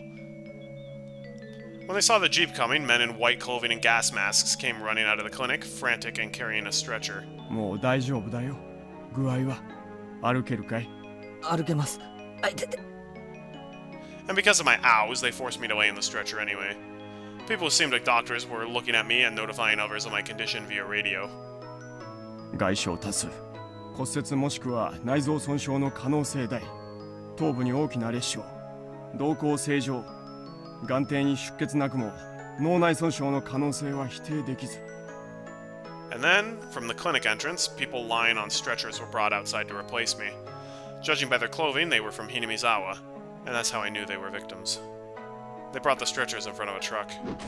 Two troops, holding shoulders and legs, were like some kind of baggage, picked them up and threw them into the truck. Or the trunk.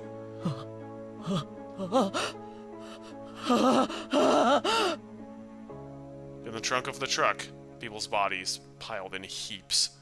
They were just like baggage, and that told me they were already nothing but shells. At that moment, I remembered all those colorful sacks filling the trunks, and them, lined up in the schoolyard like a fish market. Hundreds of empty shells. Corpses. Corpses. Corpses. Corpses. Corpses. Corpses. Corpses. Okay, you don't have to say it 20 freaking times! バカ！犠牲者を粗末に扱うな。彼は村の住民だぞ。 The troops carrying the sacks answered with a humble salute. The world didn't need this insane variation of Hinamizawa. My final wish. Again, it was granted. He's gonna wish for him to die. I didn't understand anything anymore. None of it mattered. I wished, I cursed, and then it happened the next day. Then please, tomorrow morning, let me die. That insane night. It's still going on. Please, please end it already. Called it. 5 seconds before it actually happened. おい、意識が損失したぞ。患者の名前を呼びかけろ。早く。前原君、聞こえるかい？ That's a shout. 聞こえるなら瞬きでいいからしてくれ。前原君、前原君、前原君。 Suddenly, the world didn't matter to me anymore. I wasn't interested in their cries. 呼吸が停止したぞ。気道確保。人工呼吸。絶対に生かせ。畜生。畜生。もうこれ以上死者はごめんだぞ。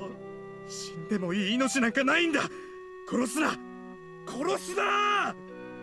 I could hear the voice of a man crying and screaming in my ears. Nobody deserves to die. Those words came from his heart. They were so commonplace, and they soaked into my heart too. Maybe it was a mistake to take someone's life, even if it was to save Satoko. If this is the price I had to pay, this horrible tragedy, then this is a little much, Oyashiro-sama. Why? Why did you never punish me? Come to think of it, Satoko said something. Oyashiro-sama's actual curse never goes for the target at first, but kills everyone they love before that. Oyashiro-sama's curse. It was a convenient excuse that I told myself at the very end that it wasn't my curse that destroyed it, but Oyashiro-sama's. Given that I was in a stretcher, this next bit might have been a bit more obvious. But last of all, I realized one thing. Yeah. Today, I had not heard those footsteps following me. Even once. And now, I was liberated. As the cries of the Higurashi, I couldn't have been hearing, filled the mind. Their tearful ensemble was the only funeral march I had. Liberation escaped at last. Oh, man. June 22nd, 1983, early morning. Hey, Hyper Gamer. Yeah, you're welcome. A widespread disaster occurred in the Hinamizawa village, Shishibone, the redacted prefecture. Volcanic gas, carbon dioxide and hydrogen sulfide erupted from the Onagafuchi swamp, one of the Hinamizawa area's water sources, and spread throughout the entire village. Is that because we threw the motorcycle in? Wait, is that because we threw the motorcycle in? There were 1,200 victims. 20 have gone missing. The catastrophe was unprecedented, forcing local governments to evacuate approximately 600,000 people. According to later investigations, magma pools and hot springs were uncovered directly under Onagafuchi swamp, and the gas that gushed from it was determined to be the cause of the disaster. In addition, directly after the incident broke out, many came forth claiming this disaster was a curse based in Hinamizawa village legends, first sparking a wave of chaos. There were apparently local legends of a curse spreading to miasma, destroying the village. And some scholars believe a similar gas disaster may have happened in the past and remain part of these legends. More extreme periodicals suggested this was an extension of the string of freak death incidents that had been happening in the recent years in Hinamizawa Village, stirring interest in theories about this curse of Oyashiro-sama. In addition, relatives of those in Hinamizawa Village who had escaped the disaster complained of sickness afterwards and were hospitalized. Some of them even died of unknown causes, further encouraging such extreme opinions. On top of that, several relatives professing to be possessed by Oyashiro-sama's curse committed suicide in strange ways, and the impact the disaster has had on the entire nation can no longer be ignored. Wild visions of terrible toxic gas sneaking around in the middle of the night, killing people spilled across the country, causing a steady stream of people complaining of insomnia, difficulty breathing, headache, dizziness, etc.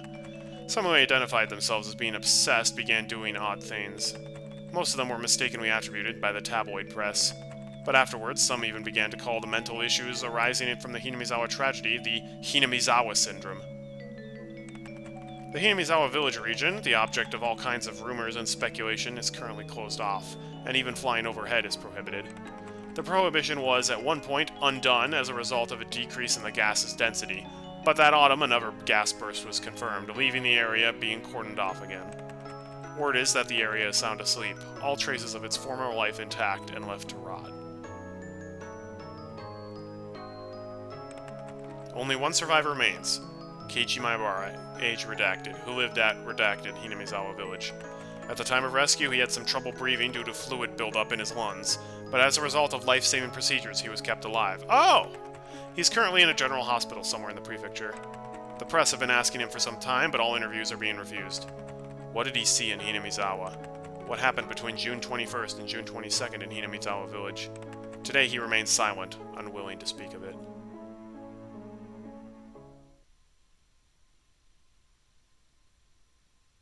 Great Hinamizawa disaster and memoriam list. Jiro Tomatake? Possibly committed suicide. Investigation. Mio Takano strangled to death in the mountains. Body was burnt to a crisp. Uisi went missing during an investigation. Investigation continues. Katsuya went missing during an investigation. Investigation continues. Irie committed suicide. Furude possibly murdered? How is that not a murder? The Reina died. So did Mion. So did Oriol. So did Satoko. So did Teppei. Teppei went missing on the 26th. Wait, he didn't die? What? Yeah, this is going too fast. Hang on. No! Teacher died! No! No! That teacher. Oh, I saw that, Teppei. He disappeared on the 22nd. Not when on the... What? Okay, well that just blows all of my things I thought I knew as fact out of the water. So he was still alive somehow.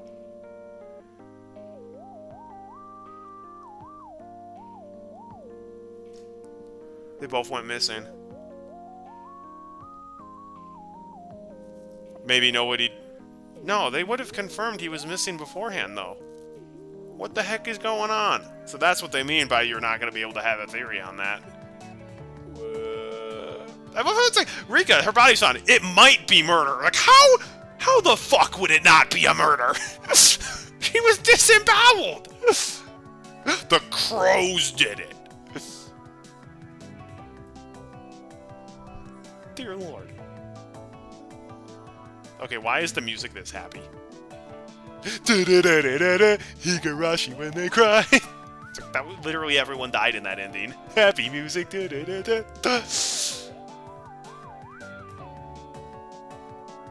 Shion survived but committed suicide at the hospital.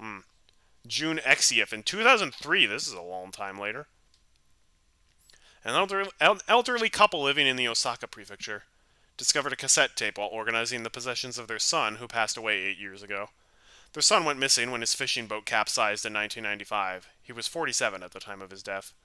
8 years later, in 2003, they had begun to organize their son's remains in order to organize their minds, and they came across the cassette tape in question. From 1975 to 1989, the deceased had experimented working as a journalist for a photography periodical, and this tape is thought to have been created during that time. The label on the tape read, 11/28/1983, Keiichi Maebara. It is thought that the tape was recorded during an interview with Keiichi Maebara, the only survivor of the Great Hinamizawa disaster that occurred in June of 1983. As the only person who lived through the disaster on the night of the June 21st, shrouded in mystery, many interested parties attempted to question him, but he never once spoke physically to anyone in a public place. Therefore, this tape caused quite a stir, possibly being of extremely high value. Wait, so his parents survived too? なんだか録音されてると思うとすごく喋りにくいですね。気にしない気にしない。ほら、こうすれば録音してるのも気にならないでしょ。 After this, the sound quality dramatically decreases. Did he cover the recording device with something? じゃあ始めるね。まず最初の Parents of the journalist, not parents of... Yeah, okay. 圭一君はあの大災害の夜どこに？神社から裏に抜けてずっと林道を進んで吊り橋があるんですよ。 It says parents died, okay. The deceased list went too fast for me to be able to read it all and process it and talk about it, so... 山に入る少し前にそこから落ちて気を失ってました。それは大災害の夜、つまり21日から22日にかけての深夜のこと？いいえ、21日の火曜日の朝です。それで次の日の昼間に目を覚ましたわけですから、1日半はそこで気を失ってたと思います。I still have no idea how he didn't die. どうしてそんなところに？誰もが持つ疑問だけど、当日は平日で、しかも落ちた橋は君の家と学校からは大きく離れているよね。ザックバランに行って、君が大災害の発生を事前に知っていて、村から逃げる途中に、There's no need for that. I've streaming this. I have the stream VOD on YouTube, and I also have the recording too. So like, I can always just look back myself. There's no need for that. 冗談じゃないです。勝手なことを言わないでください。私も随分ひどい言い分だと思うよ。気を悪くしないでね。さて、次に圭一君が落ちたという吊り橋なんだけど、地図で言うとここだよね。神社の裏から林道を抜けて至る吊り橋というのは。多分、俺もあんまり行かないところなので自信はないですが。そんなに行かないところにどうして平日の朝に行ったのか。That's a fair question. 疑問は尽きないけどな。You got 20 hours? それで、この君が気絶していたという河原なんだけど、実はそれはありえないという噂は知っているかい？ありえない。また、ありえないですか。また、まだ。For a little while, Keiichi Maibara mutters the word impossible several times. どうしてありえないと？火山ガスが発生したのは鬼ヶ淵という沼なのは知ってるよね。If that volcanic gas occurred because we pushed the motorcycle in and that's why it didn't happen in the other two chapters, that would be incredible. それで学者の先生が緻密な模型を使ってシミュレーションをしたら、例の火山ガスってのは空気よりも重いらしくて、地形に沿って低いところへ低いところへ流れ込む水みたいな性質があるんだってさ。それで発生源の鬼ヶ淵沼からそういうガスが噴出し、どれくらいの時間をかけて村を覆うのか実験がされたんだ。そしたらさ、君が気絶していたという河原、流れ込むんだよ、ガスが。Yeah, exactly. よく言ってる意味がわからないんですね。つまり、君が本当にこの河原で気絶していたなら、君は丸一晩、猛毒の火山ガスの中にいたことになるんだ。だからつまり、君がここで気絶をしていた可能性は否定されたわけさ。もっとざっくばらんに言うよ。私はね、君が嘘をついているんじゃないかなって思うんだ。君は大災害の時、安全なところに身を潜めていて、ガスが薄れた頃合いを見計らって村に現れて自衛隊の人に保護された。どうかな？図星かな？ For a short time, the journalist presses Keiichi Maibara fervor in a teasing way, but all that can be heard are heavy sighs. 別に仮にそうだったとしても、俺は今更驚きませんけどね。驚かないとはどういう意味だい？ Was this recording really taken of Keiichi Maibara? Some harbor suspicions. ありえないって。あのひなみ沢ではありえないことなんていくらでも起こるんです。死んだはずの人が生きてる。そんなこと珍しいことじゃないんです。And he wonders why people think he should be in a mental ward. まさか俺自身が死んだはずなのに生きているってやつを立証しようとはね。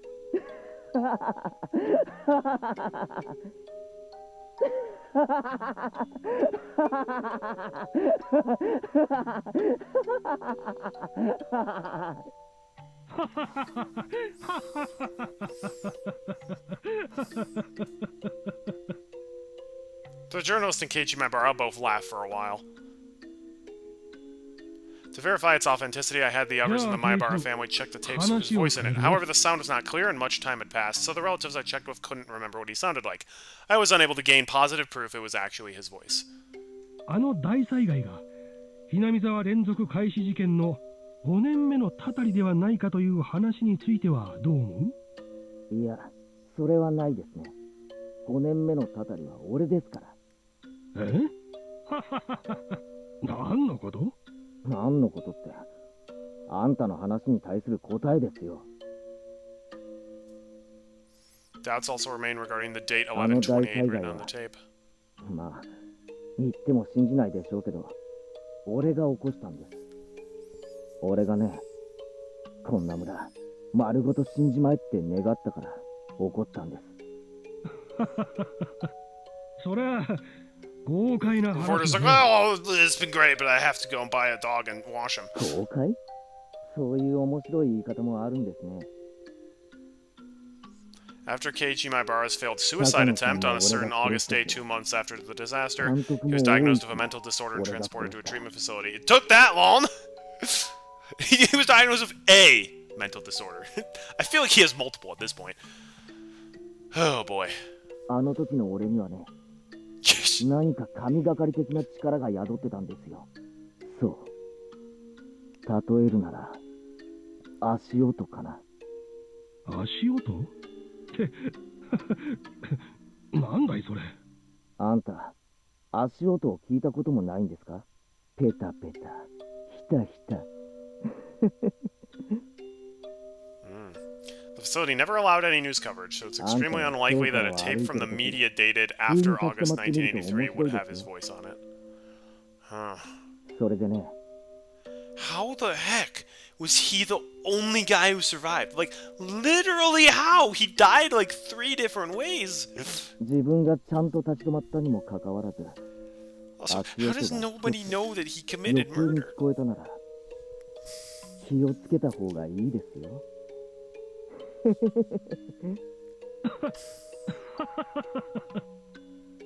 そうだね。気をつけるようにするよ。Because it's a scoop, that's why. そんなに俺、面白いこと話してますか？ However, the reporter had been criticized for his forceful methods of collecting data while he was active, so there is a possibility that he broke into the facility and forced Keiichi Maibara to talk. Oh! Go! Wow, great. Fantastic. Because his body was never found. That's right. That's true.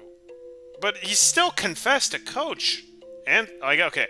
So Toko, she disappeared before anyone could find her. Okay. But he told Coach, he's like, I murdered this guy. And then Coach was on the phone with Uisi. He would have told Uisi that, like, hey, he confessed to the crime. Even if Uisi didn't find the body, he's still gonna be like, hey, I'm gonna take you down to the station, we're gonna have a chat. But he's just like, nah, Coach is probably lying. Wouldn't be the first time. 監督と同じだ。Uh-oh. 俺のことを同情したり、話を聞いたりしてるふりをしながら。そんなことはないよ。いや、俺にはわかるんです。あんたの目は監督と同じだ。Is this truly Keiichi Maibara's voice? The authenticity in this recording is still wrapped in mystery. だから俺にはもう、あんな恐ろしい力は残ってないだろうけど、今ここでもう一度、あんたの That's when you end the interview. Joe Rogan ain't putting up with that. 俺に不愉快な話ばかりをするあんたの死を。そうだな。今回は一つ I am the 死に death 方も note. 決めてみようかな。高野さんは焼け死にだったから。じゃああんたは逆に水だ。 Okay, you're gonna tell this guy to drown. 水に溺れて死ぬってのはどうだ。 And then his boat capsized. This is not real. 15 years after the tape was created, the reporter, just as Keiichi Maibara had predicted, died in an accident 次 out の on 朝 sea. までには必ず死んでる。さてあんたは何日後に水で死ぬかな。 This is disturbing. Oh, farts!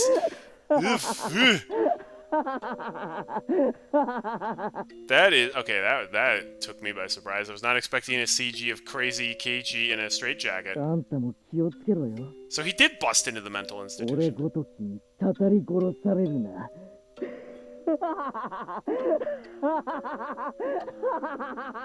Yikes! Most sane 4chan user. Honestly. I don't blame him for that. It's still creepy.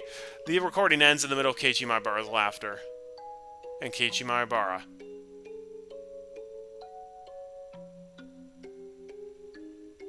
Late on the night of 11/30/1983, 2 days after the interview, he suddenly died from a high fever, cause unknown. Records remain of the strange words he kept giving after pressing the call button the day before he died. An extra set of footsteps. Oh. また一つ余計に。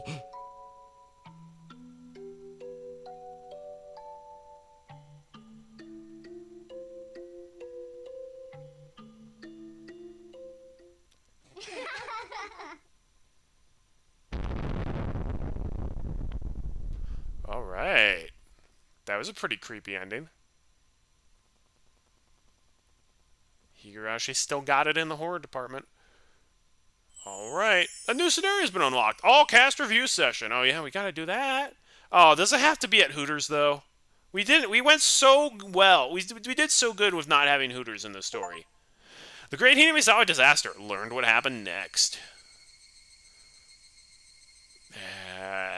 Hey, mister, welcome to the stream. I'll be doing it when I be doing it. Enough said. Let's go to extras. Hey, now, we're not done yet. We're doing an all-cast review session. I missed the first one, but we're going to do the others. この度も日暮の泣く頃に水たたり殺しを最後までお楽しみいただき誠にありがとうございました。これまでのシナリオとは少し違う雰囲気でお送りしましたがいかがだったでしょうか。 Moral of the story, don't wish for fans that are stupid. お楽しみいただけたなら幸いです。 You. Why are you here? 今回も胸のすくようなバッドエンドだったわね。私個人としては大災害が実際に起こった時の惨劇の描写も欲しかったところだけど。 If you're into that kind of thing, you're み on ん the なの wrong 感想 website. も同じかしら。そんなわけありませんでしたよ。またしても大バッドエンド。 That actually, I think, was the worst ending out of all of them. It's really sad that the best ending has been Chapter 1, where Keiichi did home run contest with Miona and Rena. あれれバッドエンドって割にはみーちゃんは楽しそうだね。っていうかもう笑うしかないって Why のが did you 本音 make で a しょうね。 5-minute cameo in here, say some ominous stuff, and then never appear again? なははは毎回嫌な割り方がエスカレートすると思ったらとうとうここまで行き着いちゃったわけで What's すか Chapter ら 4's ending ね gonna be? The solar system collapsing? みんな仲良しで死んじゃったのですよ。仲良しなのです。ニパ You're remarkably chipper for someone who got disemboweled here, Rika. そういう見方もあるのかな。 Hey, bro. 毎回死んでる僕はもうごめんだな。just once, I'd like to live till the end. たまには死なずにエンドを迎えたいね。 Well, you're gonna have to talk to your girlfriend about that one. 富武さんって時報みたいな役割なんですよね。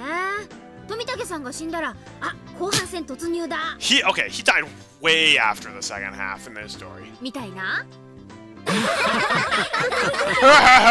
Funny. さて、ではここで今回の会合に改めてご参加いただく皆さんです。 There was one. His name was 拍 Coach. 手でお迎えください。まずは監督こと入江京介さん。 Oh, and Tepe, I ご guess. 紹介に預かりまして光栄です。 Hey, it's me, Coach. I look weird in this art style. どうもどうも。脇役だったわけですが、トータルで見てみてかなり美味しい役だったなぁなんて思ってます。That means he's gonna come back in future chapters. 本当ですわね。脇役にしては出番もセリフも多すぎで、しかもキャラが強すぎましたよ。今後どれだけ出番があるかは分かりませんが、その説は I'll 応 root for 援 you よ if ろ you しくお願 promise い to し stop ます saying creepy ね。 perverted things about young kids.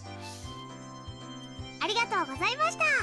では次に我らが担任 She 日 did 枝 not 由美子 de- 先生。 She did not debut in this chapter. She was definitely in the first two. 皆さんどうもこんにちは。 Hi, okay, no, we gotta change to yeah, that's the teacher I like. いろいろと登場シーンもあったのですが、今回カレー勝負で目立つシーンをいただきまして。 You also had the memorable moment of calling Child Protective Services for Satoko. カレーをバカにする人は許せません。ええ。誰もバカになんてしていませんよ。あ、千恵先生に席を空けてあげてください。 Oh, Chia Pet Sensei! Best girl. Okay, now we can go.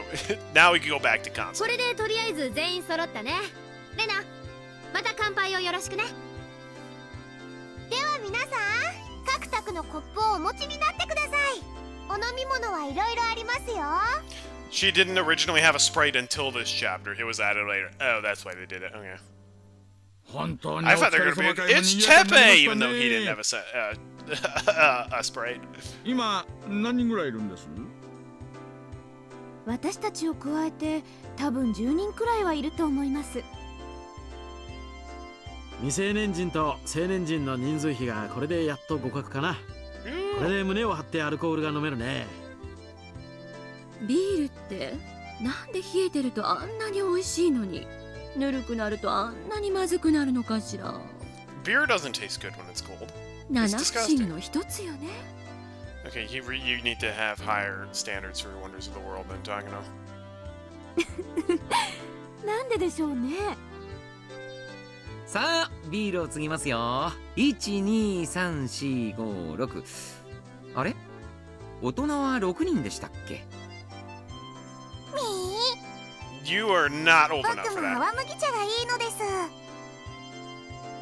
リカちゃんもお酒はダメ。 Yeah.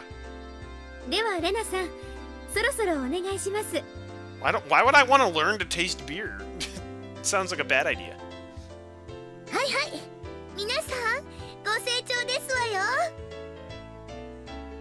では皆さん、日暮らしの泣く頃に水、たたり殺し、本当にお疲れ様でした。 Thanks. All I did was scroll my mouse. That's it. 乾杯。せーの。乾杯。 Yay! Yeah. Yeah, Tomotaga needs a new girlfriend.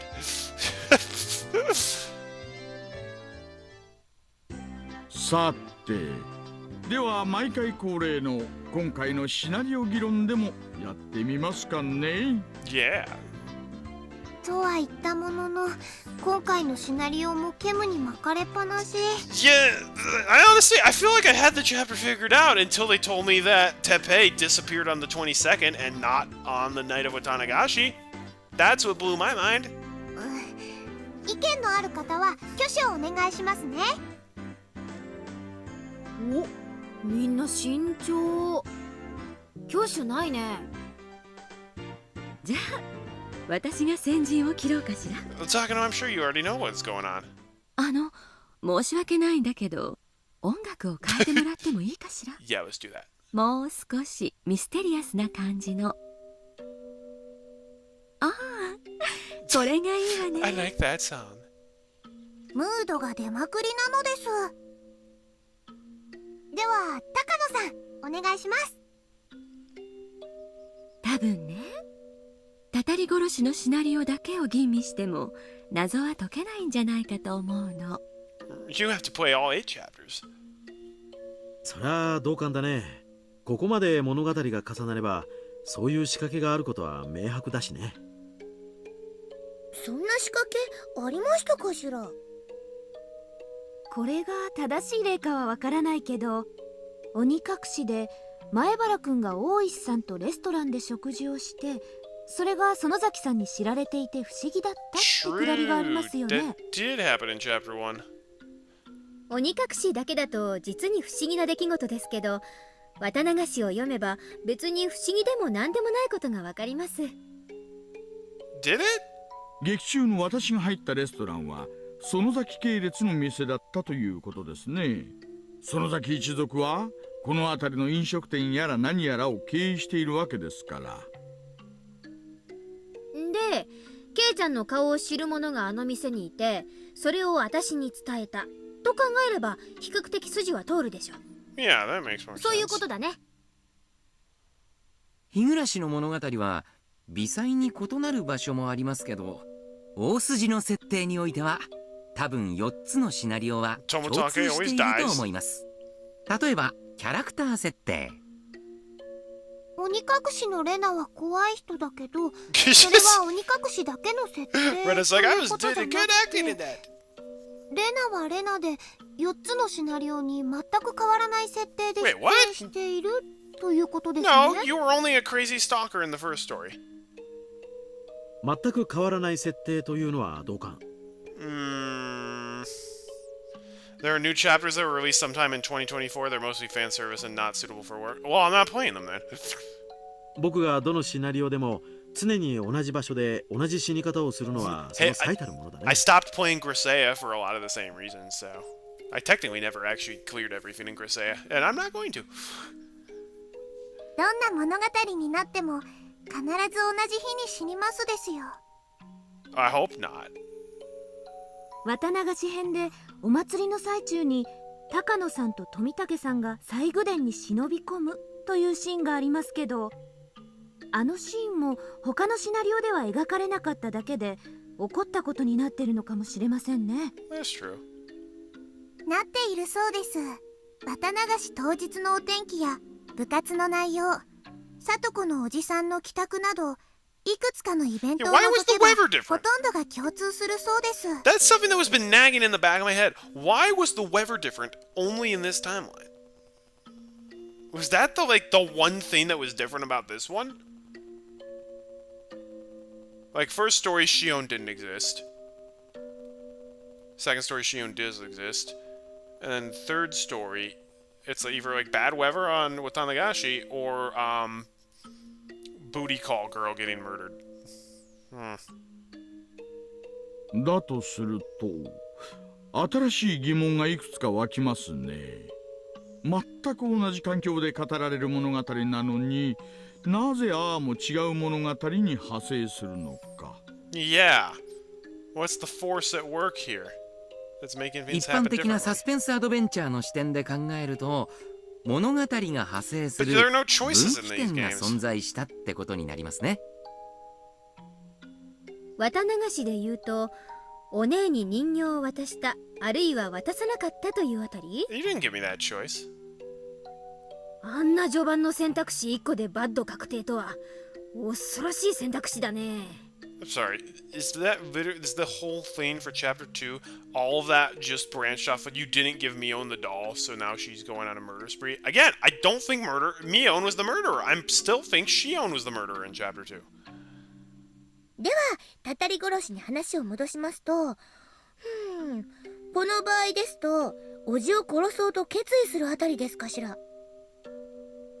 私はずっとそれ以前、同居人の女性がトラブルで失踪しておじがひなみ沢に帰ってくることになった What caused that? That seemed to happen completely outside of the influence of Hinamizawa as a whole.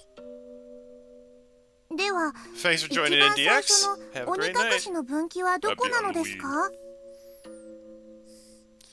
やはり劇中の私が登場してお社様のたたりに関する連続開始事件のことを話すあたりからだと思いますね。今思ったんですけれど、ちゃんと圭一さんがミオンさんの気持ちを理解して、それで大石さんも私のおじさんも現れなかったら、何も起こらずに平和に過ごせるってことなんじゃありませんの？へえ、さとこにしちゃ本質ズバリじゃないのよ。確かに言えてる。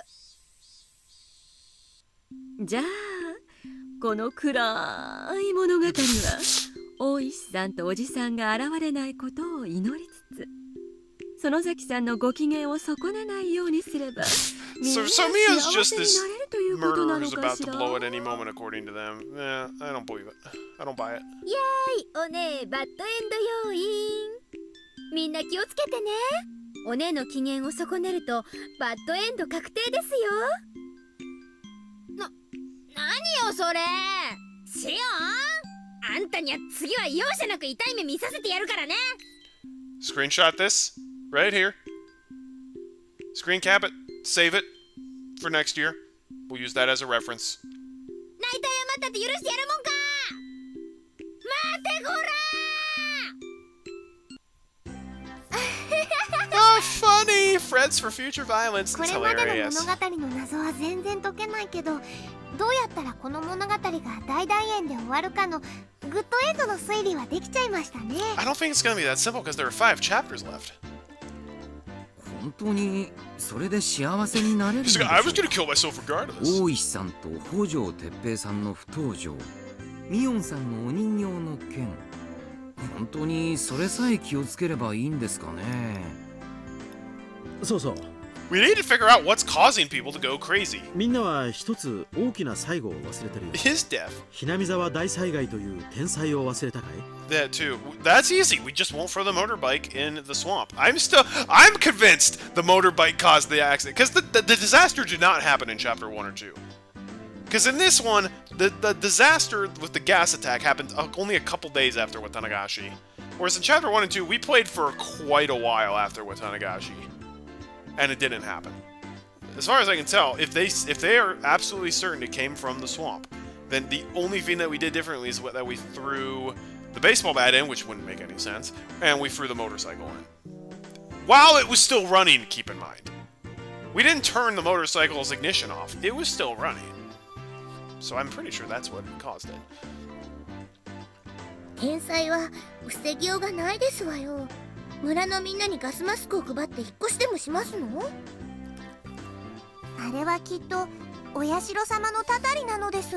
Rika, I don't believe in that. だからお社様を怒らせないようにしなければならないのですよ。 Well, if the notes were correct, Rika, you are Oyashiro-sama.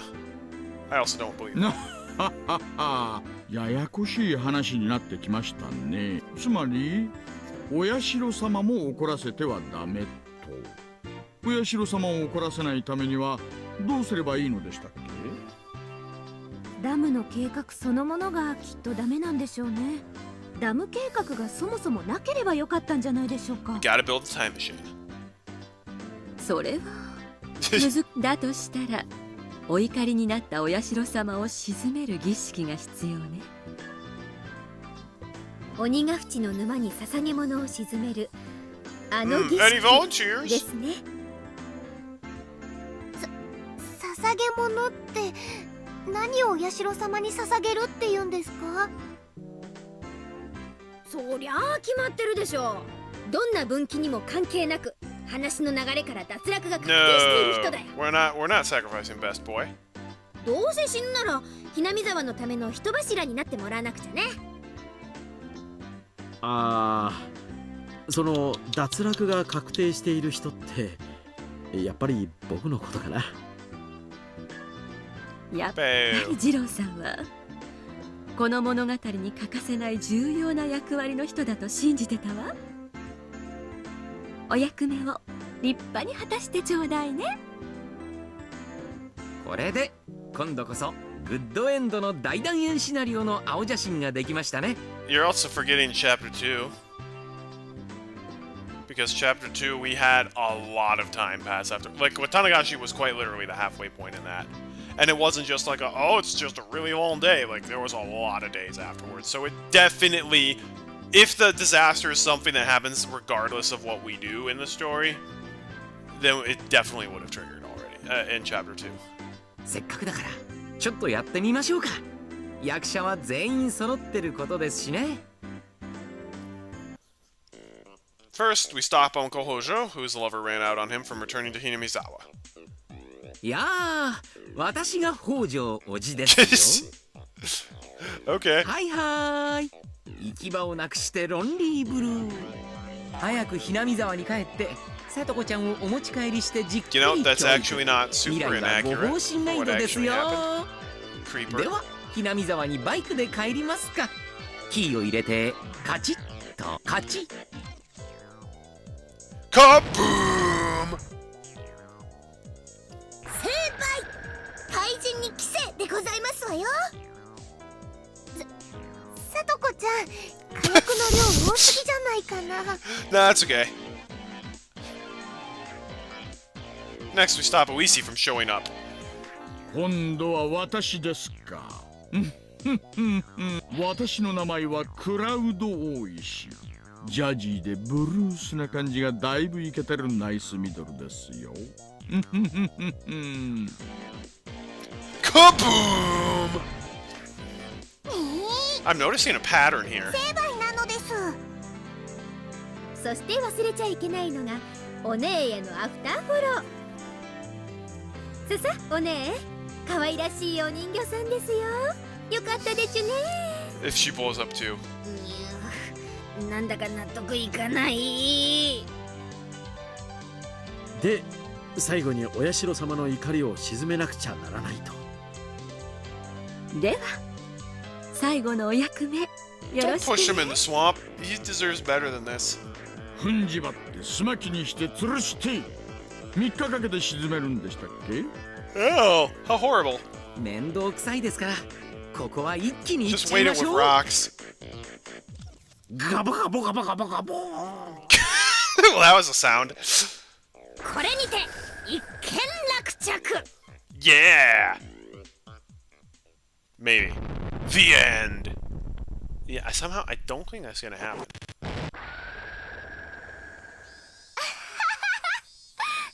かな。突然レナの腕が光ってうなって大変なことに。 Uh-oh. 獅子類類で大変なことになってますのです。 Don't look so happy when you say that, Rika.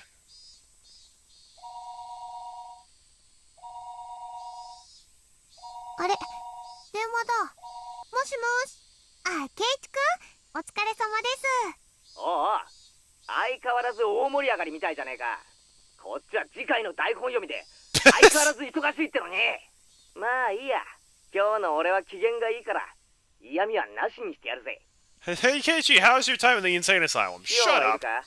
もう行っちまってもいいんじゃないか？あれ。あれ、今ここで発表しちゃうんですか？とはいえもうすでに分かってる人たちもいるでしょうけど、まあいいか。シオンさんとケイチさんの I don't 二 like 人っきり that. の秘密 I don't want です Shion って。 to return. I don't like her. 何よそれ。聞いてない聞いてない聞いてない。 Let's say it at the same time. Oh, they forgot to give her voice acting here again. 1, 2, 3. The main character of the next story will be Shion Sonozaki. No! She was the main character in chapter 2. そういうことです。 She gets 2 chapters? Rika's portrait is chapter 4. 初登場 Not 以来 yours. ダントツの人気ナンバーワン。 Really? 姉妹キャラでも遅れ登場した片割れの方が絶対に人気が出るってのは She's the popular お約 character. 束ですし。 Boo. Boo. Give us the Rika chapter. わけわかんねえことはどうでもいいよ。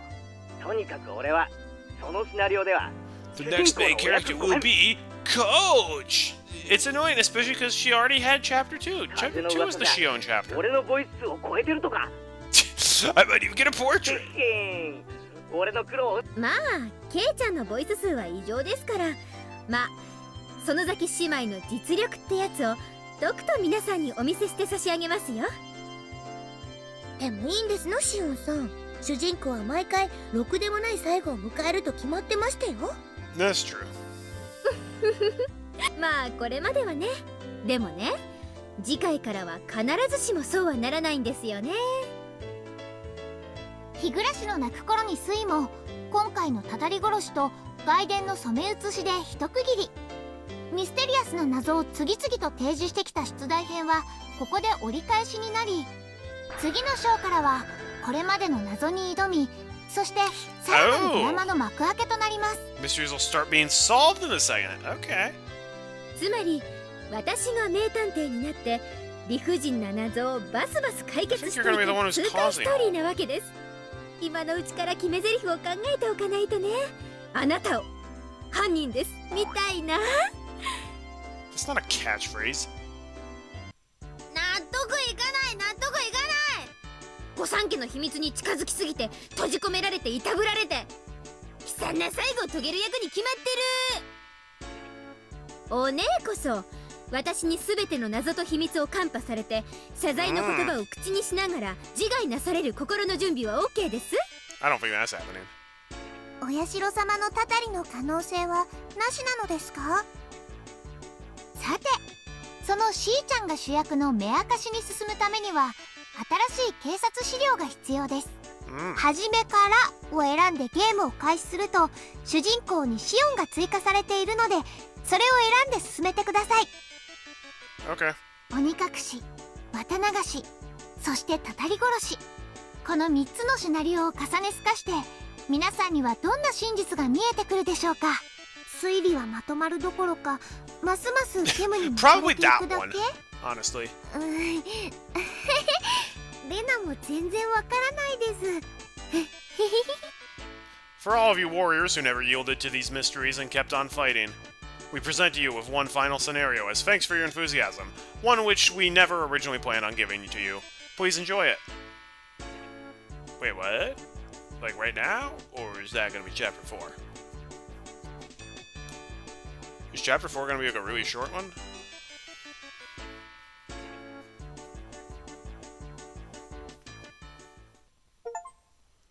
There we go, Tatarigoroshi party. That's not how you say it. Okay, so they must be talking about chapter 4. If chapter 4 is a super short one, then maybe we'll do that before next Halloween. Yes, next chapter is really shorter, so shorter break will be nice. Okay, yeah! Then in that case, maybe we'll try doing that before next Halloween, and that'll actually help us get through the chapters a little bit more quickly. Well, that was chapter 3. That was definitely interesting. I thought I had it all figured out, and then I didn't, so, well, we'll just figure it out. Thanks for joining in, everybody. It was great chatting with you all. This is definitely an interesting series that I enjoy, and I got a little creeped out this time, which is good. It's a horror story, so it's good to get creeped out. Awesome to experience it again. Glad to hear it. Thanks for joining in, Proxima. All right, happy Halloween, everybody. I wish you all a fantastic rest of your night. Let's hope November is very good. God bless everybody. Take care.